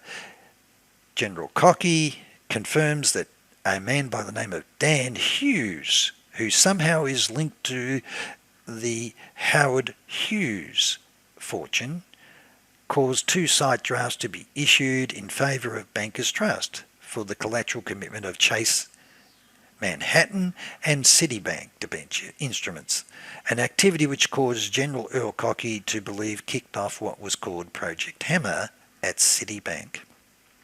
And he confirms that the lawyers and investigators were building a lawsuit against Dan Hughes, and they were cheated out of money, but they were negotiating with Central Intelligence Agency in an attempt to settle privately out of court. And the testimony is that Dan Hughes confirms that these negotiations were taking place at the office of Buzzy Krongard, number 3 man in CIA. How do I end up trying to sue this guy? Robert Booth Nichols turns up, all my problems lead to Alexander Haig, and I'm helping Bill Hamilton expose PROMIS, and I'm writing directly to Michael Riconosciuto, which triggered the appearance of Robert Booth Nichols to come to Australia to threaten me. So let's go back to Citibank. This has caught my eye. The genesis of Hadron and Simcom trying to acquire Inslaw's PROMIS software and buy them out, which he refused to do Bill Hamilton didn't want to sell, and he was being threatened by Larty that they could make him sell. They have ways to do that. But the person they interviewed who was responsible for the meeting for the investments with Allen and Company had left Allen and Company and now is working at Citibank, but in Geneva, Switzerland. So it looks like this is the genesis, by chance, of the round robin of funding involving Project Hammer with PROMIS software kicking off with Citibank. So the coincidences are too much. There are too many coincidences taking place.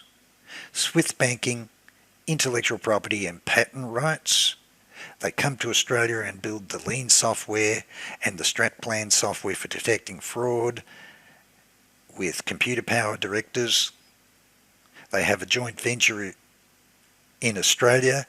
They're developing all of the office automation software across all governments, the biggest project involving TRW, Wang Labs, and at the same time designing the fusion of all intelligence databases. The same financier, Allen and Company, and he's sitting on the Foreign Intelligence Board, and he's working directly with Earl Bryan links to CIA and the memos and confirmation of Rupert Murdoch meeting with William Casey, Walter Remand, agreeing to fund Project Democracy, which is the front foundation for Oliver North. Media barons. As I say, PROMIS is being distributed by media barons. He's interested in law enforcement and intelligence. This man represents Computer Power Group. It has a monopoly on law enforcement, court software and attorneys, integrated intelligence, law enforcement case management across all attorneys in Australia and selling it to UK. Also building the CIA SAFE software. They implemented Status, text retrieval with artificial intelligence with the SAFE software and Department of Defence, and then Wang Labs and Computer Power Group win the complete automation of the systems for White House for the mass data retrieval archival system called STARS in 1989. So coming back to the biggest integration, how do I find a key programmer for the biggest archival storage retrieval system for CIA fusion with all other intelligence agencies? Ends up working for Paul Wormley. I then found this. Not only did they do the integration of all paper-based archival intelligence systems for CIA and NSA, DIA and Defence, they also had installed the biggest archival system for Citibank. Is this possibly where the PROMIS software ended up in Citibank? And the answer is has to be. Michael had independently said that it was installed. The intelligence database here is that it's completely automating all paper records and checks, and for instant retrieval of all historical records that are paper-based as well as multimedia. And this is Reagan Precision's also winning. It's dated 1977, the same time they're doing the CIA SAFE Data Fusion AdStar. They're also installing it at Citibank. And this is a paper that independently shows the same system being set up at Citibank and the Reagan Precision Industries retrieval system for use, and it's all about paperless archival. And it's linked into their Trace, which is tracing their checks and payment systems and transactions that are paper-based, then integrated and fused with electronics systems, and it develops an economic computer index micro image filing storage and retrieval system, and that's exactly what they did for CIA, fusion of all intelligence databases. It's at the same year, same time. I think that this is not by coincidence. So the importance of this person with CIA and then being employed by Paul Wormley, plus the programmer of Thomas Castor being employed by Paul Wormley. And then this man, I found his resume. He independently shows that he was the lead consultant for Reagan Precision Industries that wrote the original proposal for CIA. So this man here, who works for Paul Wormley, is the programmer. This person here is the one that wrote the proposal. And he's really interesting.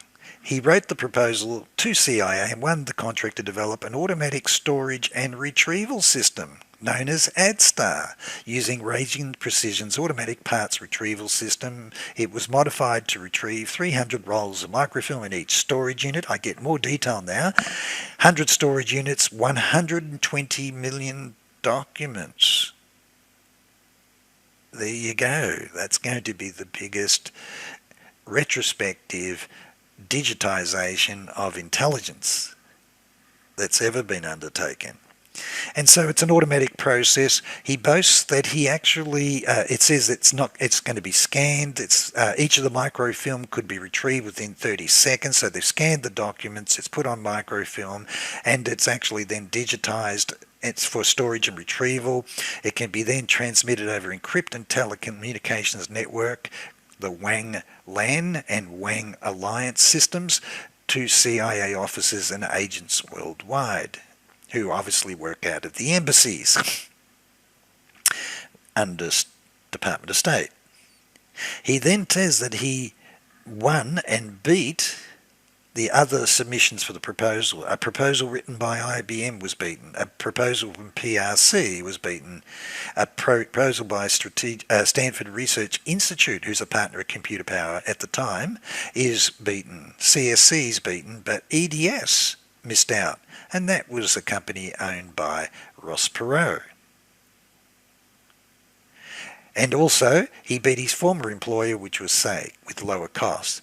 He says he moved from San Diego to Washington, D.C. to implement the project.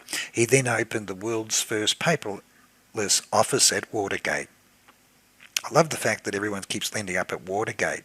And he confirms that some of the systems he's developing for his paperless system is running on Plessey computers and DEC PDP-11s. I then go through his complete resume. Here's a photograph. He set up the paperless office at Watergate. He named it Micronet Inc. Very, very good. It's based at the Watergate Hotel. It's listed as the world's premier office automation, and it seems like the automation across all intelligence agencies and law enforcement intelligence is involving the office automation to a paperless environment. And that's where Computer Power Group came in. That's where Reagan Information Systems comes in. He sold his company to a wealthy oil company, and then he built the National Software Library. Of course, he's going through with some of the demonstrations he's doing, and I'll explain what he's doing here in a minute and what else I found. I went back in time. Well, where did he come from? Well, he came from General Research Corporation, which is very important. It was later acquired and became Interferon Corp, which is important. It was previously called Defense Research. And he built the Oracle's life cycle cost model. And I thought this was important. Everyone keeps coming from Trident submarines. It turns out that his background is new military defense system. He designed it for the Office of the Secretary of Defense. This is in 69 through to 73. It was known as Oracle. It was a predicted cost program such as the building of the Trident submarines, Polaris Poseidon submarines, Star Wars program, phased array radar systems, satellite-based systems, Minuteman defense systems, SALT 1 and SALT 2 defense systems. It seems that to get into the development of this software, you also have contracts with Trident submarines. It says here he won the award for military operations research, and this is where it's coming down to. They're all coming in with operations research backgrounds, and it was called the Oracle Lifecycle Cost Model. Where else did he work? Well, he then, after setting up the paperless office, he then started at PC Telemart, which was the national library, software library set up in Virginia, 40,000 square feet facility, housed the world's first personal computer software libraries, 21,000 software products, first e-commerce delivery of software worldwide with his servers. I noticed that he received $5.5 million investment when he floated in an IPO, and his biggest investor was Allen and Company. They chipped in the steed of $500,000 to kickstart him, and also Alex Brown becomes an investor. Here's a photograph of him with his paperless office at Watergate, and he's even boasting that he was working over in Saudi Arabia for 3 months while he could demonstrate he could run his whole business remotely. I don't know what he's doing in Saudi Arabia, it doesn't say, but that seems to be a common place for where everyone seems to be involved from Wackenhut. He then confirms that his Micronet software and paperless office is being implemented with ISCOM, and this part's important for defence. And here's a photograph of ISCOM and confirmation that he's working with Colonel R.E. Jewett and also Lieutenant Colonel D.L. Parsons and David Stein. So he's the originator of the CIA AdStar, part of the CIA SAFE software, and he's showing the advantages of digitization and automation using micrographics, a combination of photo compositions, facsimile, electronic communications and emails, integration system for a paperless environment from a computer console. So other than that, he's integrating dictation, data and word processing, electronic mail, secure source documents, updatable computer output microforms, and it's a fully integrated records management system. So I thought that was an interesting background, but he has confirmed the AdStar was developed for CIA, and that confirms the role of the development of AdStar with CIA SAFE. So all roads of CIA automation and fusion of all intelligence database records, paper and electronic, lead to the programmers being employed by Paul Wormley, starting at Operational Systems Inc., Simcom Inc., Vision Technology, Viking Technology, and then all ending up for GTE, where William Barr appears, having worked with CIA. So we have a monopoly. The beginning of the exposure of the secret team really came from Daniel Sheehan, who had subpoenaed Paul Wormley about covert espionage being committed against domestically in America against American citizens. And then he exposes the secret team in the Iran-Contra arms and drugs with Oliver North, in the Iran-Contra with the secret team in the later 80s. So this is the genesis. My evidence confirms Wackenhut Fidco, EastCo, is the private CIA group set up by William Casey, together while he's the chief counsel of Wackenhut, together with George Pender with Fidco, with Robert Mayhew and Robert Booth Nichols, William Pender, Clint Murchison, and also the attorney to President Reagan, Michael McManus.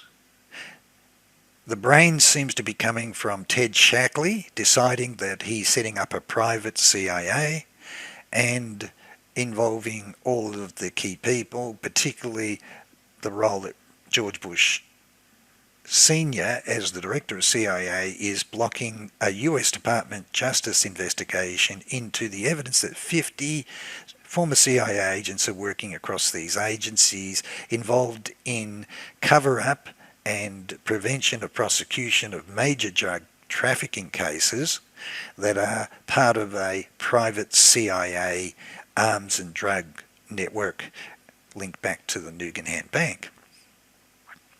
The importance of Robert Gray is for the dirty tricks, and his links are that he represents BCCI, he represents the Korean Central Intelligence Agency, he represents Robert Maxwell, he represents the Nicaraguan resistance, and he owns companies with Ed Wilson, Consultants International, and ISCO, who are shipping drugs, guns and weapons worldwide with ISCO and Ed Wilson's companies.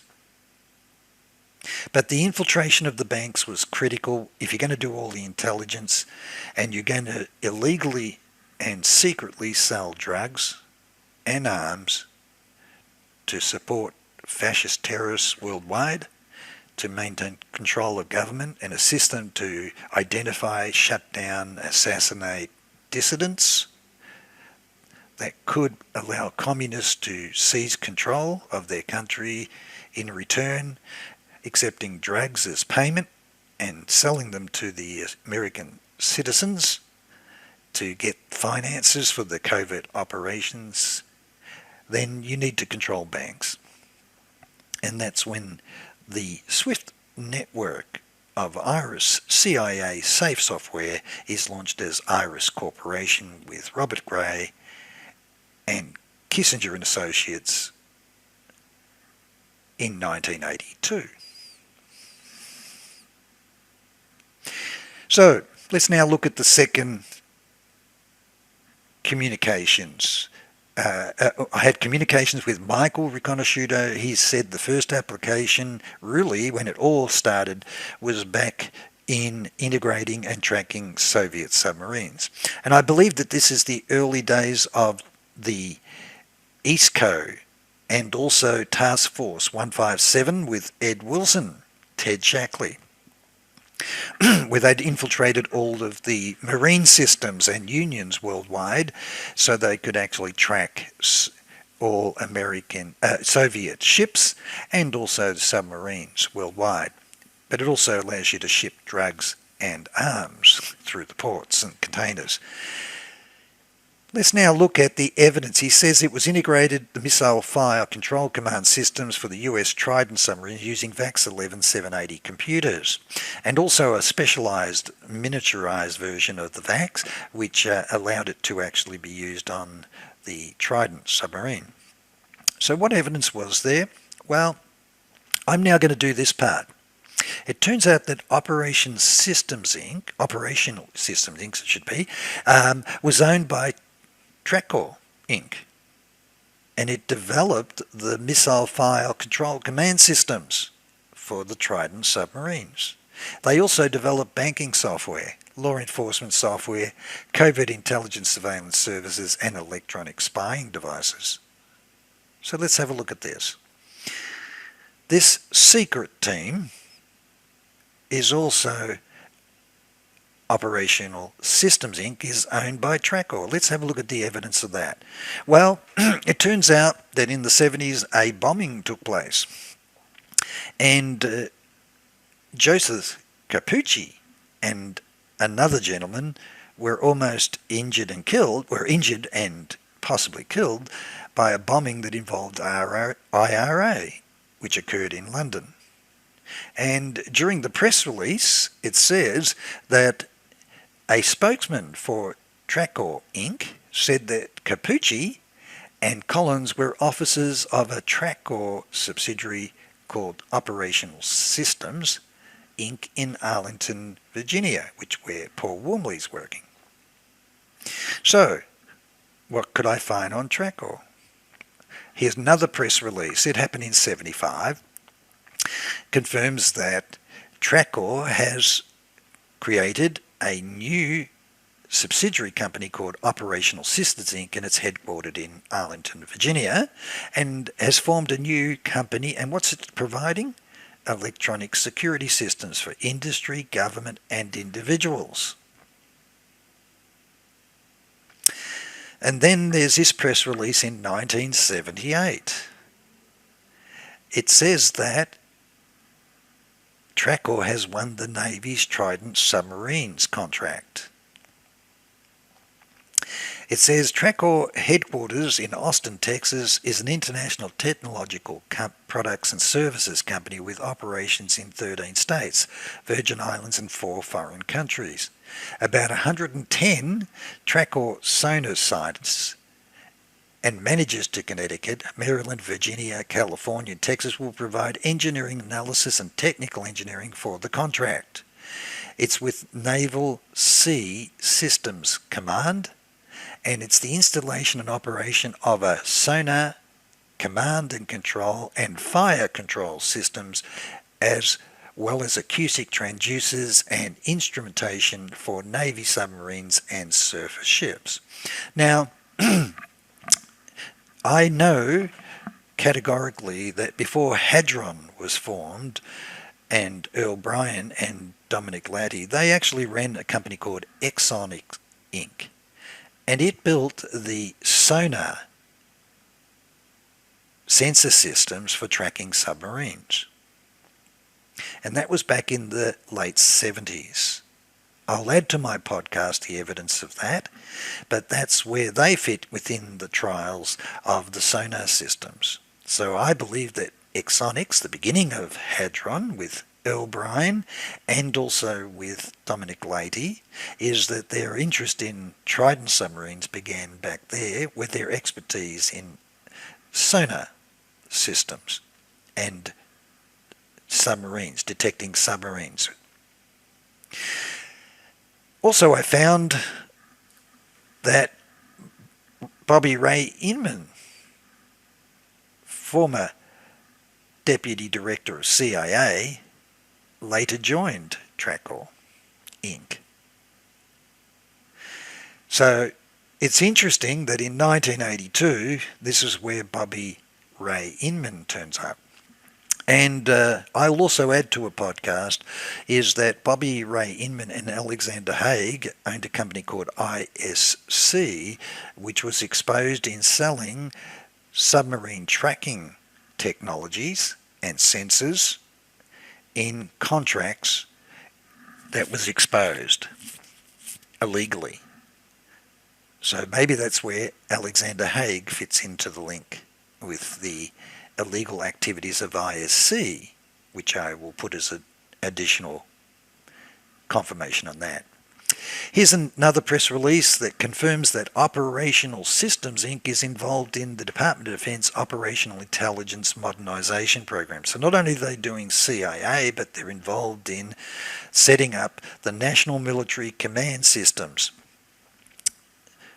with Department of Defense. And what does it need? Well, it's going to support Advanced Airborne Command Post. It's a storage and retrieval data system management system, and it integrates into it the sensor correlation. So we have further needs for PROMIS software for managing the interfacing of multi-vendor distributed database systems and computer systems for the fusion. And as it says here, it's the fusion of all source information. And that's really the a major advantage of what Inslaw software did.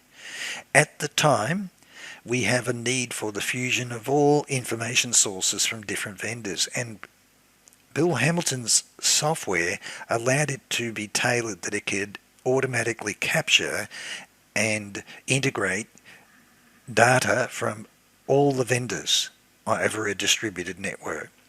And so it was an opportunity for doing the job for the complete integration and fusion of intelligence and databases across defense, intelligence, law enforcement, and justice, and also Treasury. And of course, it says here, TRACOR Inc., further evidence, in 1974 developed the $14 million worth of chaff, and electronic warfare material used under supervision of NSA. So they're linked with NSA. They had a $5.3 million contract to perform service connected with missile firing submarines, and Operational Systems Incorporated, which does electronic security work, including manufacture of covert surveillance devices for government agencies such as the FBI and CIA. And so there's your integration of Operational Systems Inc. with Paul Wormley as Vice President.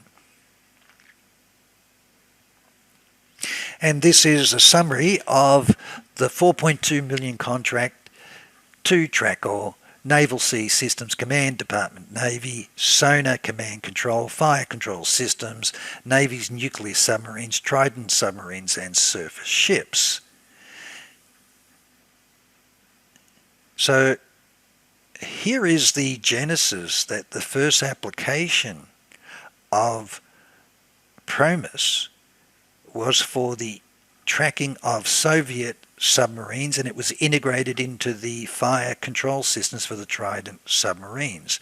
That is Michael's testimony. Let's just go back to that so you can see his statement. It's very specific.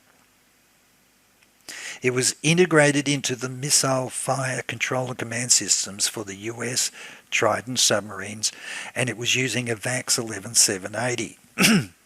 So if it turns out that they had the original contracts and it had to be updated to a 32-bit system for the VAX 11780, there's your second reason for needing William Hamilton's 32-bit version. And hence, confirmation of Peter Wiednick's delivering the tapes to Michael, who was working on VAX 11780 computers. It had two applications. One, the missile fire control command systems for the US Trident submarines, and the second one was integrating into the SWIFT networks at Citibank, where Project Hammer was installed with PROMIS. So now let's jump down. Further evidence from this is across the Aegis cruisers and destroyers, Trident submarines, and the Tomahawk missiles, F-16, F-18s, C-17s, C-130s, B-1 bombers, and B-2 bombers. These are the nuclear bombers. So we are looking at integration across everything. So this is further independent evidence. The same company is not only doing CIA's fusion and defence, but it also is subcontracted across.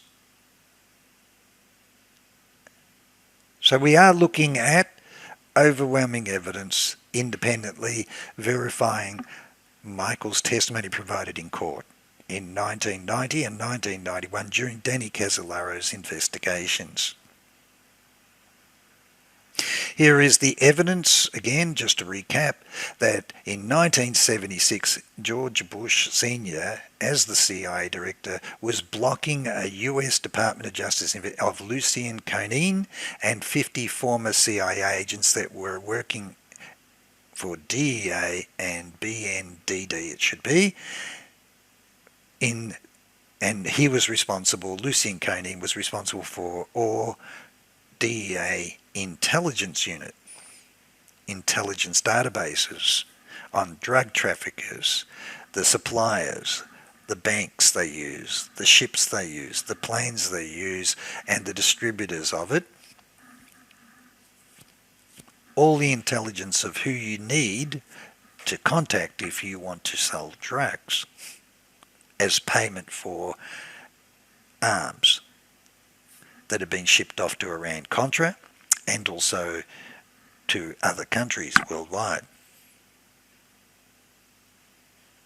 So I have covered this is that that's the overwhelming evidence of the importance of the secret team. And of course, if he's blocked the investigation that CIA was involved in the cover-up of covert operations involving drugs being trafficked with arms throughout the Nugenhand era, then you can bet your bottom dollar that it's the fox looking after the hen's house when he be appointed as the Tsar for the war on drugs and terrorism.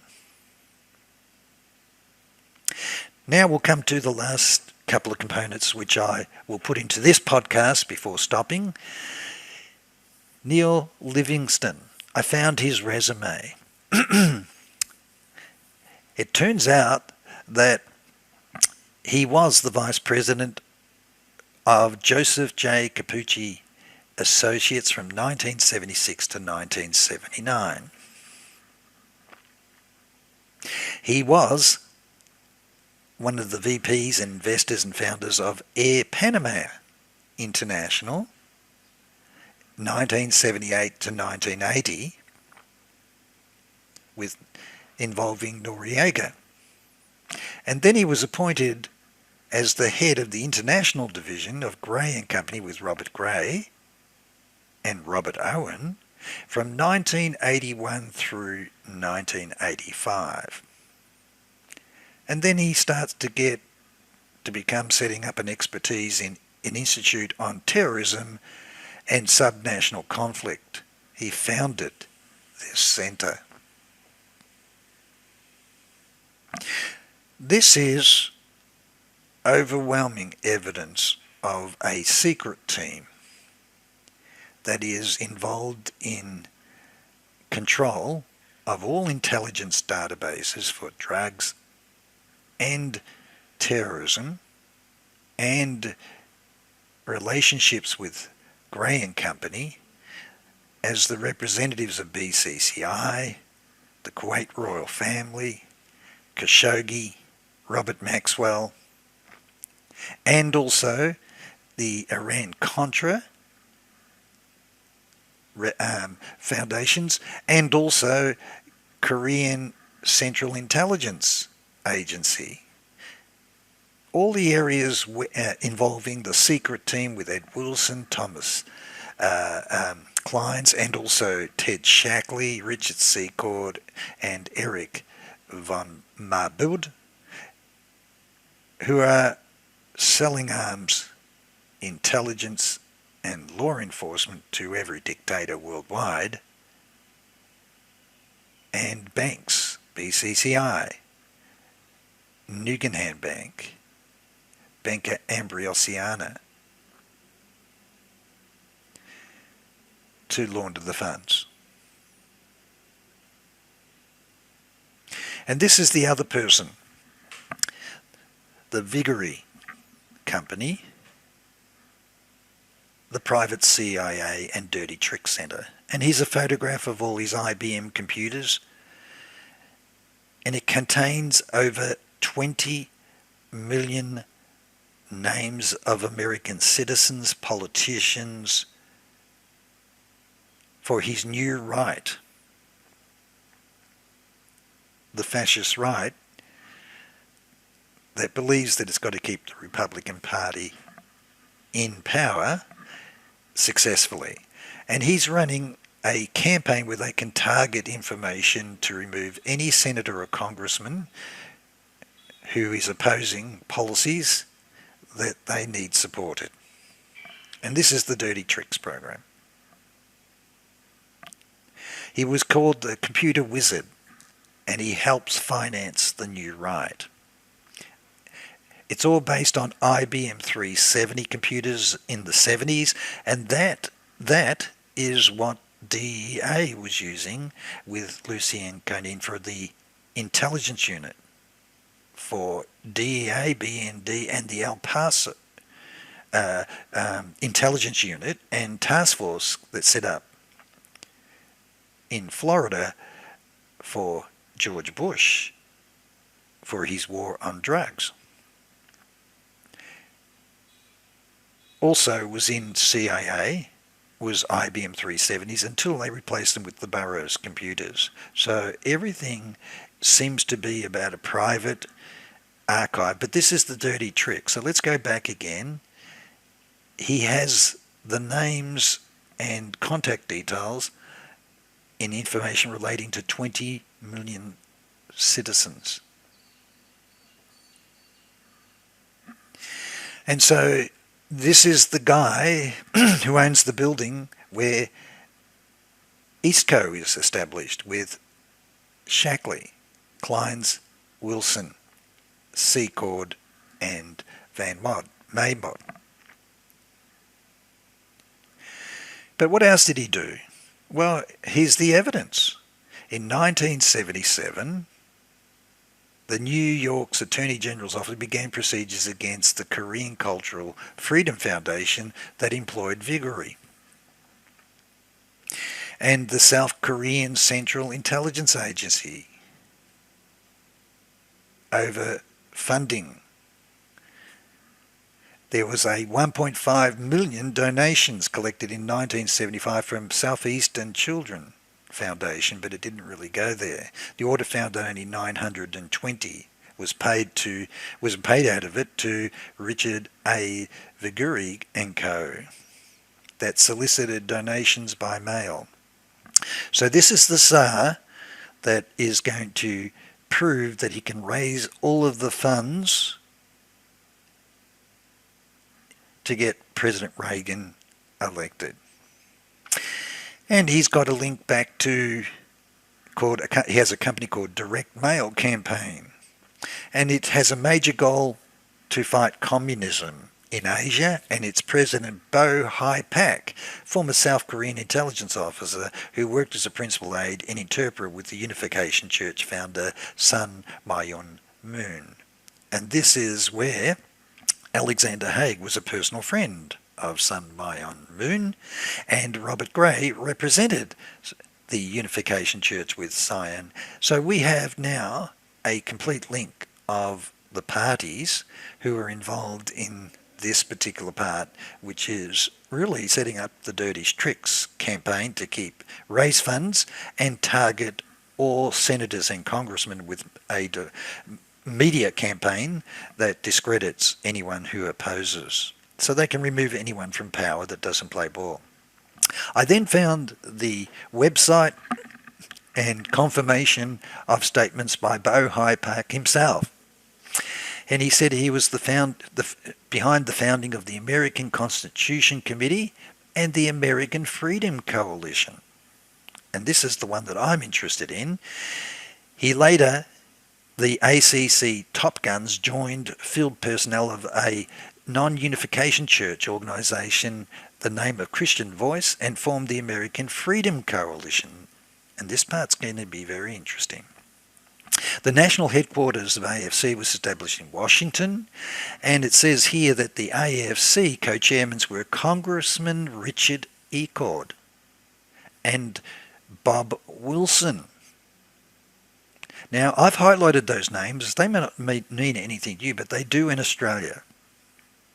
Let me show you how important this is with the link with Ted Shackley's private CIA and Dirty Tricks program, a major database of 20 million citizens. If you go to the website of Spartacus Educational, which has a very good historical link of anything to do with CIA, the secret team, and Dukenham Bank, it says on the 27th of November 1979, Michael Hand wrote to Ted Shackley.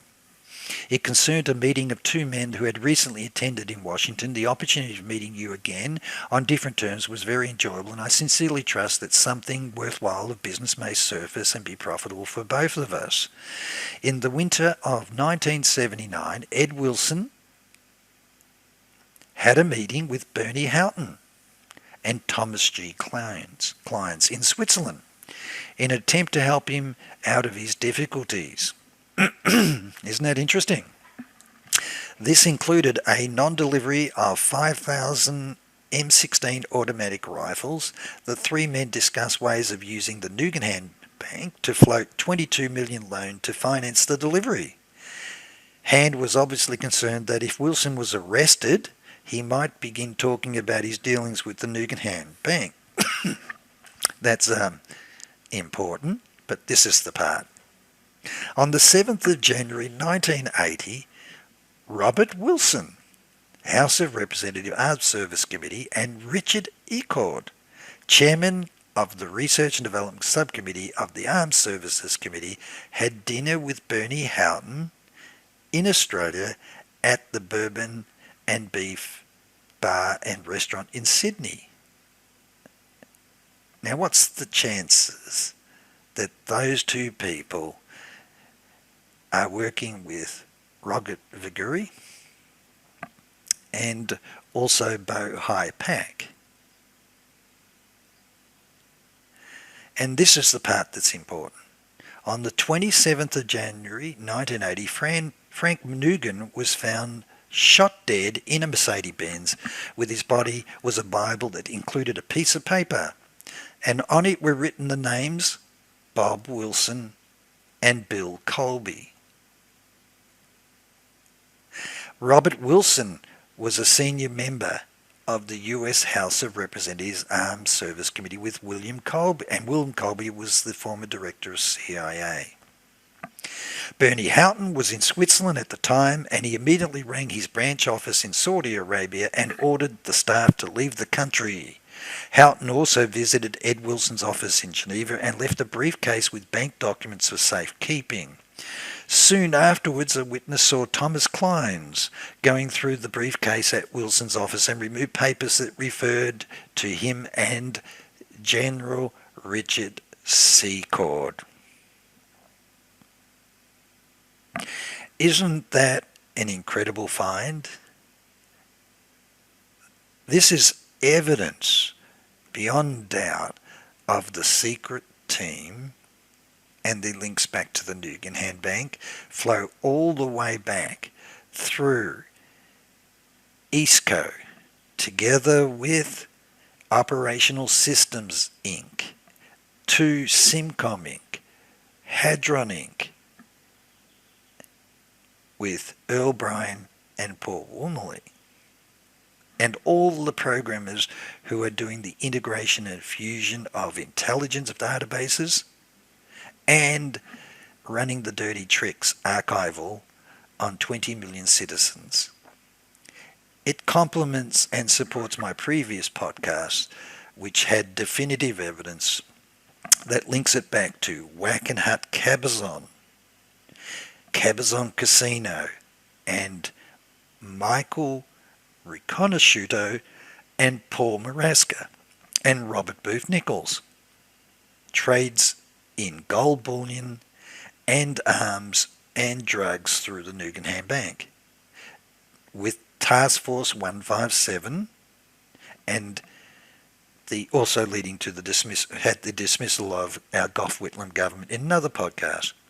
So here we have a definitive link at this end with the card found with the allegation that Frank Nugan had actually committed suicide, and he had the business card of William Colby and Robert Wilson. And we're now proving that these two guys were in Australia just before he's found. On the 7th of January, Robert Wilson and Richard Ecord are with Bernie Houghton at the Bourbon and Beef Steak Restaurant in Sydney, and then 20 days later, Frank Nugan's found dead with the names of Robert Wilson and William Colby. This is unbelievable evidence that ties it back to the foundation that was set up with Richard Viguerie. So, pardon me, I'll pause at this point, but this will be, for this section, I'll stop at this point, is the evidence supports my two podcasts independently. We now have a link definitively back to the Cabazon with the Gambino Mafia, with William Casey being the appropriate counsel to Wackenhut, and then this appointed the CIA director. The Nugenham Bank links with Michael. Robert Booth Nichols, arms and drugs and money laundering.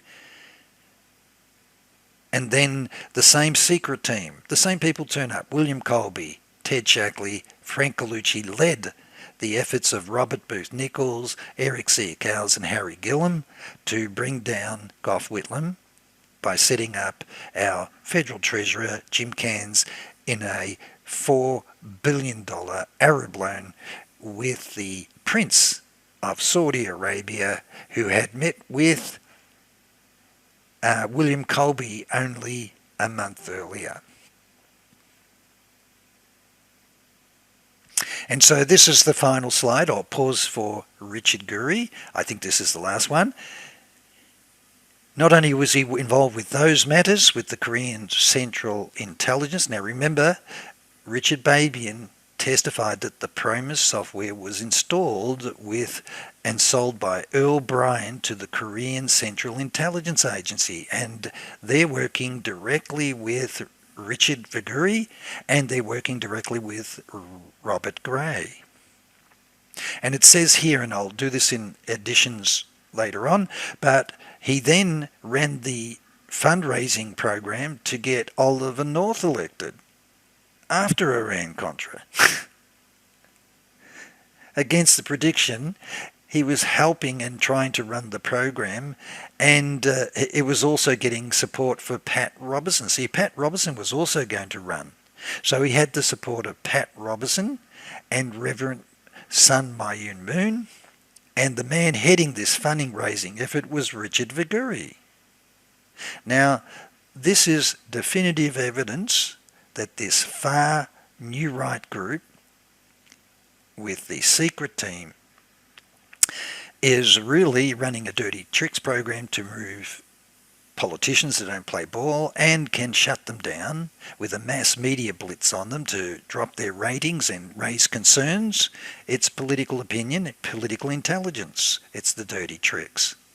And that is linking to Fedco, Wackenhut and Eastco and the secret team, and that's now links to the dirty tricks computer servers that were set up at 730 Jackson Place, where Danny Casolaro was planning to go, and Chuck Hayes was very, very afraid that he'll go there and it'll get him killed because it's run by George Pender with former CIA agents. I will do a separate podcast on BCCI, but the research evidence shows that the biggest money laundering operation of Noriega's drugs was going to a company in communications that was owned by Pat Robertson, involved in his Christian network. Second part that no one knows about is that it turns out that the PROMIS software was discovered to be installed at DEA and NSC listening post in Cyprus. And the DIA official who reported that in his affidavit and testimony has confirmed that he was told to be employed and offered and employed by a company in overseas that was owned by Pat Robertson. So you have a complete link of Pat Robertson being involved with the far right in activities of Iran-Contra, but also the employment of the person who is actually, and that was Lester Coleman. I have his court cases, his testimony about the involvement, and his witnessing of the PROMIS software that substantiates Michael Riconosciuto's testimony, and he confirms categorically that he was asked as a front company for DIA to go and be interviewed, and he was offered a job that was owned by the company of Pat Robertson as a front to allow him to work in Israel and in Lebanon, and of course over in the media, in employment in media when he was working as a DIA undercover agent in Cyprus, where he witnessed the PROMIS software being installed. So I'll stop at that point. This is the link of Robert Gray, together with Richard Viguerie, with the secret team, with Robert, let's go back and look at the senators, with Robert Wilson and Richard E. Cord meeting with Bernie Houghton 20 days before Frank Nugan is found shot dead. It was ruled a suicide that he shot himself with a shotgun. They exhumed the body because it seemed there was over evidence that the police had been tipped off of his death before it had occurred.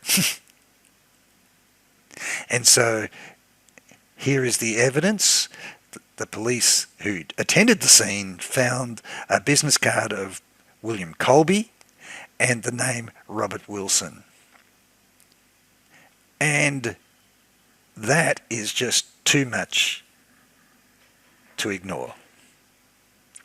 That Richard Viguerie is working, and Robert Gray are working with this man with setting up their far-right parties, political parties and campaigns of dirty tricks, and the founders of it were Richard E. Cord and Robert Wilson.